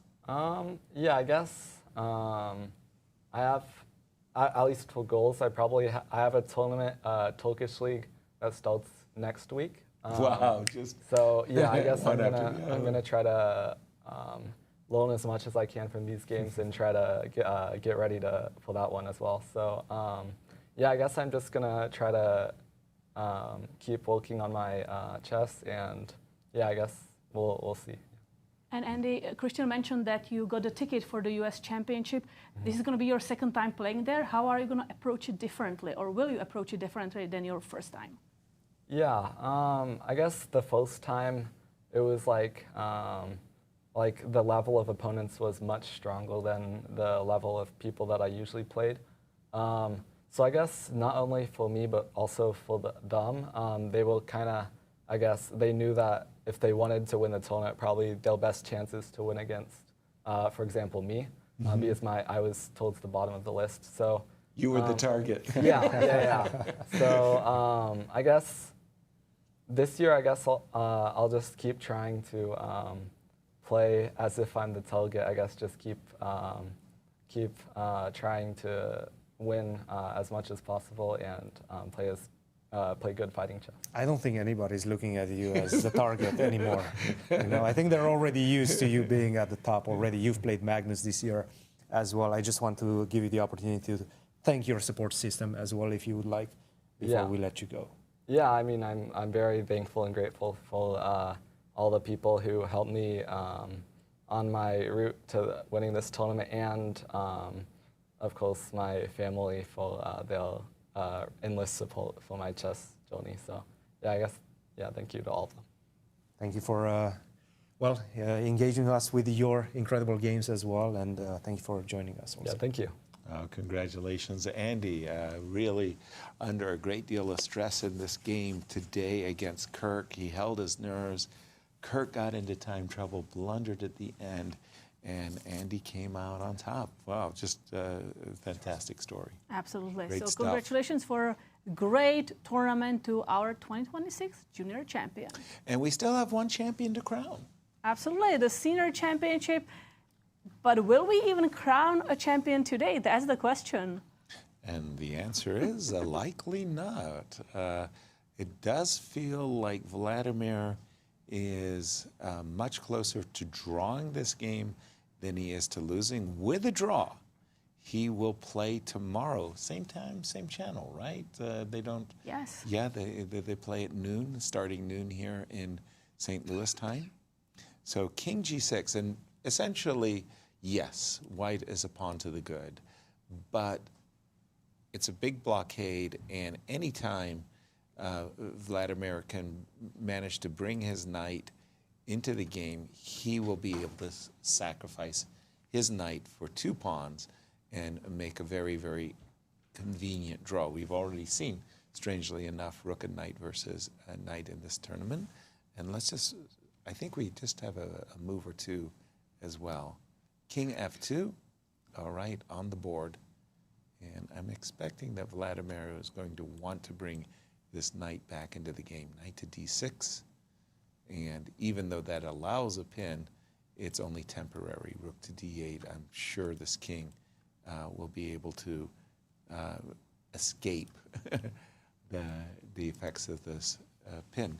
So a draw and playoffs, we're playoff bound. Most likely. Most likely. Since we have time, let's take a look at the juniors. Nico Chasin against Liam Putnam, an interesting endgame, and how to win it for black. Yeah, well, Nico has had, wow, just a crazy, crazy event. He's at times just blundered away. But in this game, it looks like Liam, with this pawn on b2, he's basically ready to start running. The one thing that he has to be careful of is that when Nico plays the move f6, and if it provokes g6, this king could come to g7, and then rook takes b2 and king takes f7 will be on his agenda. I do believe it's a winning ending for Liam, but it's not tidy, easy peasy. Should we take a look at Onischuk's final few moments? Because I do think that he's going to be winning his game as well very soon. In fact, I think what I saw, I thought Fishbein was going to resign, because at the moment, 3 pawns, all rook endings are drawn. That's true, but not when you're 3 pawns up. Well, what's better than 3 pawns? 4? 4 pawns. And guess what? We might be seeing a 4-pawn. Might as well. I never had a 4-pawn advantage. In the story sort of continues. What's better than 4 pawns after that? Oh no, we're going to get. And we keep going. Start getting more and more. But we're seeing rook d3 and rook takes. It's tough to give up on your dreams. And for Alex Fishbein, he came wanting to defend his title. And the crazy part is, with 2 rounds to go, he got himself in a position where the possibility was there that he could indeed repeat as champion. But today, he misplayed what I thought was an advantage in his favor.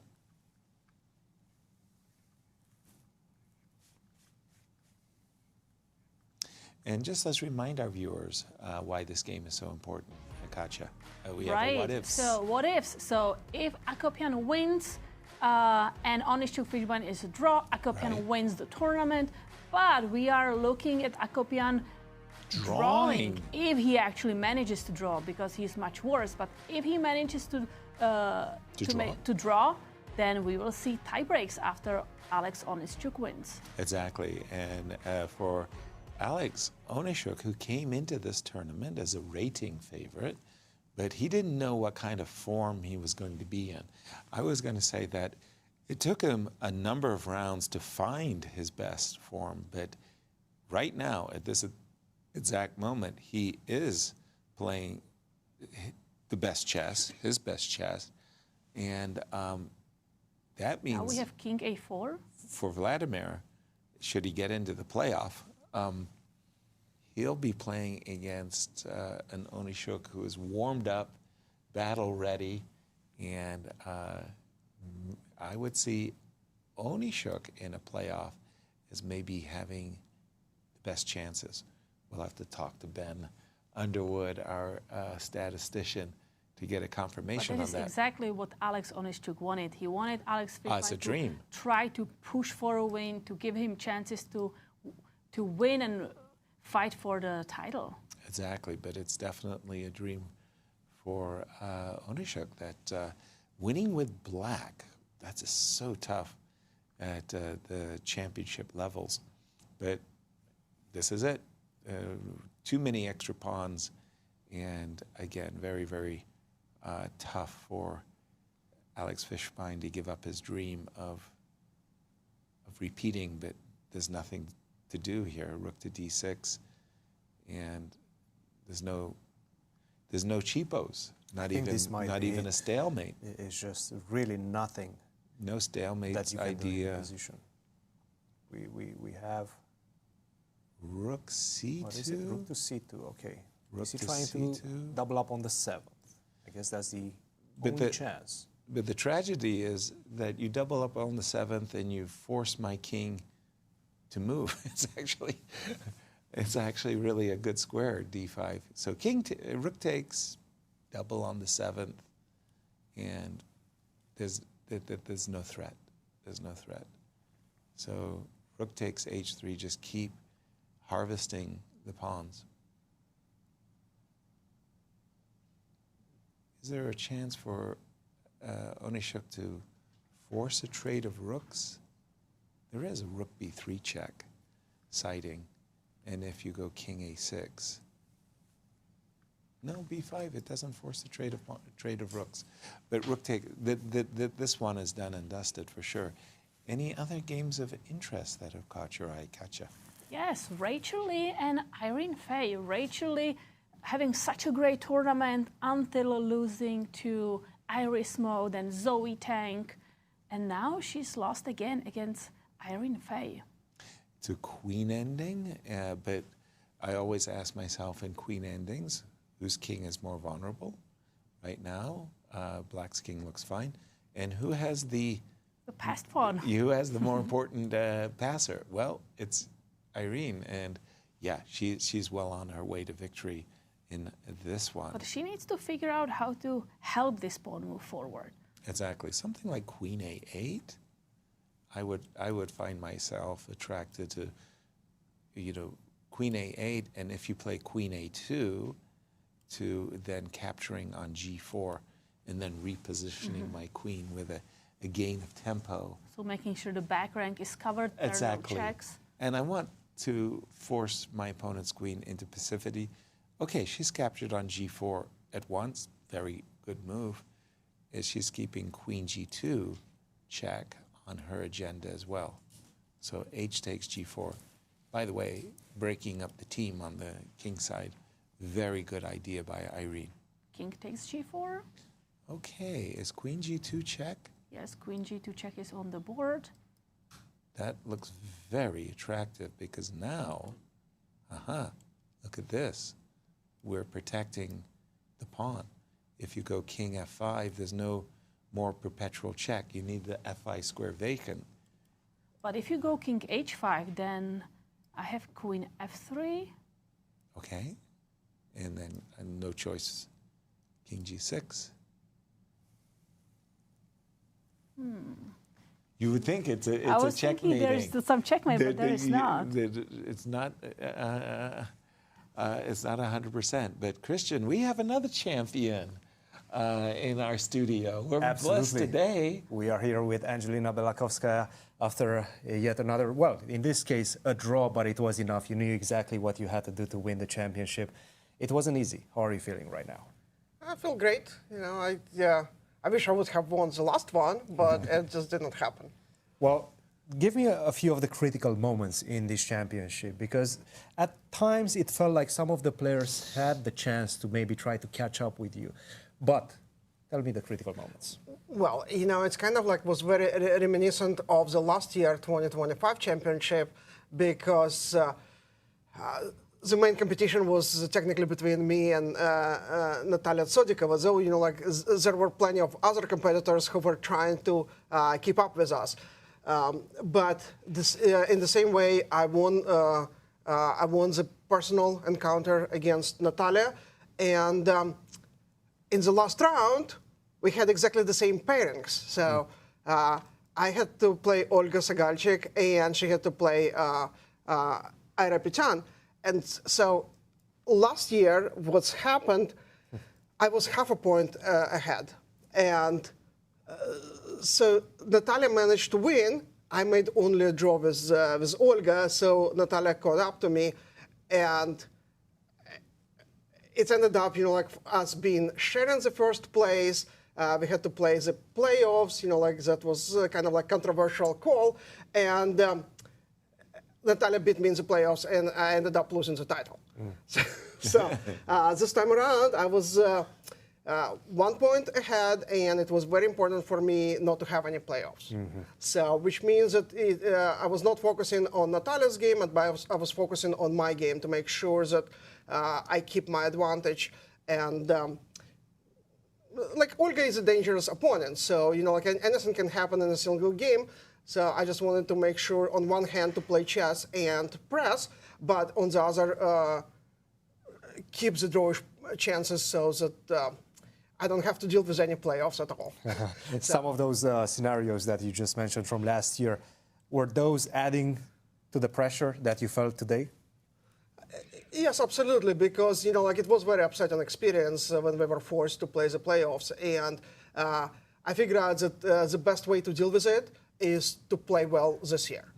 So that was how I felt about it.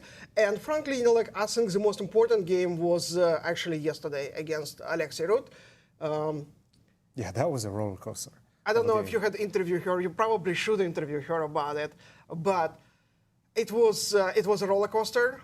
She prepared for me. She got an advantage in the opening, and I had to put like all my energy and efforts together to hold the position. So I found like some counter h5 to get my knight relocated on f5, and it was tough. But I was defending and defending and defending. She had the perpetual somewhere along the way, and it's kind of interesting because Alexei usually like a very peaceful player, so she loves to make a draws, but somehow like she managed not to force the perpetual. She kept playing because she technically had better position. And I was looking at all my chances. At some point, like I found those chances and I actually was better. But then it was very weird because I didn't even see that there was under promotion of knight. F1 knight, Yes. And winning the game. I calculated ahead of time, like I spent quite a bit of energy trying to calculate ahead of time, and I saw that, like if when I make a queen, I'm losing that queen to rook f3 check, but I just thought I still have some chances with rook against bishop and pawn. I know that theoretically his position is drawish, but, game is game. However, I just calculated a different opportunity to bring my king on the, like h file with like king g7, h6, h5, and but it did not work out. So I figured out, that was my chance, and it's happened to be my chance. It was indeed.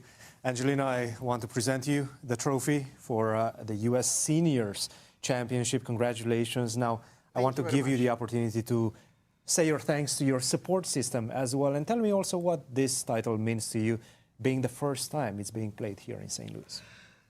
So first of all, like we already had the conversation about, like my teaching at the university, teaching global finance. We also had the conversation about GT Anywhere and kids that we are planning to teach chess.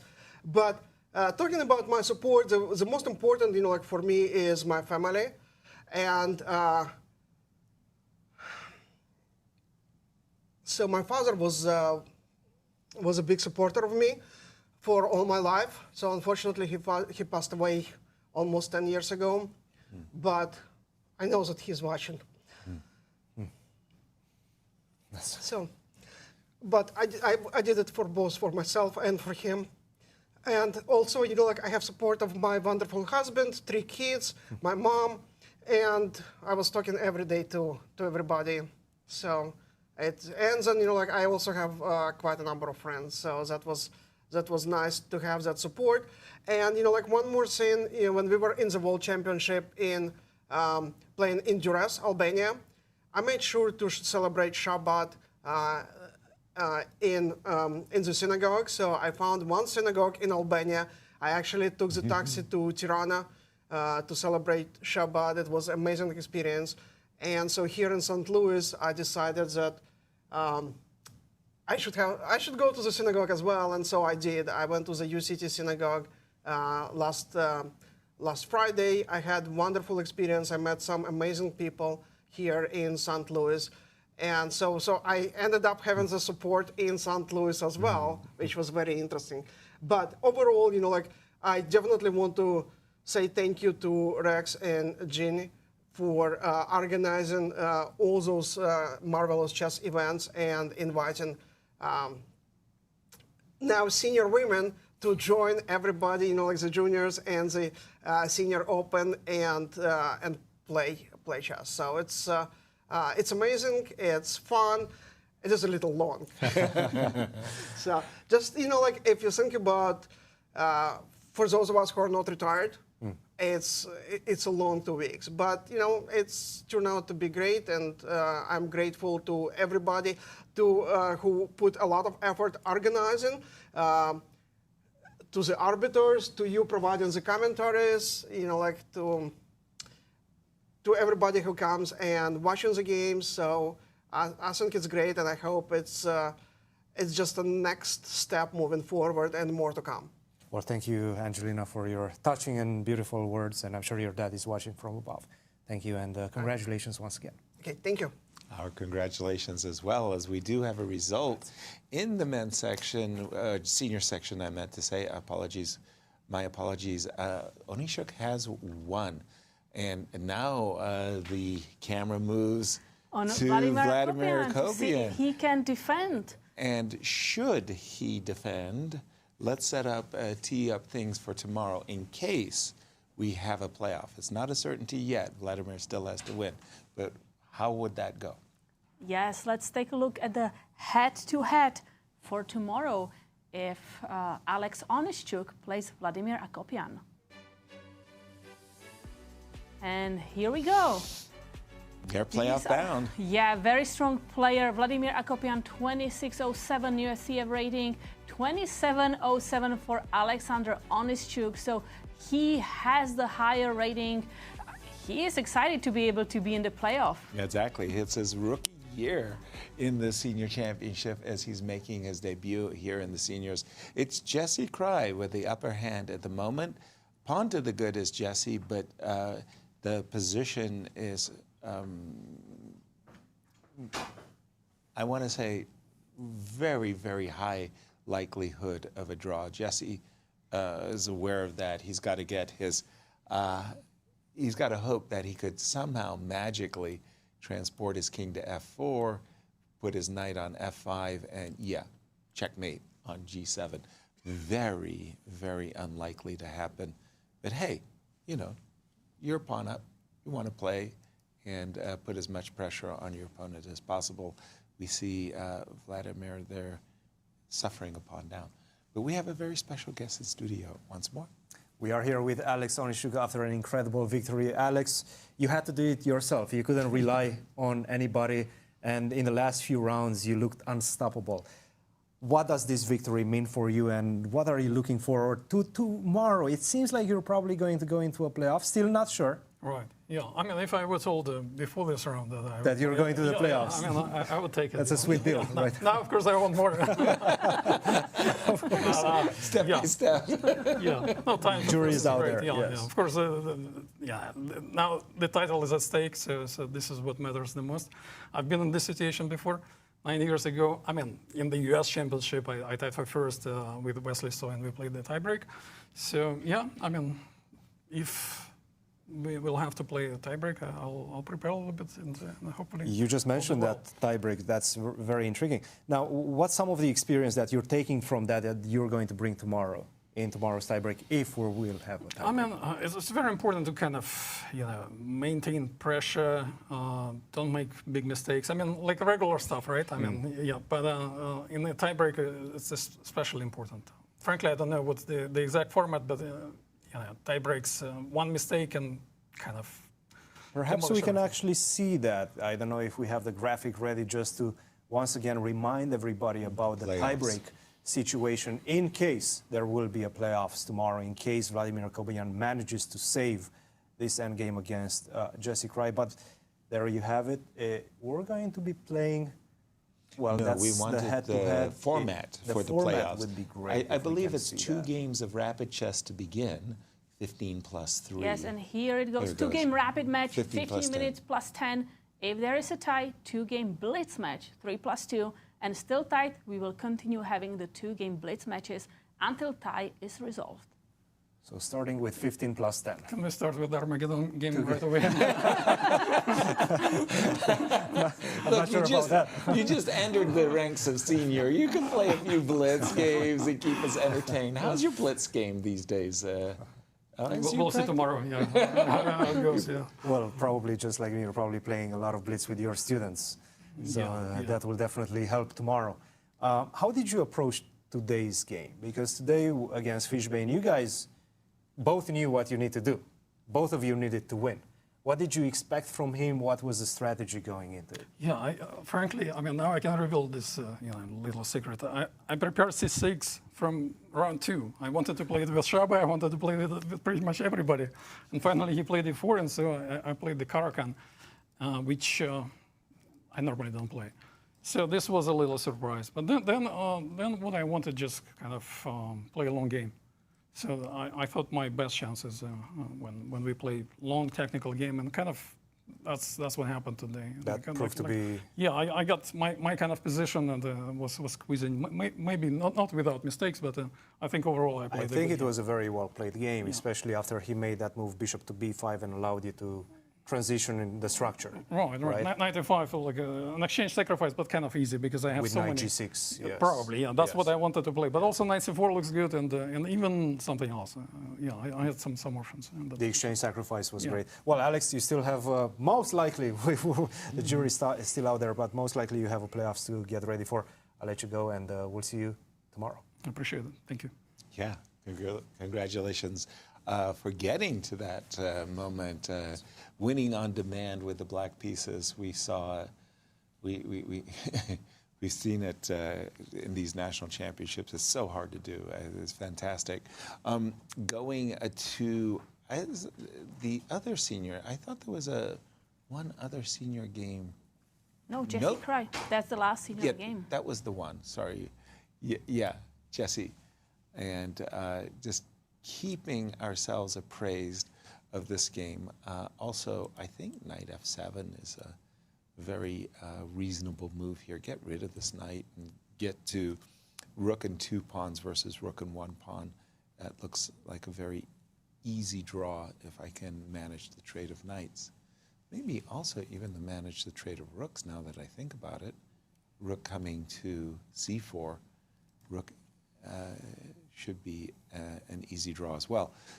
Any case, we think we're playoff bound. Where else would we like to go? I want to go to the girls' junior, Rachel Lee against Irene Faye. Right, we thought Rachel was losing less. It was the queen ending. It was not so clear how black wants to win this game, because you always have to be careful trying to support your pawn, but making sure your king is safe. But now after this move f5, you are completely blocking the diagonal. The black king is safe, and now we can just go and try to support the pawn to promote. So I think right now, this is looking great. This is it. Yeah, fantastic for Irene in this one. She's looking. I mean, this pawn on a2 is, shall I say, fabulous. Looking great. I see that after the move f5, if we just mark time, the idea is to bring our queen to f6 so that we can promote the pawn, and we can do that by force. Check, king f7, check, king e8, and now that our queen defends the a1 square, we can just make a queen and force resignation. So that's what Irene's move f5 does. It opens up the f6 square, threatens the move, the maneuver, queen d8 check, queen f6 check, and promotion. So that's what's on her agenda, and Rachel's in trouble. And before we go on break, let's just remind everybody of where we stand in the tournaments. Yeah, let's take a look. And we start with the girls juniors. We have a winner, Zoe Tang, the 2026 US Girls Champion. She won her game today against Chloe Go and had 7.5 points. Rochelle Wu defeating Rose Atwell, And Jasmine Su draw against Amy Yang. 7.5 out of 9. Simply a fantastic performance. Bravo, Zoe. In the junior section, Andy Woodward won on demand. He defeated Kirk Ghazarian in a kind of crazily complicated game. Abhimanyu Mishra, big upset. He lost to Bach and Go, who just played a fantastic game, finding the only moves to defend his position and then turning the tables. And Alice Lee drew against Brewington Hardaway. For a 50% result, congratulations to all of those players. Great championship. And in the ladies, all of them made a draw. This was not a decisive day, but big result for Angelina Belakovskaya, who won the championship with 7 points. Clear second, Natalia Tsodikova with 6 points. And third, Cho Chanik Irapetian with 5.5. Not wanting to call her out, but Catherine did make a draw. So very good. Well done, Catherine. Final round. In the seniors, we have a change in the leadership. Alexander Onischuk won his game, and he is at 6.5 out of 9. And Vladimir Akopian still playing, but struggling. Maybe making a draw, maybe not. Alexander Shabalov winning and tying with Alexander Fishbein for the third place. 3 champions so far, Cristian. One to go. I feel like final thoughts already. no, we're just going to take a break. We're coming back. We're taking a quick break. Well, Akopian is still fighting, and to be honest, he was in some danger. So we'll see how that one plays out. It does seem like right now he's sort of out of danger. He's getting his setup, defensive setup. I expected the playoffs, so this is exactly what we're going to see. I'm very impressed with all the players, but specifically in the juniors, I really like the way Bach played. The whole tournament, not only today. Phenomenal. The guy came into this one as the bottom seed. Bottom seed, the target, exactly, as we sort of painted the bottom seed. But right now he's on the podium. He's in third position. Maybe if Tani wins, maybe he's going to overtake him. But he played a tremendous tournament. So just incredible play today. What a dramatic round. Truly, and our favorites, especially Andy and Mishra, kept us on the edge of our seats. We're going to take a break. What are we doing for our viewers on our break? The viewers will be able to see how the chess club took a trip to Washington, D.C., to the U.S. Senate. Take a look. Right.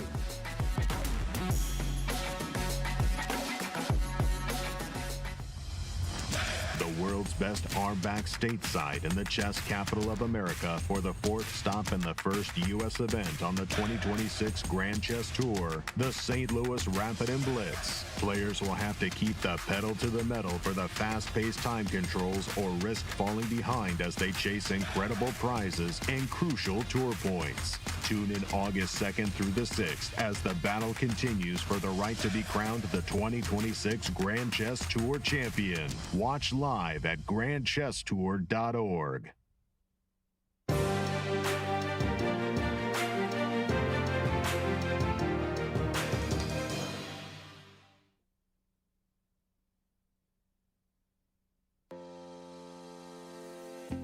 The 2026 Bipartisan Congressional Chess Tournament offered 7 students from the St. Louis Chess Club an unforgettable day on Capitol Hill. Before the competition began, they toured the U.S. Capitol, exploring its historic halls and learning about the people, artwork, and landmarks that have shaped the nation's history. Ooh la la, look at this. That's pretty cool. Yeah. Look at that. The big dome that you see outside. The big dome. Wow. Amazing. It's really cool. Wow, this is so cool. The day continued as lawmakers, world-class chess players, and the students came together for the Bipartisan Congressional Chess Tournament in Washington, D.C. Hosted by Senator Eric Schmidt of Missouri and Representative Wesley Bell of Missouri in partnership with the St. Louis Chess Club, the event brought together members of Congress, chess champions, and the students from the club's select chess program for a day of friendly competition and meaningful conversation. And I have to tell you, as somebody that did not grow up playing chess, I am so proud of what St. Louis has become now as the chess capital of the world, in my view, but certainly of the United States. And that is in no small part to Rex Sigfield, who's here. Let's give Rex a round of applause. More than just a tournament, the event highlighted the powerful role chess plays in education. Throughout the day, students demonstrated the critical thinking, focus, and resilience that chess helps develop while competing against members of Congress and engaging with leaders from across the country. Congressional leaders were joined by renowned chess figures, including Grandmasters Firouzjan Akopian and Yasser Seirawan, along with international masters Eric Rosen and Irene Sukandar, creating a unique opportunity for students to interact with some of the game's most respected players while sharing their own passion for chess. My name is Emmanuel. I'm 14 years old. I think the funnest thing is to be able to play against all the senators and all the congressmen.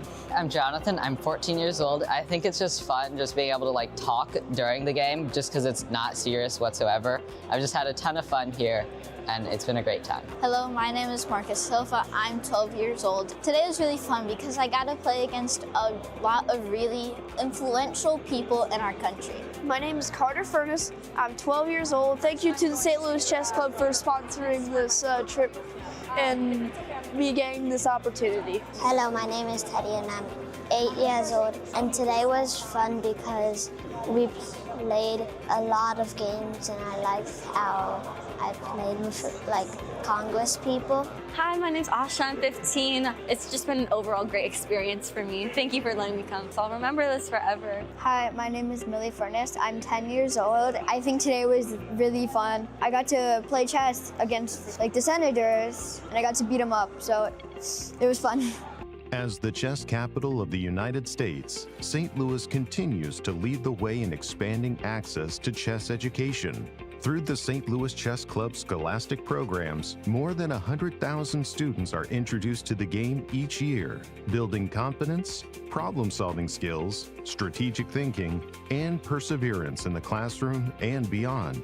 The 2026 Bipartisan Congressional Chess Tournament was a celebration of learning, leadership, and the lasting impact of chess.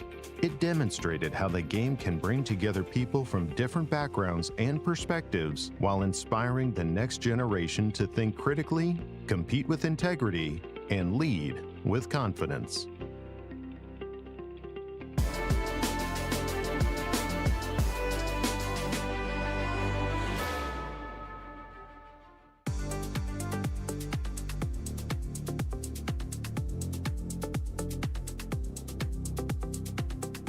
Welcome back to round 9 of the U.S. Senior and Junior Championships. We have last few games remaining, but the most important one, Jesse Kraai and Vladimir Akopian. Absolutely. Before we get into the game, just because of that whole tour to Washington, D.C., I really want to give a big shout out there to Senator Ted Cruz.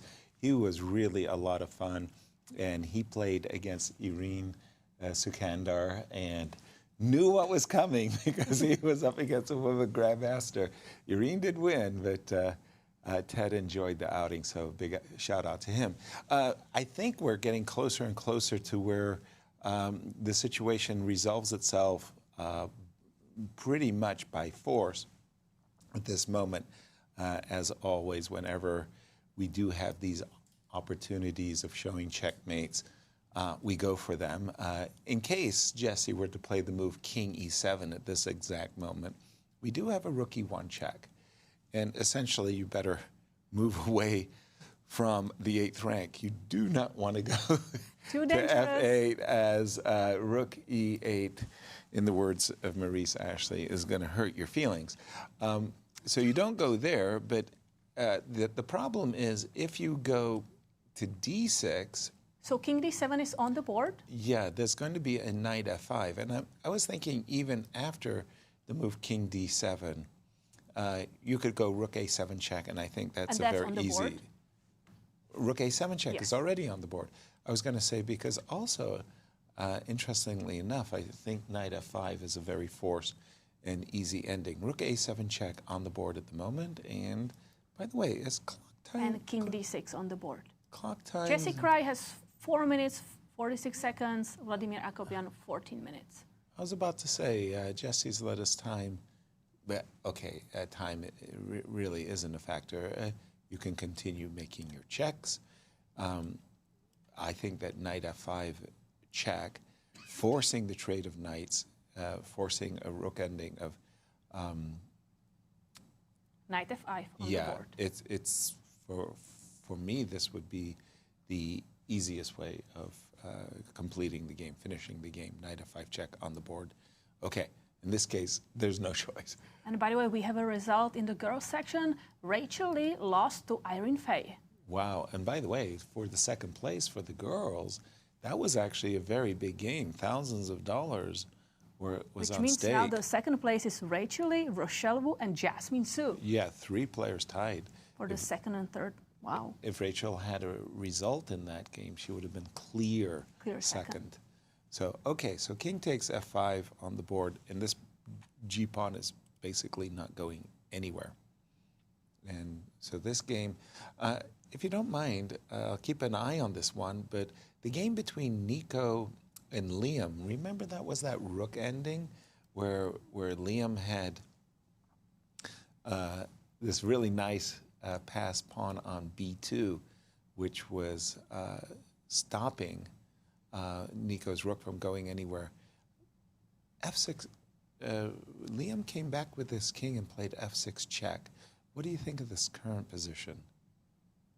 So you play king g6. King g6, can I start collecting pawns? Rook takes e4. But I take on f6 now. And I guess I take back. And I take on e6. Oh, well, that's nice. Now I've got what I wanted. I'll go back. Oh, you will come back. Yeah. So, but you have a moment here that you could play g5. Nope, that's not the moment. That's not the move. I guess it's rook takes b2. And this is still a draw. Amazing. Rook takes f5. Rook takes g4. King h6. And No, I think king h6 because after king h5 you have rook g5 check. exactly, sorry. Yeah. Wow. So Nico is still throwing the punches here. f6 check But on the Liam board. only 1 minute 30 seconds on his clock. Whoa, and this is, well, the problem is king takes g7, right? And suddenly, you know, what's going on? There's a runaway passer for white. So Liam, I don't know, beside rook takes e4, what else is he supposed to do? Or what else could he do? Take? No, that doesn't look right. Takes. Crickets. This is a complicated endgame. A lot of captures are possible. Right? Well, I guess, well, let's just have a look. E takes f5. King takes takes g7. Takes on e6.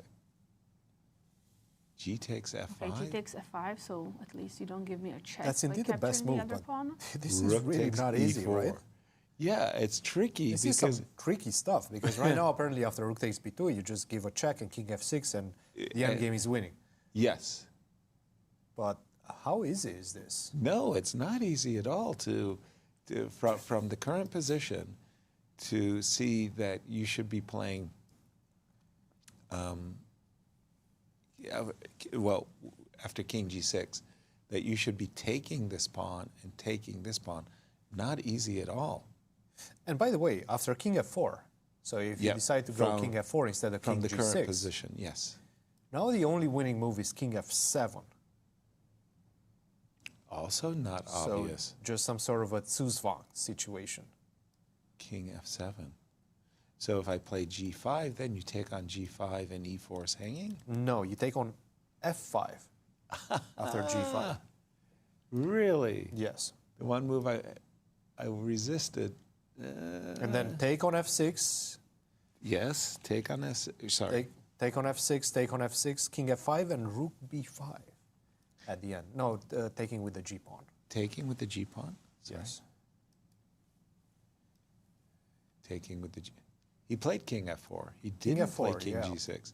Take on f6, take on f6. I think that's the most on difficult, f5, practically. It's really tough right now. I mean, king f7 is not a clear move to me. Not at all. I thought king g6 was a little bit trickier, but okay. I like king f4. I really like this. You like king f4 best. Yeah. I think it, sets the most traps in the position.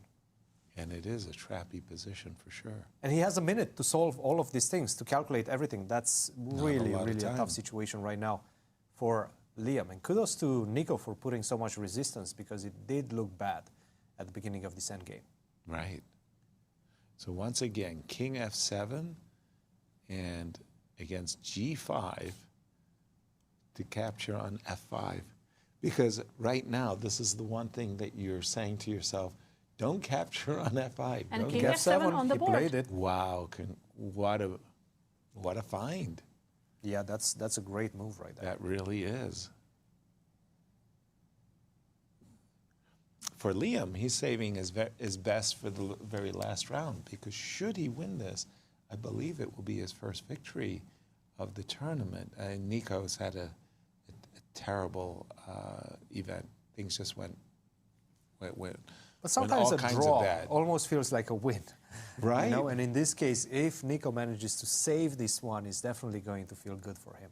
Yeah, it would feel like a win, that's for sure. And let's stay in the juniors, but take a look at the game of Evan Park and Tani Adewumi. We have A fight for second. Games. Yes, let's take a look at this. Because Queen against knight and a rook. And but we it's have also queen a pawn. Yeah. And this one will be an easy draw. Easy draw. Wow. I think you just keep the king. Sure, easy draw. Wow. Also. Okay. So queen imagine. A1. Well, no, an illegal move. Queen e2.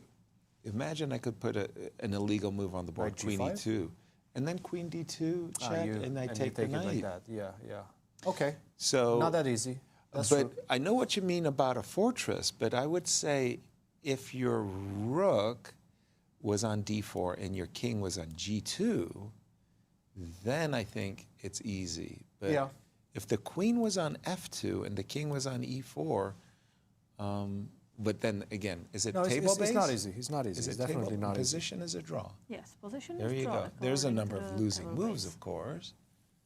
But okay, king e4. Now queen c2. Especially with a minute on his clock. Yeah. By the way, we have had our fair share of unusual endings, haven't we? In these national championships. King e4. So Tani just played. He understands that if the king is allowed to get back to g2, there's no problem. So he's trying to keep this queen and rook battery, well, pin, operative.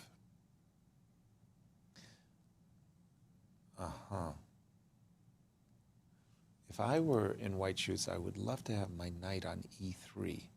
So the idea of somehow swinging my knight into action.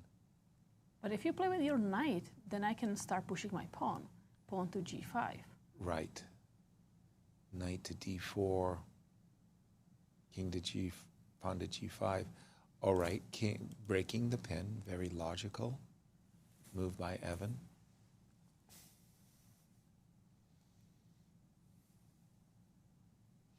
Now, how do I mean, again, it's like magic, but I would really like to put my queen on f2.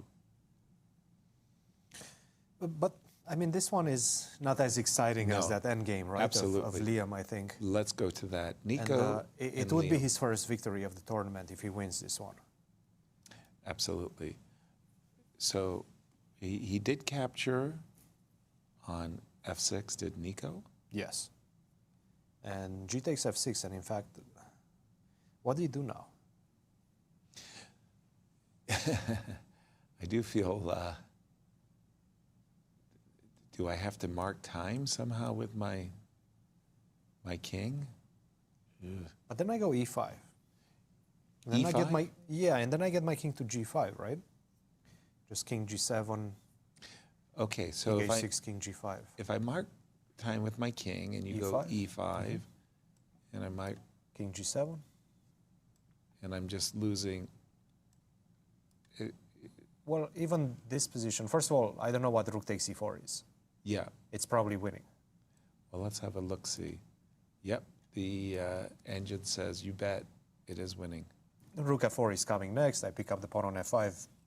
Yep. Doesn't seem like it's close. Not even close. Nope. You're right.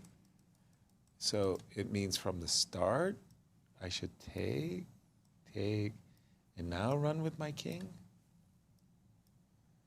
But then king e5. And king d3. Please take my pawn. I'm not going to take it. I said please. You can beg. Not going to do it, huh? No, this is, now actually it feels like it's transitioned to an even easier. A moment ago, when the king was going to g6, you liked king f4, but when the king was going to g6, I thought there was some tricks there. Probably not enough. The thing is, first of all, king f7 was not easy. No? And second of all, I don't think taking on f6 was the best move, let's say, from a practical perspective. No? I think instead of taking on f6, g5 would have been a bit more testing. He's going towards that endgame that we just checked. Yeah. He played king g3. King g3. Yes. So I like your move e5 when you're in these situations. You don't want to. But you want to keep now it's a pawns on little the board. bit trickier, right? e5, Right. king h4. King g7. King g7, maybe king h5. I don't know. King. Then you want to play g5. Yeah. And I thought it gets unnecessarily tricky. Unnecessarily tricky. Checkmate? No, sorry. So hold on. We're looking at e5, king h4, right? And then the trick is that after king h7, you want to go king h5 so you can play g5.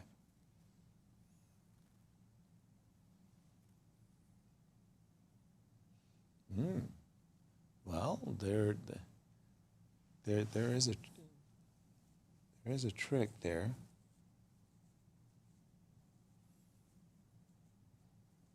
By the way, am I reading this right, Katja? 14 seconds? Yes. Yes, Yes, you are. he has to make a move. King g3 was the last move. Let's see what he does. Hello.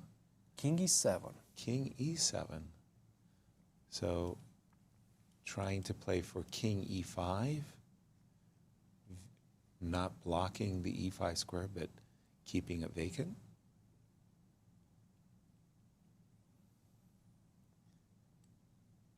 So I don't think Nico can simply keep the position. So isn't it necessary to go king h4, king h5?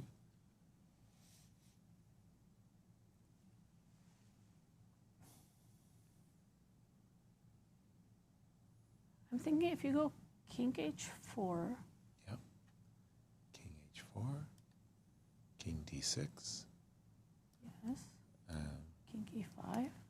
King h5, king e5, king g6. But now I have rook takes e4. And then rook takes g4.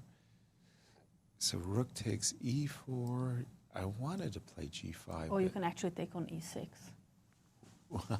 That's talk about getting from behind, right? Just whoop, and look at that, white wins. Wow. Okay, so we're gonna. So king e7 on the board. Well, I don't think you can just keep the position by hanging around on the f4 square. But he did play king f4. Whoa. Whoa. Was that the right? What's the problem with this? Well, there's no right move. You're losing. Well, I understand, but I just thought that king h4 and king h5 was the last act of desperation. But king h4, can't I take on e4? Maybe not. Okay, let's see what he does.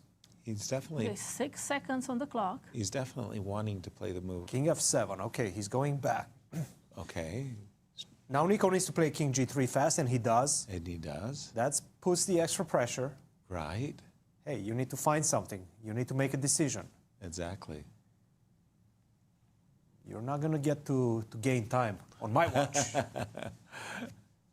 Right. And again, we're seeing 17 seconds. And king e7, king f4. Wait a minute. And Nico saying, okay. King f7, king g3 is a threefold repetition. So king f7 is a mind square. You cannot go there anymore. Right. What's now you the have idea? to do something else. What is his idea? Rook G3? Yeah, rook b3, forcing to G5. Again, 15 seconds on the clock. No, rook b3, G5. That would be bad. 10 seconds.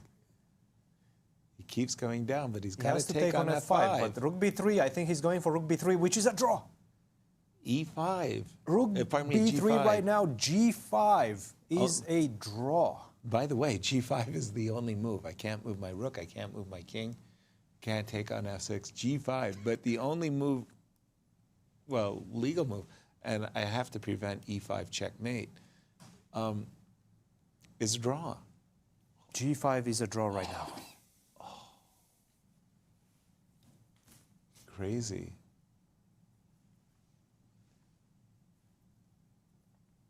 Can I show you something? Please. If we move on back to the Jesse Kraai game. Okay, let's for do just that. a second. Even though, actually, let's stay with this one. Forget about what I just said. let's stay with this one. I thought you were going to give us a profound no, not insight. right now. Not right now. We're expecting Nico to play G5. We should not go away from this game. This is a rather fun G5. moment. G5, E5 instantly? Yes. Did I see that right? Yes. G5, E5 instantly, only move, King G4, only legal move. And I'm assuming Liam wants to play the move rook to G4. Rook to B4 so that he can take on E4 with check. Nico is actually looking very calm, as if he knows the position is a draw. I wouldn't be that calm. Well, he knows this is the best chance he's had in a long time. You're right. Yes.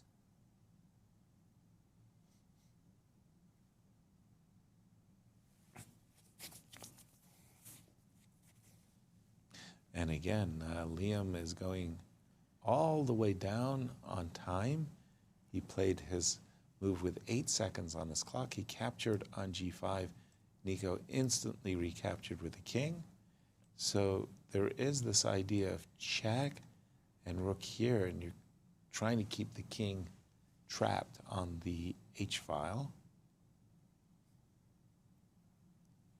He's played for it. But as we can see from our chess thermometer, the chess engine is saying that, and we're likely in a table base, aren't we at this point? Maybe not. Maybe there's too many pawns on the board.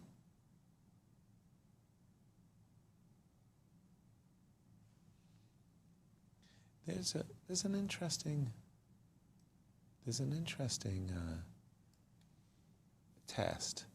Rook here, king here, king here. He did play Rook G2, and Nico responded king H3. Instantly, good move, good response.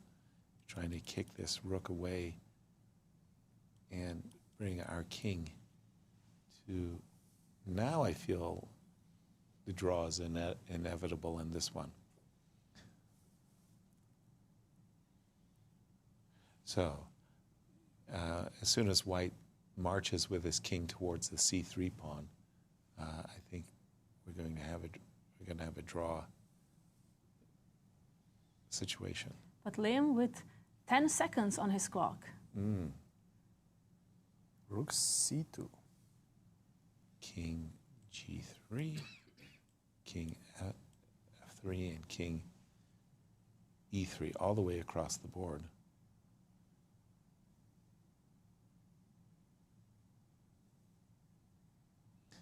Nico has 6 minutes. You can, but king g4. All right.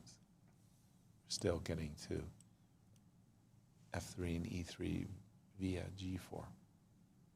King f6.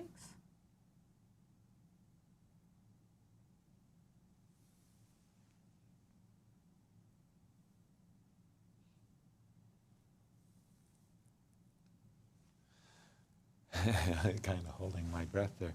I'm going to turn away from this game and take a look at Jesse and Vladimir, because again, Vladimir, he needs to hold a worse position to get to the playoff. And let me just go back a few moves. Ever since he traded knights some time ago. Wait, something is happening now. They may be thinking it's a threefold repetition. Already. So they played a lot of moves in our absence. And Vladimir is saying, I believe... And a handshake. I believe So we're playoff confirmed. bound. Yes, it's a draw. Jesse Kraai against Vladimir Akopian. Yeah, we And are that makes playoff bound. Official for tomorrow. We're going to have Akopian versus Onischuk in the playoffs for the National Seniors Championships. Wait, did we get the handshake? Yes, we got a handshake. Just in time. I'm going to return to our junior game between Nico and Liam. Be sure to join us tomorrow for those playoffs. That should be a lot of fun. And make sure you're no later than 11:53. 11:53. Okay, just a second. Let me 11:53, write yeah. that down. I'll mark my calendar. It's interesting. I didn't see that the playoffs. I mean, Onischuk, he was saying, can't we go to Armageddon right away? Why do we have to play One these? game and that's it. Why do we have to play these 2 games of Rapid followed by 2 games of Blitz? But if you notice, there's no Armageddon. They're going to be playing Blitz. We Blitz could be here matches, till yeah. midnight. Blitz matches, yeah. Two game matches, if, of course, if it's equal in the Rapid portion. Exactly. We're starting with 15 plus 10 seconds. There you go. These are the just rules. to remind everybody of the Let's take a look at the rules. format. So we will have 2-game Rapid match, played 15 minutes plus 10-second increment. And if they are still tied, they will continue with the game 2-game Blitz match, 3 minutes plus 2 seconds. And then they just continue playing 2-game Blitz matches until the tie is resolved. Exactly. I think, Nico could have made his life so much easier just a moment ago. Why? I thought he'd gotten to the position where he could play rook to g1 check. Yes, but king e3 also. There's Plays the nothing rook you can behind do. the pawn. Precisely. Yasser's favorite. That's what I was taught. Place the rook behind the pawn after king f6. You get to go rook to g6 and rook to b6. I think Nico is playing for a win. Nico is playing for a win? No, I'm not even joking. I think he's just hoping that he can... Because after rook g1, you can go king h5, right? Yeah. And make a draw. I think he's just hoping that maybe Liam is going to find a way to, I don't know, mess it up. Which there's not. Now we're going to see rook takes b2. King d3, okay. And that's going to be a draw. King c3, rook e2. Big miss for Liam, but a good defense for Nico. And, you know, it would have been very painful if he would have lost this one. Yes. He's had a very bad event. He has An event that he wants to forget, but this one was a good defense by Nico. Yeah, and a claim of a draw there. Let me just see. We have a fun endgame in Megan Paragua versus Iris Moo. All righty, let's, by the Waiting way, for the handshake. Megan. And here it is. Oh, So yes. a draw We between have Nico a handshake. Chasin and Liam Putnam. Yeah. It's one of those remarkable moments that if Iris could get her king to a8, despite the fact she'd be a pawn and a bishop down, it would be a draw. But the problem now is she bishop can't c7, get there. Super important move. And I think we will see a handshake in this game of Megan Paragua and Iris Mo as well. And king b7, because very nice. now we can get the king to b7. Exactly. And she's just played bishop to c7, king to d7, king to b7. And Megan is going to put a nice exclamation mark on a fine event for her. And the Bishop king is takes protecting A5. all the squares around. The pawn is going to queen. I tell you, Iris had just one of the strangest tournaments ever. She had been in, a participant, a player in so many really rock'em sock'em games. Her brilliancy. Right, some amazing games. Wow, that really amazed us. And then, But in this game, Megan Faragua winning. congratulations to her. That means there's one game left. Evan Park versus Tani. It's a very peculiar ending of queen versus rook and knight, queen and pawn versus rook and knight. We think it's a draw. The moment we can get our king back to F. Whoops. By the way, remember Evan Park playing a very long game yesterday and defending and managing to make a draw. And today, again, being the last in the playing hall. Very strange move. Well, not very strange, a fine move, rook e4. But bringing the king next to the knight, we know that the knight is a great defender of the king, and putting the king on g3 or g2 would have been absolutely easy draw. This is also still a table-based draw. Well, guys, I mean, we've got a playoff. We certainly do. We certainly do. And in fact, we will be having Vladimir with us here in the studio just to ask him about the playoffs a little bit and see how he feels about it. Yeah. Wow. That's it's not easy. Look, the guy was leading by a full point 2 rounds ago. But I think today he may be happy that he survived, that he didn't lose, because losing this game, that would be very painful. That would be very painful, indeed. And I liked how Alex came into the broadcast and he got greedy. He was like, if you would have told me that I'm going to qualify for the playoffs, I would have taken it. Right. But right now I want more. Right. I like that. That's the mentality of a champion. Whenever you see that, those opportunities can arise and give you the championship without having to play a playoff. Why not? Yes, exactly. I just wanted to set up a situation because for those of you who are joining us late and didn't see what took place in the junior championship, my goodness, what a moment we had. First of all, we knew it was going to be a tough battle between Andy and Mishra. Those are our 2 top seeds. They came. And they are it was going to be an incredible for every clash. single game. They both had white today, and it was Mishra playing against the lowest rated player in the tournament. We thought that Mishra had the best chances of winning the game, as Andy had a tougher opponent, we thought, in terms of Kirk. The players reached this exact position. Bach has an extra piece, and Mishra has played the move g3, g4, which was a fatal mistake. He could have played the remarkable move rook to e7, which took our chess engine. Because it allows this check, and it feels like this queen is about to be very active, but white is okay. Exactly, and we get to this situation where there's a checkmate threat that Mishra is threatening. So you defend the threat. Now, Mishra saw this position. I'm sure he calculated to this moment in his mind, and he thought, darn it, my opponent is defending. But we took it just a little bit I think he saw g4 still. further. G4 you calculate, queen c2, and now it looks like, black is defending the checkmate. Black is threatening checkmate on c1. Lights out. White can resign until you see this move. And this is really an incredible stunner.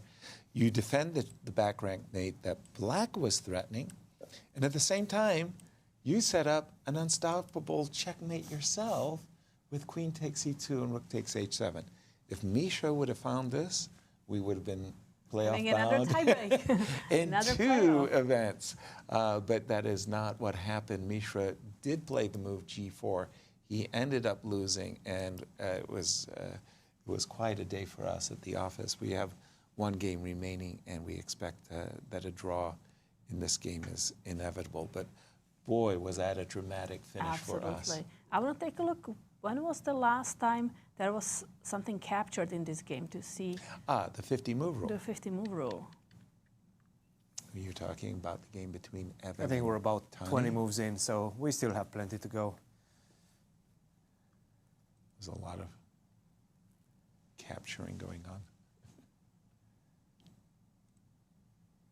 Yeah, move 56. Now we're at 79, so still many moves to go. So 106 is our magic number, huh?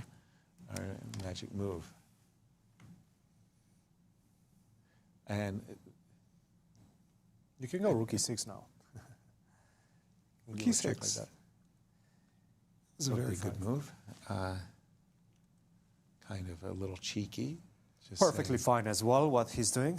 I've got a knight fork, a royal fork, in case you take the rook. But you don't want to play rook to g5. The one thing that you want to avoid is a king and pawn endgame, where you end up losing, actually. So Evan just moved his rook. I think this was his last move, right? Yes, rook d5. Yeah.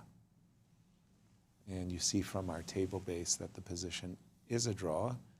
And it shows. He's trying to make some progress, but we cannot push the pawn because the pawn is just going to be captured. Moving with the king to e6 doesn't promise anything. And if we give checks, we help the king to go to g2, as you suggested. Exactly. It's funny to look at the table base and say that white has some losing moves, all of which involve giving up his queen in one turn. Queen f2, the losing moves there. Did you ever work with a table base? I did a little bit, where queen endings were concerned.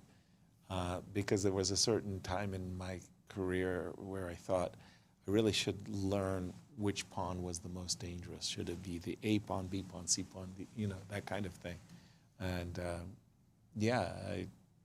it was eye-opening.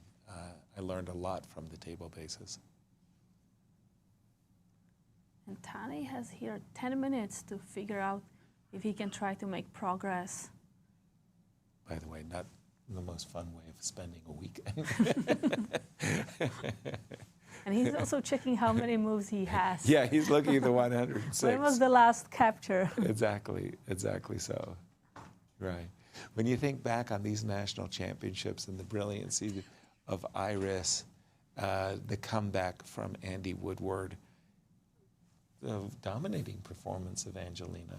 Yes. What are some of the stories that stand out for you? I am just really impressed by the play, exactly like Tani as well, but also Andy. I mean, today's games, the game before, I feel like he's taking a lot of risks and just he knows how to navigate those positions. Yeah. With the events that have finished, we have also the standings and prize money. Tell me who's picking up the ice cream tab. Let's take a look.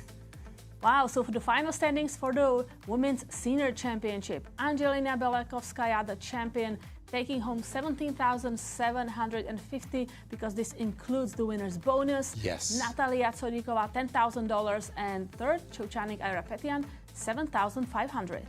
And a big shout out to Arapetian because she had that winning streak. And tell us the final standings. I'm going to say in the girls, the junior girls. Let's take a look. So Zoe Tang winning $15,000. Again, this includes the winner's bonus. And then the players who tied for the second place, they split the money. Rachel Lee, Rochelle Wu, and Jasmine Su. However, they do not split the trophy. And I believe Rachel Lee is second because she defeated Rochelle Wu in the direct encounter, and then Rochelle Wu has more wins than Jasmine Su. So this is second place trophy for Rachel Lee and third place trophy for Rochelle Wu. And for Zoe, she picks up the lion's share of the prize money in that event. And going to the juniors now? Yes, in the junior section, let's take a look. Oh, here we have the sorry, apologies. They're still playing. We still have players playing. So here we have Zoe Tang, the girls' junior champion, the back-to-back champion. Yeah, exactly. We can't show it for the seniors yet because first and second or we don't know with the playoffs in store for us tomorrow. Okay, we think that this position is a dead draw, and it's getting very dry here because I just don't see any tricks for Tani that he can't wrong foot Evan. In fact, Evan could probably just make so a we have beeline a few to more moves. Oh, we do? Oh, I'm sorry. Queen c6. Wow. King d4. The engine does not like this move, King d4. No, but the table base will tell us it's enough for a draw. I think our chess engine would have preferred rook to d4, but the table base will say this is not a losing move. I think they even had a position like this already. But can I go here, Queen e6? Queen e6 is definitely a move. Can I play rook e5? Well, now Queen g4. Sorry? Queen g4. Queen g4. King. Is this losing? What have I done? No, this is a draw. This is a winning. This is still, I mean, this is still a draw. Winning, I mean like surviving for a while. That's a win. So, hold on. Let me get the live position. Apologies. King to d4. So, and Tani doesn't look like he's trying to trick anybody. King F. King e6. Well, that invites knight g5 check. Knight g5 check, right? Which Evan did with alacrity. By the way, there is a no. He wasn't falling for any kinds of tricks, Tani. Well, knight to e4. That looks like a nice centralized knight, covering everything. Table database said dead draw, drawing knight e4, knight f3, rook c5. You know, we saw Tani's facial expression. He knows this is a draw. His body language is kind of giving it away, right? Look at Evan Park. He has only 46 seconds or around 1 minute, and sometimes you can trick players when they are so low on time. 100%. That's absolutely true. My goodness. Don't I know it? Rook e5 check. It's actually kind of funny because you're probably driving the black king backwards. Yeah, I wanted to say you can't cross over to the c file because of rook c5. So the king gets actually driven further back to the f file. Funny. Let's play for the win. driving the queen away. So according to our table base, the position is a draw, and there are a lot of ways of drawing the position, including knight h7 check. That's a surprise move. But let's pause our analysis and toss it to you, Cristian, as we've been missing our guest. Absolutely, we are here with Vladimir Akopian. Vladimir, you're not visiting us after a win, you're visiting us after a draw, but tomorrow you will be playing a playoffs against Alexander Onischuk. I just want to ask you about that. How do you feel about the tournament so far, and what do you expect from the playoffs? I don't know, just only we play playoff, or there are some That's other? it? Only you two? Only yes. one. Only one playoff, yeah. Okay, what just playoff is already like, I'm already very satisfied with my result. So yeah, okay, playoff, 2 games, yeah, we play. 2 games of rapid, 15 plus 10, and if that's equal, then you move on to blitz. Blitz, yeah, okay. 3 plus okay, 2. I'm not like thinking too much about, okay, this is like already, I believe out of 5 times I played here, 4 I played playoffs. Yeah, really? So yeah. First we played, I remember 5 of us. The very first time. Then last year 3 of us, and maybe 3 times. Yeah, maybe 3 times I played playoffs. So yeah, just like two, we never played like two, first and second.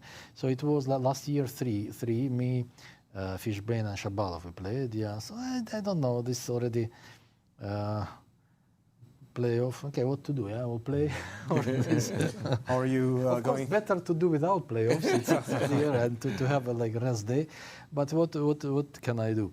How are you going to approach it? Because obviously you have a dilemma right now. Are you going to go prepare? Are you going to go rest? What's the strategy? Yeah, to rest, to prepare a little bit, of course. But I don't think that I will prepare too long, too much, because anyway everything is decided over the board, and it should be fresh. Only this, because both me and Alex Onischuk, we don't play. We are like retired players. We don't play much. So for us, everything will be decided over the board.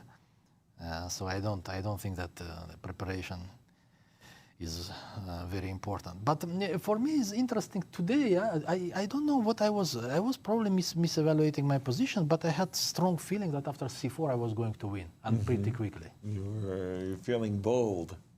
Yeah, I don't know. Maybe misevaluating. Yeah, maybe overestimating. Yeah, but then at some moment I believe I was lost in some end game. I don't think that with knight on a3 possible to survive that position. Right. Maybe it was still a draw. Yes, still a draw. And I think you defended very well. Yeah, but it was scary. Yeah, it looked very dangerous. I mean, it looked on the verge of losing already. Yes. Because I missed rook e4. I totally missed rook e4 move. I thought I'd make comfortable. No, but if I play rook ac8, black is not winning really. Here. No. You're better, but you're not winning. No. Ah, okay. So I was not winning. No, at any because point. I thought at some moment I was complete. I believe that also I can play bishop takes c4, not to sacrifice pawn. Bishop takes c4 and knight d7. That was probably the better. Yeah, I think that's probably your best chance. Yeah.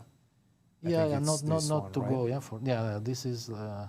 This is probably the your best chance. Safe. I wanted to go for this line because this is very safe. Yeah, and but then at some moment I became very aggressive, and I thought really that after c4 white is just collapsing. Right. Because b3 is a threat. I believe b3 for white is strictly only move. Yeah.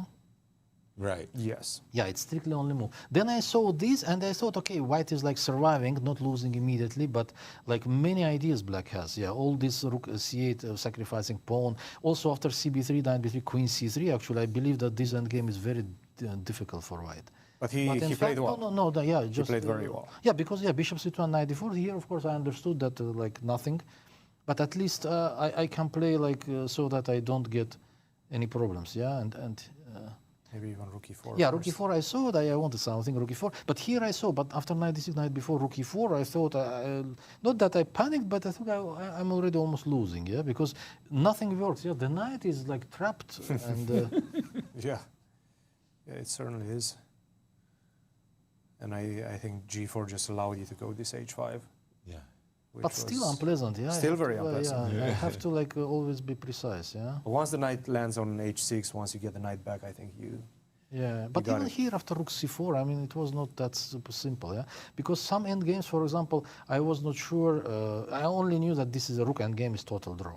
But for example, knight end game is already not that pleasant. It's probably draw, but knight will come to f4 at some moment, and I have to like be precise. I don't know. Knight goes to g7, and then I have to evaluate if it's draw or not. Yeah. And also pawn endgame is lost. I mean, not that pleasant, yeah? It's just... No, of course not.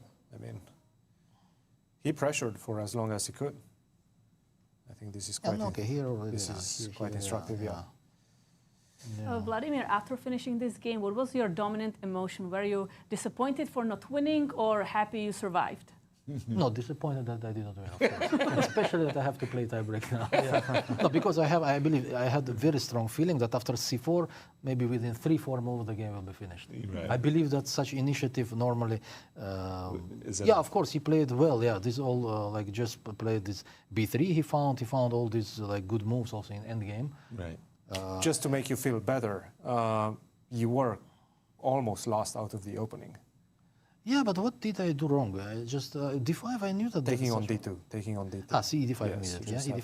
Yeah, this is what I wanted to do. Yeah, but then after bishop b4, I thought that I have almost no chances to. I think it's somewhat to win. Yeah. No, you're not probably going to win this one. Yeah, maybe to play some other. No, I just wanted to make you feel better. But the position that we got, like even maybe worse for black, I was happy because it's already not symmetry, yeah? It's already complicated kind of Benoni stuff. Exactly. Of course, okay, I thought this that is already bad for just will be difficult, especially after 2 losses that he had. Yes. And somehow I thought that I should do something there, but I was actually pretty disappointed, yeah. Vladimir, funnily enough, in my career, over the course of my career, I started out as a blitz player. I thought blitz chess, I played blitz chess all days long, right? And only later I became a tournament player. For you, did you pride yourself on your blitz? And how do you rate your blitz skills? Because you may be playing blitz for the title. When young, I was extremely strong. I was extremely strong blitz. But later, nowadays I don't play I play sometimes, but very rare. Yeah. But I mean, time when I was something like 18, and then some 20 years after that, I played with pleasure and I was really strong. Actually, I believe I was one of the best in the world. Actually, that was mine. We missed a chance somewhere in our careers to play during blitz. Riga Interzonal, yeah. Yes. Yeah, you were blitzing. Yeah, blitz. That's exactly right. With yeah. Yeah, you were blitzing. I know. Yeah, of course. Yeah. So some players I liked a lot. Yeah. Exactly. I liked a lot. Yeah. Exactly. But blitz is different from rapid. Yeah, rapid. Different. So you had the memory cell. The memory cell of how it works. Yeah, I had. Vladimir, thank you. We've enjoyed watching your games. We're really a lot of fun, and we wish you a lot of success for tomorrow as well. Thank you. Absolutely. Thank you for joining us as we have one game remaining in this ultimate round. And this is the playoff for tomorrow. Vladimir Akopian playing Alexander Onischuk, and it starts with 2 rapid games. And then, if there is a tie, continues with 2 games of blitz. Until a winner. Remarkable that the ratings, the 2 top rated, it goes to show how predictive the model of the ELO rating system is. It's really remarkable. And again, for the juniors, it was Mishra and Andy all the way on that one. Not so true in the girls. Rose Atwell. I really had thought that Rose was a prohibitive favorite, and I took a great risk in choosing Zoe. By the way, what is our predictions? It's okay. We don't have to go over our predictions. So I could gloat. Both of you can gloat. But you get a participation trophy. I believe that Cristian actually got you a participation trophy. It was one of those let's take a look. Paper mache. Well, 2 of them lost for me, so I think Yasser already won this one. Well, I'm in there with a chance. So Yasser is 3 out of 4 and still hoping. Yeah. I'm 0 out of 4. Rachel and Abhimanyu, come on, guys. It's all good. It's all good. It's all good. Of course, we're not biased in this commentary. No. This is just for fun. Kate, we want you to regain your confidence. So at the next outing, you'll be right up there with us. Still, the 2 players. Still playing. I don't 91, know. 15 more moves. 15 Evan more Park needs moves. to survive. Yeah, but he's got himself in a very nice situation because essentially he just keeps his rook back and forth, and there's no g5 for Tani, and there's no tricks to skewer the rook because the rook is going to be nicely protected by the king. There is, of course, a losing move, and from our table base, I'm sure that's one of the losing moves. There are doubtlessly others as well, but this looks like Evan has set up a very nice fortress setup for himself. I'm seeing some tricks. Yeah, so don't put the rook on g5. Rook g5, for example. Okay, that looks like a decent move. Let's go. Looks like a decent move, but Queen b4. Queen b4. Queen takes c4. And this Resignation. And this is how we get into king and pawn endgame, which is lost. Yes, because now we get the h4 key square for the black king. Okay. You played rook e5. Okay. Ooh, a little dangerous. I would have put the rook. So queen b2. It means he's probably going to go with the king to d5. I don't know. I don't like passing, I know. Passing the midpoint with my king like that. But I think it's fine.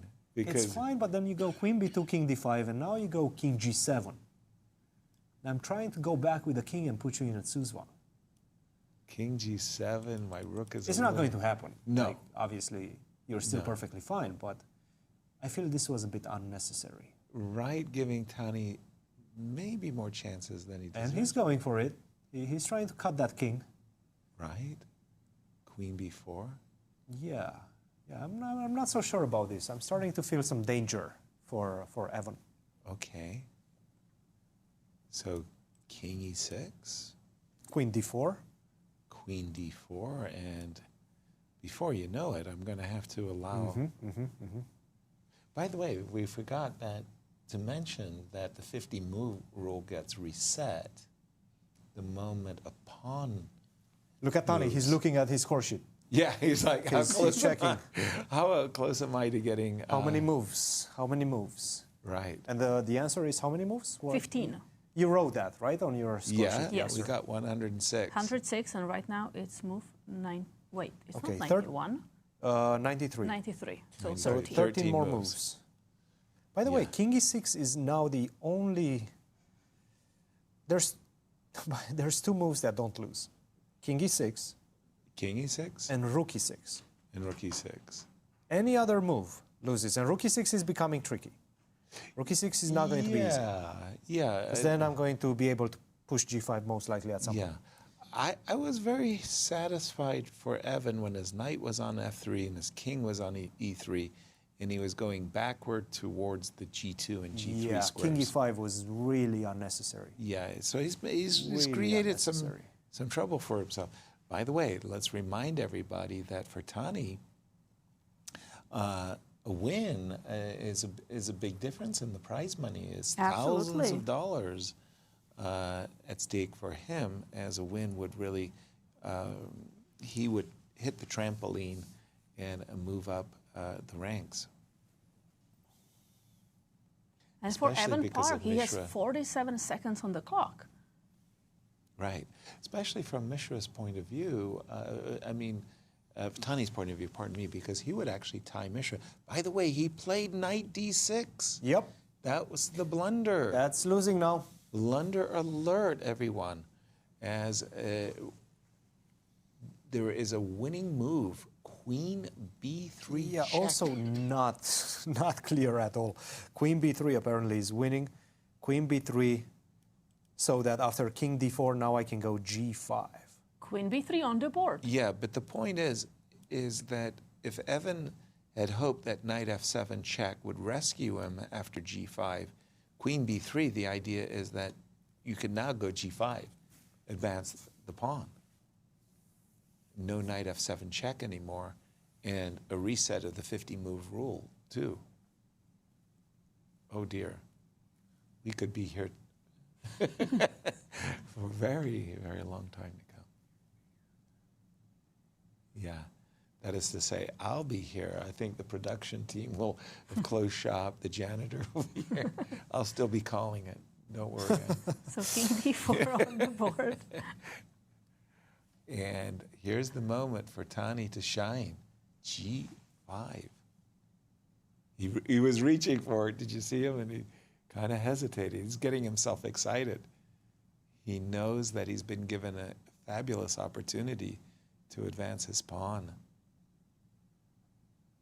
And here we go. Yep, and G5. we reset the calculations. The 50-move rule so is... it's move 95 currently, and 50 more moves now. Wow.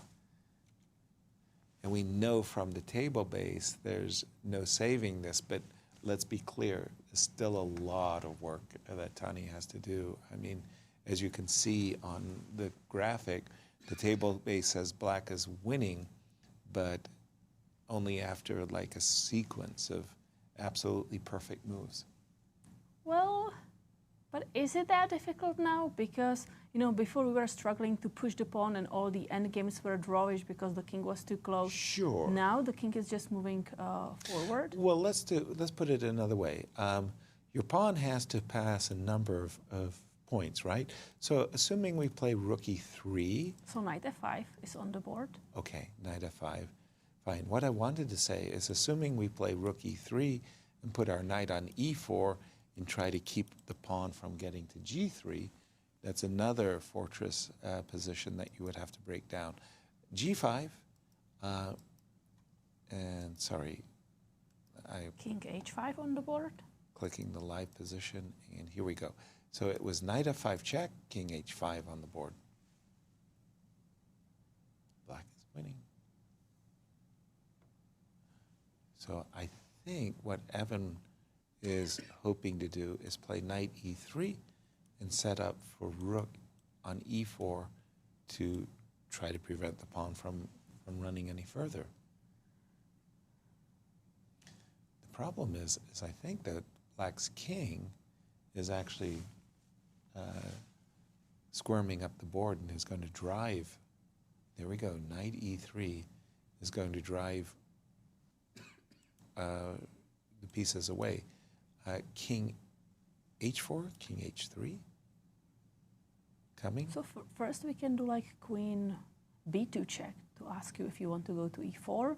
So then there are no checks with the rook on my king. That's, yeah. So queen b, king e4, king h4. Mm-hmm. So I see from the table base, remarkably, king h4 wins, as I thought it would, but remarkably, there's a lot of moves, including king g6 and king h6, that also win. I didn't expect that. I really didn't expect that. I thought it was king h4 and queen moves that only those win, not king h6. Crazy. Crazy what computers teach us. Would you have expected that there are so many different ways that white could win this position? I mean, not given table base, but practically speaking, I think it's difficult to defend for white. 100%, no question about that. King h4 on the board.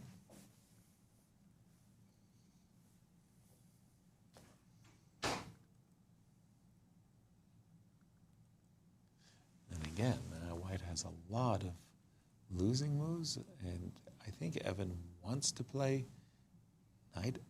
Well, he played knight g2 check. I thought he was going to play knight f5 check, but okay, knight g2 check,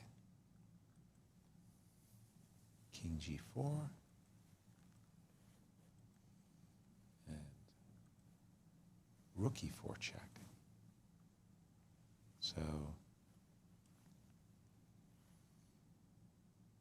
oh, excuse me, I'm having a, I guess it's back to king h5. The desirable king f3 just walks into rook e3 check. So we have to go back. But it's a temporary. Reassess. It's a temporary loss of time.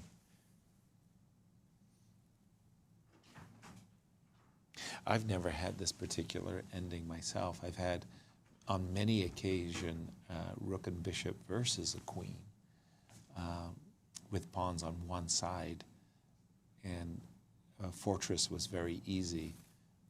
Rook and knight fortress has been a bit more difficult, and we've seen that Evan is losing. How is he losing?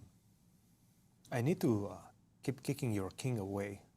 So probably I have to tie my queen to the attack of that rook on e4 with queen b1. Queen to b1. Not an obvious move. Not at all. Queen b2. b2 check.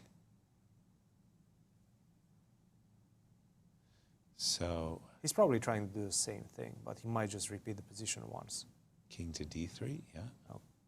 Or queen to b1 now. I think he wants to go queen b1, king d4, and queen b3. Basically saying that now you're in Zugzwang. So after queen b3, I'm in Zugzwang. Why am I in Zugzwang? Well, what do you do? I guess you can go rook e5, and that's the same position. Rook e5, king h4, knight g2. Yep. That's what we've already been through. What we've just experienced, yeah. So he went queen b1. Okay, sorry.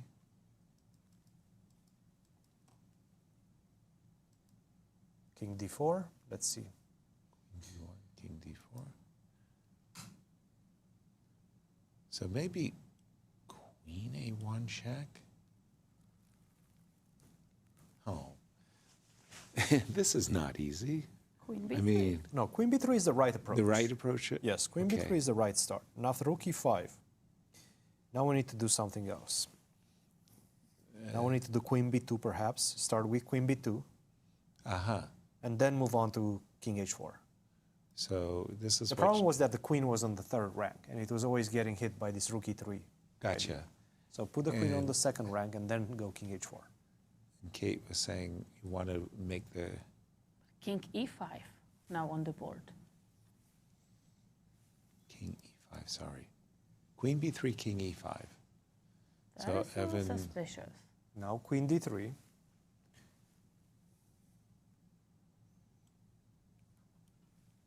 Queen to d3. Once again, the desirable knight to g4, so you could play knight f6, is met by queen takes e4. Tani is smelling some blood in this position right now. So why is this such an easy win after knight d5? It's not easy. No, Nobody not said at it was all. easy. Queen c3, by the way, was played. Okay, sorry, let me just refresh my board. It wasn't obvious to me. Queen c3 check, okay.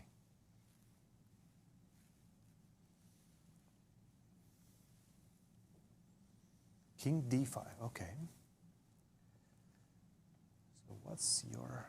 Queen d3 What's check. your setup? Queen d3 check, king Now e5. king g6 after King e5 has to be played, only move. Yeah. King e5. And I think king g6 now. But king g6, maybe finally I can put that knight on g4. I don't know if it helps me or not. But. Yeah, anytime with the king on h5, knight g4 is always met by queen takes e4 check and king takes g4. So when you move your king to g6, knight e4, knight g4,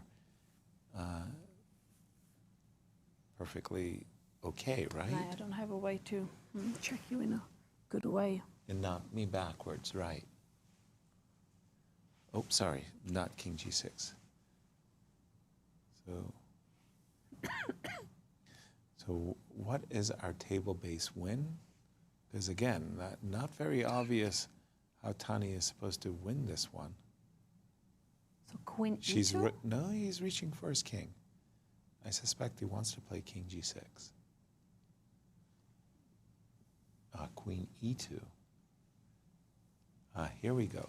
So king h6, the position is drawn. When you allow the move knight g4 check, but now it's a draw. Instead of the move king h6, what did he have to play, Cristian? A lot of things were still winning. A lot of moves were still winning. It's, again, all about trying to find that Zugzwang situation. So, for example, queen to d2 seems to have been the correct approach, one of the correct approaches. Queen to d2. So I'm just trying to kick your king even further towards my king. So, for example, I think after queen d2, the main idea is that if you go king to f5, now I go queen d6. I'm always trying to separate your pieces. I'm trying to separate your pieces from one another, basically. Shadowing somehow. And rook to e6 walks into queen f4 mate. Yes. I can see that. Rook to e5 walks into queen g6 mate. You see that white's king should not be suffering. So, for example, if you go something like rook c4, let's say, just to show you one mechanism. Once you took the rook away from the e-file. Now I'll give you a check on g6. You go king e5. I'll give you a check on e8. No choice. I have to go back. You have to go king d4, and now I go g4. Right. So. And you're making nice progress. Slowly, I'm making progress like this. Exactly. The current situation with the king on h6, however, the table base says the position is a draw. But knight g4, only move. After knight g4 check. Knight g4 check, and right now it doesn't seem like you're going to be able to set up that king on h5 any longer. Because king h5, I go knight f6. Right. And I will always have this idea with the king on e5 already. King f5 on the board. Oof. No knight g4. That's bad. That is bad news. He reached for his king, he touched his king. But he touched the king, so he has to play with the king. Exactly. Yeah, there's no other... By the way... First of all, there's no other move. So. Yeah, if you touch your king in this position, that's it. You're not going king e6, and you're not going king f6 and dropping a rook. So you might as well play it as if it's all a part of the routine and completely correct. But Black is winning with two moves. Both king h5 and queen d7 are both winning moves. So let's see. Will Tani find queen d7? Yeah, I think queen d7 is the most logical, right? Makes the most sense. You force the king to go away. Or rook e6 check. Check, check. Yeah, but rook e6. Then check, I check. go king h5, and then... It's bad. Yeah. It's bad. I'm not It's a scary for happy... white to tie your pieces. Not a happy camper. Okay, but queen d6, pardon me. Queen d7. Queen d7 on the board. Queen d7 check. Let's say I don't... Oh, king e5 came instantly, sorry. You didn't have a chance to play something different. Exactly, king f6 was not a chance. But what Cristian was showing us is that Tani needs to separate White's pieces from one another. And now after, for example, king h5, which, by the way, Tani has just played, that was one of the winning moves for Tani. Wow. So kind of he messed up, but now he's back on track. Knight f5, then I will push my pawn, right? Pawn g4, and that pawn is becoming very scary. Exactly. Whenever you get a position of queen versus rook, that's a win. If you go knight g4, trying to block the pawn, then I simply take it, and that's a winning pawn in the game. Right. Exactly.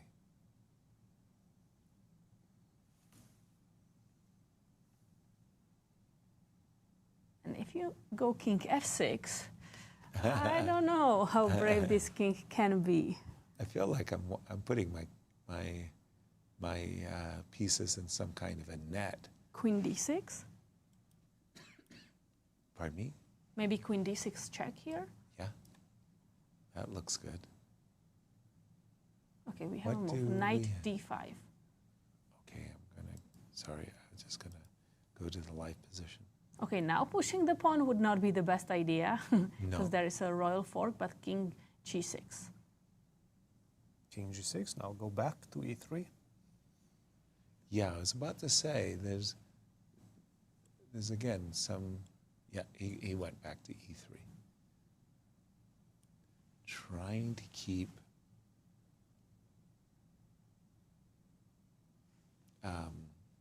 his pieces together, harmonized. So how about queen b5 check? And in case of knight to d5, queen to c5. Kind of, again, trying to force those Zugzwang-like positions. Difficult ending. All these small improvements Tani is trying to make. Exactly. I'm almost thinking about the move rook g4 here. I could set up rook on g2 and a king on e4, and I feel like my chances of a fortress have really improved. I prefer my king on g2, but rook to g4 to g2. I know from the table base that black is winning, but I'm just thinking in terms from Evan's point of view, how to make the task as difficult as possible, right?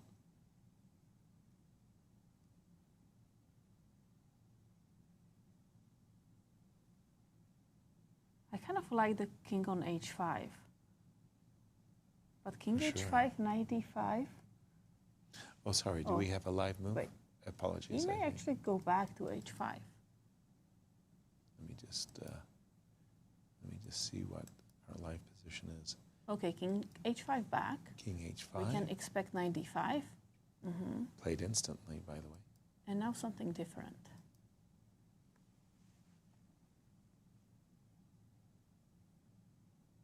Queen c6. Still winning, according to the table base. Really? Because isn't this the moment that we've been waiting for as white to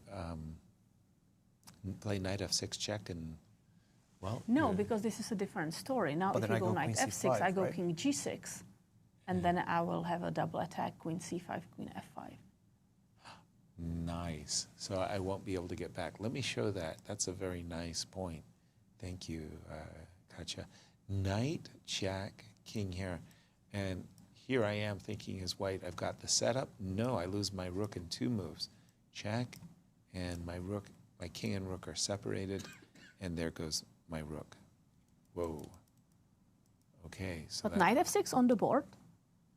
So it means after knight f6, king g6, he's going to come back with his knight to d5. Correct. Yes. But then there is queen d7. Voila. Queen to d7. And now you're threatening g4 or something. Uh-oh. Queen d7. Yikes. But actually the table base doesn't like queen d7. I think I would play knight e3 in that case, right? Just, Tani's reaching for his queen. Queen e8, queen b5, queen c5. Lots of winning moves.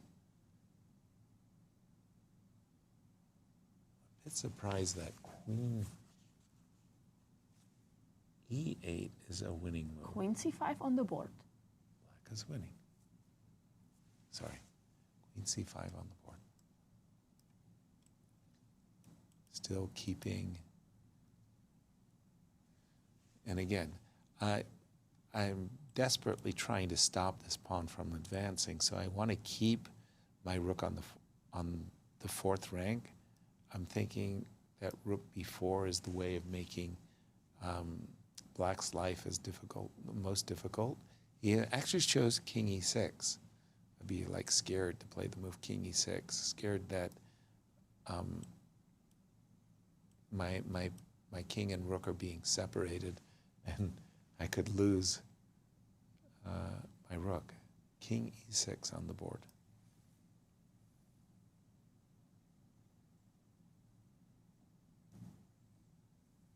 Still hasn't progressed in the position.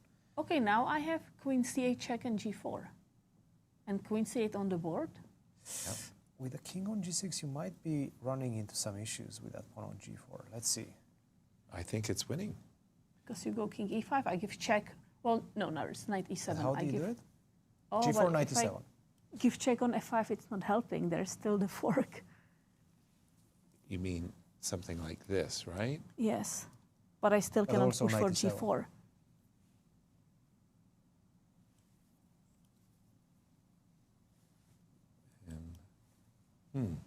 Queen h8. Wow. Okay. Well, I didn't expect queen h8. Just a second. Let me just reload the live position. Queen h8 check. Well, that avoids a lot of those forks, and it doesn't. Oh, and if you go king d6, then I go king f5. And he went king d6.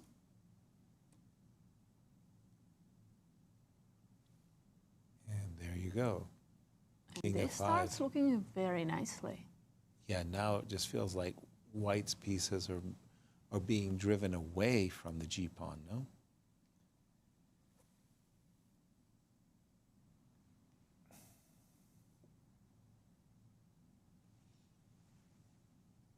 Yes, king f5. Yeah. About to happen. I mean, it's like... Now it's starting to look like he's making serious progress. Indeed. Also, if the rook gives up control over the d4 square, I really like the idea of keeping the king and the knight away from the king side and prepping g4. So again, that was why Evan just played the move rook c4, but wait a minute, queen e5 check and g3? That looks like a runaway criminal now. Now the pawn is really ready to advance. Queen e5 check and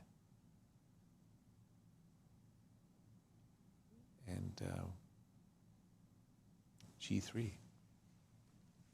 Hold on.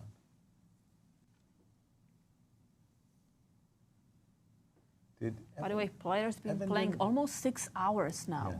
By the way, Evan didn't play rook c4. Why did I thought I saw on the video him playing rook c4. Did he take his move back? I thought he was moving. Didn't see that. Didn't see it. Okay. Well, in any case, the rook has to move. Otherwise, it's captured.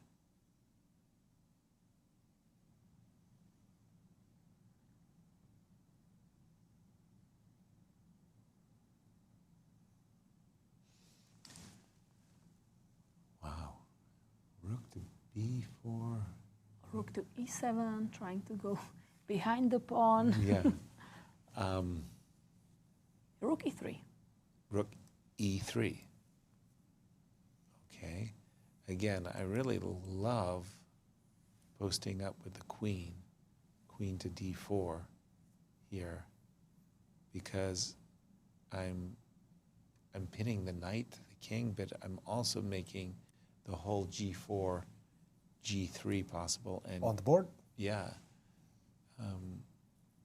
Tani actually played queen d4 rather quickly. Now g4 is coming next. Exactly.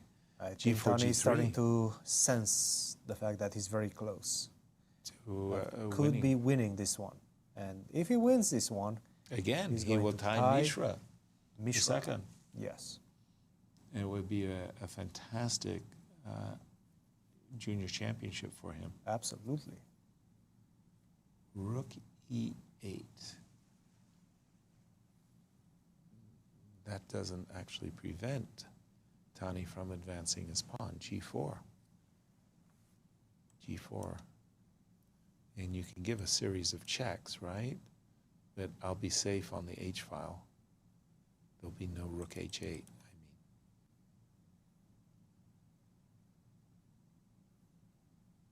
Yeah, I think it's actually getting easier, and now easier for Tani to play. The white pieces have been scattered away.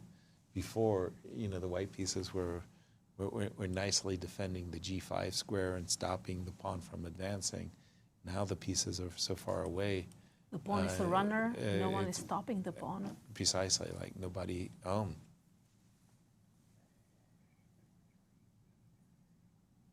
I think each score sheet has 60 moves on it. So they pass the 120 mark, you need a third score sheet. A lot of signatures at the end. Had a lot of signatures. Yeah.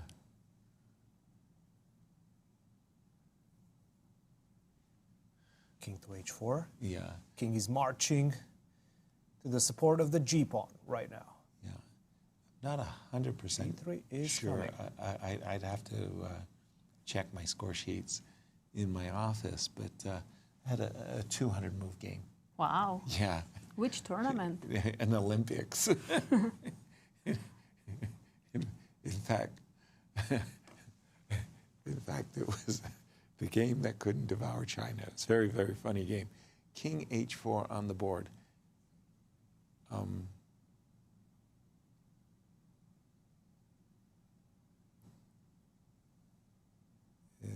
Are we going to see king h3?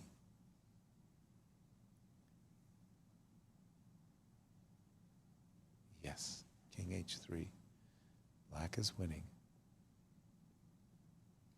So from Tani's point of view, he just wants to escort his pawn right to promotion square. King e6.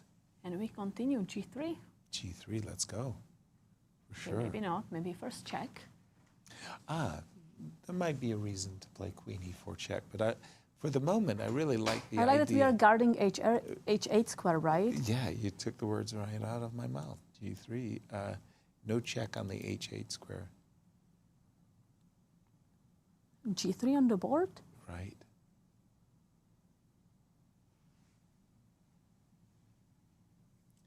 Knight f4 check, king to g4.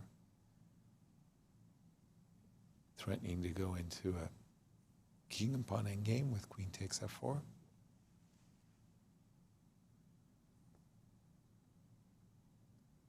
Again, Evan is now really, really scrambling.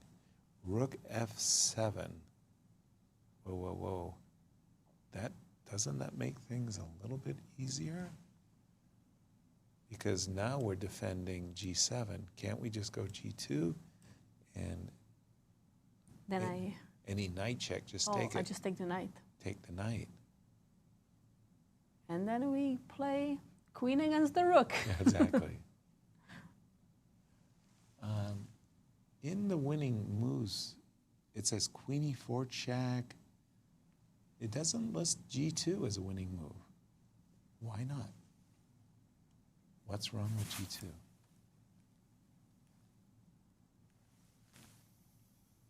Nothing. Nothing. G2 should be listed as a winning move. I think it's maybe just too many moves. It didn't make. It didn't make the box. Okay, I got you. The box. It's line number 4. I see. I see. So queen e4 check, king d6. Okay, that one got included. King to d6. d6. There's a queen f7 check sighting. You can certainly go g2, right? Yes. Yes, we are expecting g2. Yes. We'll just transition into a rook versus queen endgame. Another ending I never had in my career. I've never had it either. Yeah. Same here. I see what he's trying to do. He's trying to provoke rook f6. Then queen takes f6, and we actually get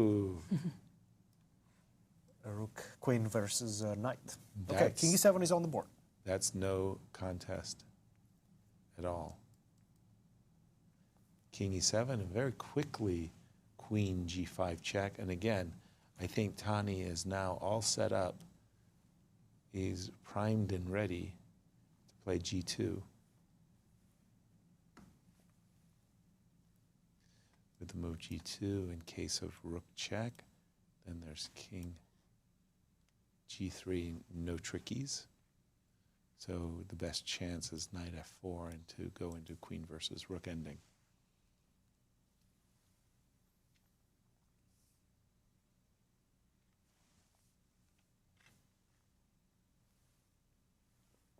No g2. No g2. Queen g6 check.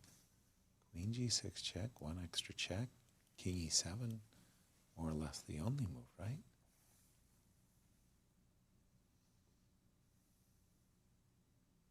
King e7, you have a royal fork that you're about to unleash. No, he reached for the rook. I'm very surprised. Well, at some point you do have to go g2. Queen e4. Queen e4 king check. d6, g2. Let's go. Absolutely. Let's go.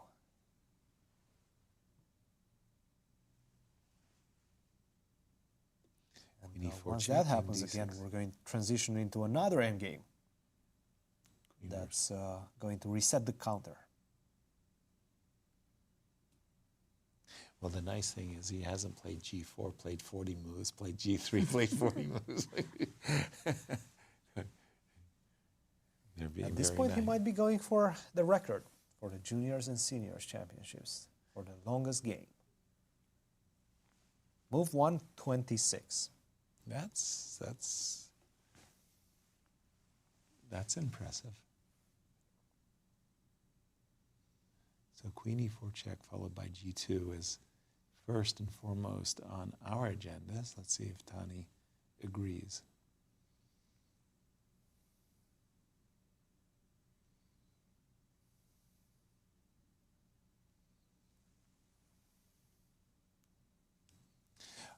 By the way, it should be mentioned, of course, along with a very generous prize fund, the national title, Andy Woodward, has been seeded into the U.S.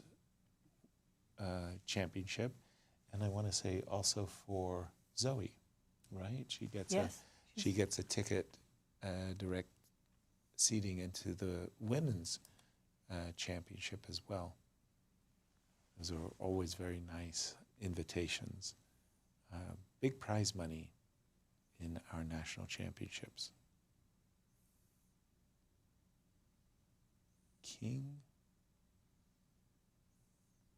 Evan's a little bit uncertain with his moves. King D6. But Tani is just delaying the inevitable. You have to push for G2 and you will play the endgame queen against the rook. And that will be very, very, very nice. So yes, G2 wins the knight, essentially. He's not interested in playing the ending of queen and knight. He's gone back to G5. G2. Here we go. No, he just played queen G5. No G2. Queen G5, never mind. Oh my goodness. No G2 for you. He's, So what Tani's idea is, he's trying to make it as difficult as possible for Evan to sacrifice his knight. In other words, if it's black to move, I think Tani would like to play king G4 and G2, not allow knight F4. Right. Yeah. So, for example... Well, he's saying that right now after knight F4, I can go king G4, and if you go, let's say, I don't know what else you can do right now. Knight G2, queen D2 check. Well, no, knight G2, I take your rook, that's the thing. Oh, apologies. And if you go back... Then I can take on F6. Or you can go G2. Yeah. But taking on F6 also. But the basic idea of not allowing white to get a queen versus rook ending, which is losing, of course, but a knight F4. Well, check. knight F4, king G4, right? Yeah. That's just it. That's the simplest for sure. Wow, I think Evan was like, he delayed the G2 on a purpose. Yeah. It worked for him. It worked marvelously. I think well. Evan just did not want to mess around anymore. He just wanted to finish this game. So king G4, star move. King G4. I feel like I'm setting ourselves up for an epic fail. It happened to us yesterday. Angelina could have underpromoted her pawn and won very, very nicely. Instead, she queened the pawn. It was like, no. King G4, this is it. Finally, this is it, guys. Tani is going to win the game. After 6 hours on battling this game. Kudos to him. I mean, what a tenacious, attack. Tenacious attempt to try to create the separation needed. And finally, Evan seems to be giving up. Also, wasn't it the penultimate round that he lost? Didn't he lose yesterday? He lost yesterday against Alice. Yeah. Yes. And he had been undefeated before Alice won. He was in a fight for first place. So to come back from a defeat like that, that's fantastic. Fantastic tenacity. Certainly a good tournament for Tani. Yeah. He's going to finish in shared second position with Abhimanyu. And there's a great handshake. There it is. Evans, wow. Good They job. both can't believe it, but big congratulations to Tani winning against Evan Park. A very, very fine victory indeed. It's better on you for that. Because like you I had. mean, it's exhaustion, it's exhilaration. And now signing all the score sheets. It's happiness. And Evan is like, how did I not save this difficult game? Wow, it's been a great championship round for us. It was really, really marvelous covering all of these tournament games. And what's happening tomorrow, guys? Yeah, we Should still we have the tell everybody playoff. what's happening tomorrow? I Absolutely. think Yeah, we have a big tomorrow playoffs. we will have big tie breaks. But before we take a look at that, let's take a look at juniors and their prize money, final standings for the tournament. Exactly. So it's Andy Woodward, the US 2026 champion for juniors, winning $23,000, including the winner's bonus. And then Abhimanyu Mishra, second, together with Tani Adewumi, and they share the prize money with $11,000. Yeah, absolutely. Nice prize funds all the way down. Congratulations to Alice Lee. Marvelous showing in this junior. You get final thoughts, and teeing is up for tomorrow. I have Cristian. no final thoughts, Yasser, but I'll attempt at crafting some right now. It was just an incredible final round, I have to say. In all championships, we had some, maybe the senior women's, that felt quite easy for Angelina. She knew exactly what she wanted to do, and she accomplished it without much effort. But I have to say, I'm very impressed with the juniors and their stamina, and the seniors and their stamina as well. Akopian came to the studio and he said, you know what, I've outdone myself and my goals from the beginning of the tournament. So I'm happy and I'm looking forward to an incredible playoffs. The same with Onischuk. I mean, Onischuk must be relieved by the fact that he managed to mount a comeback and actually put himself in the situation where he's going to be facing Akopian tomorrow. We're going to have a lot of fun calling that one, guys. For a man with no final thoughts, you did pretty well. Thank you.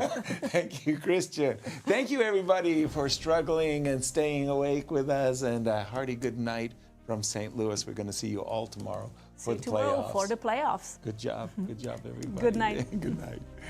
Whoo, what a round.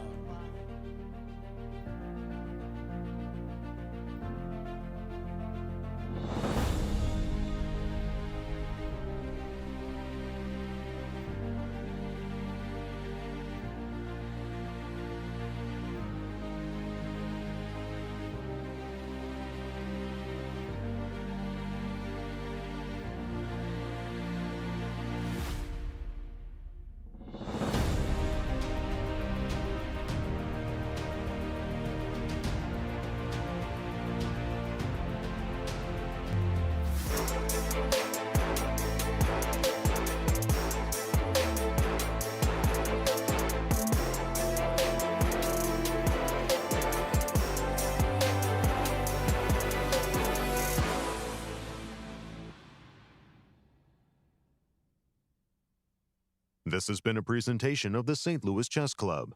Any reproduction or distribution of this content without the express written consent of the St. Louis Chess Club is prohibited.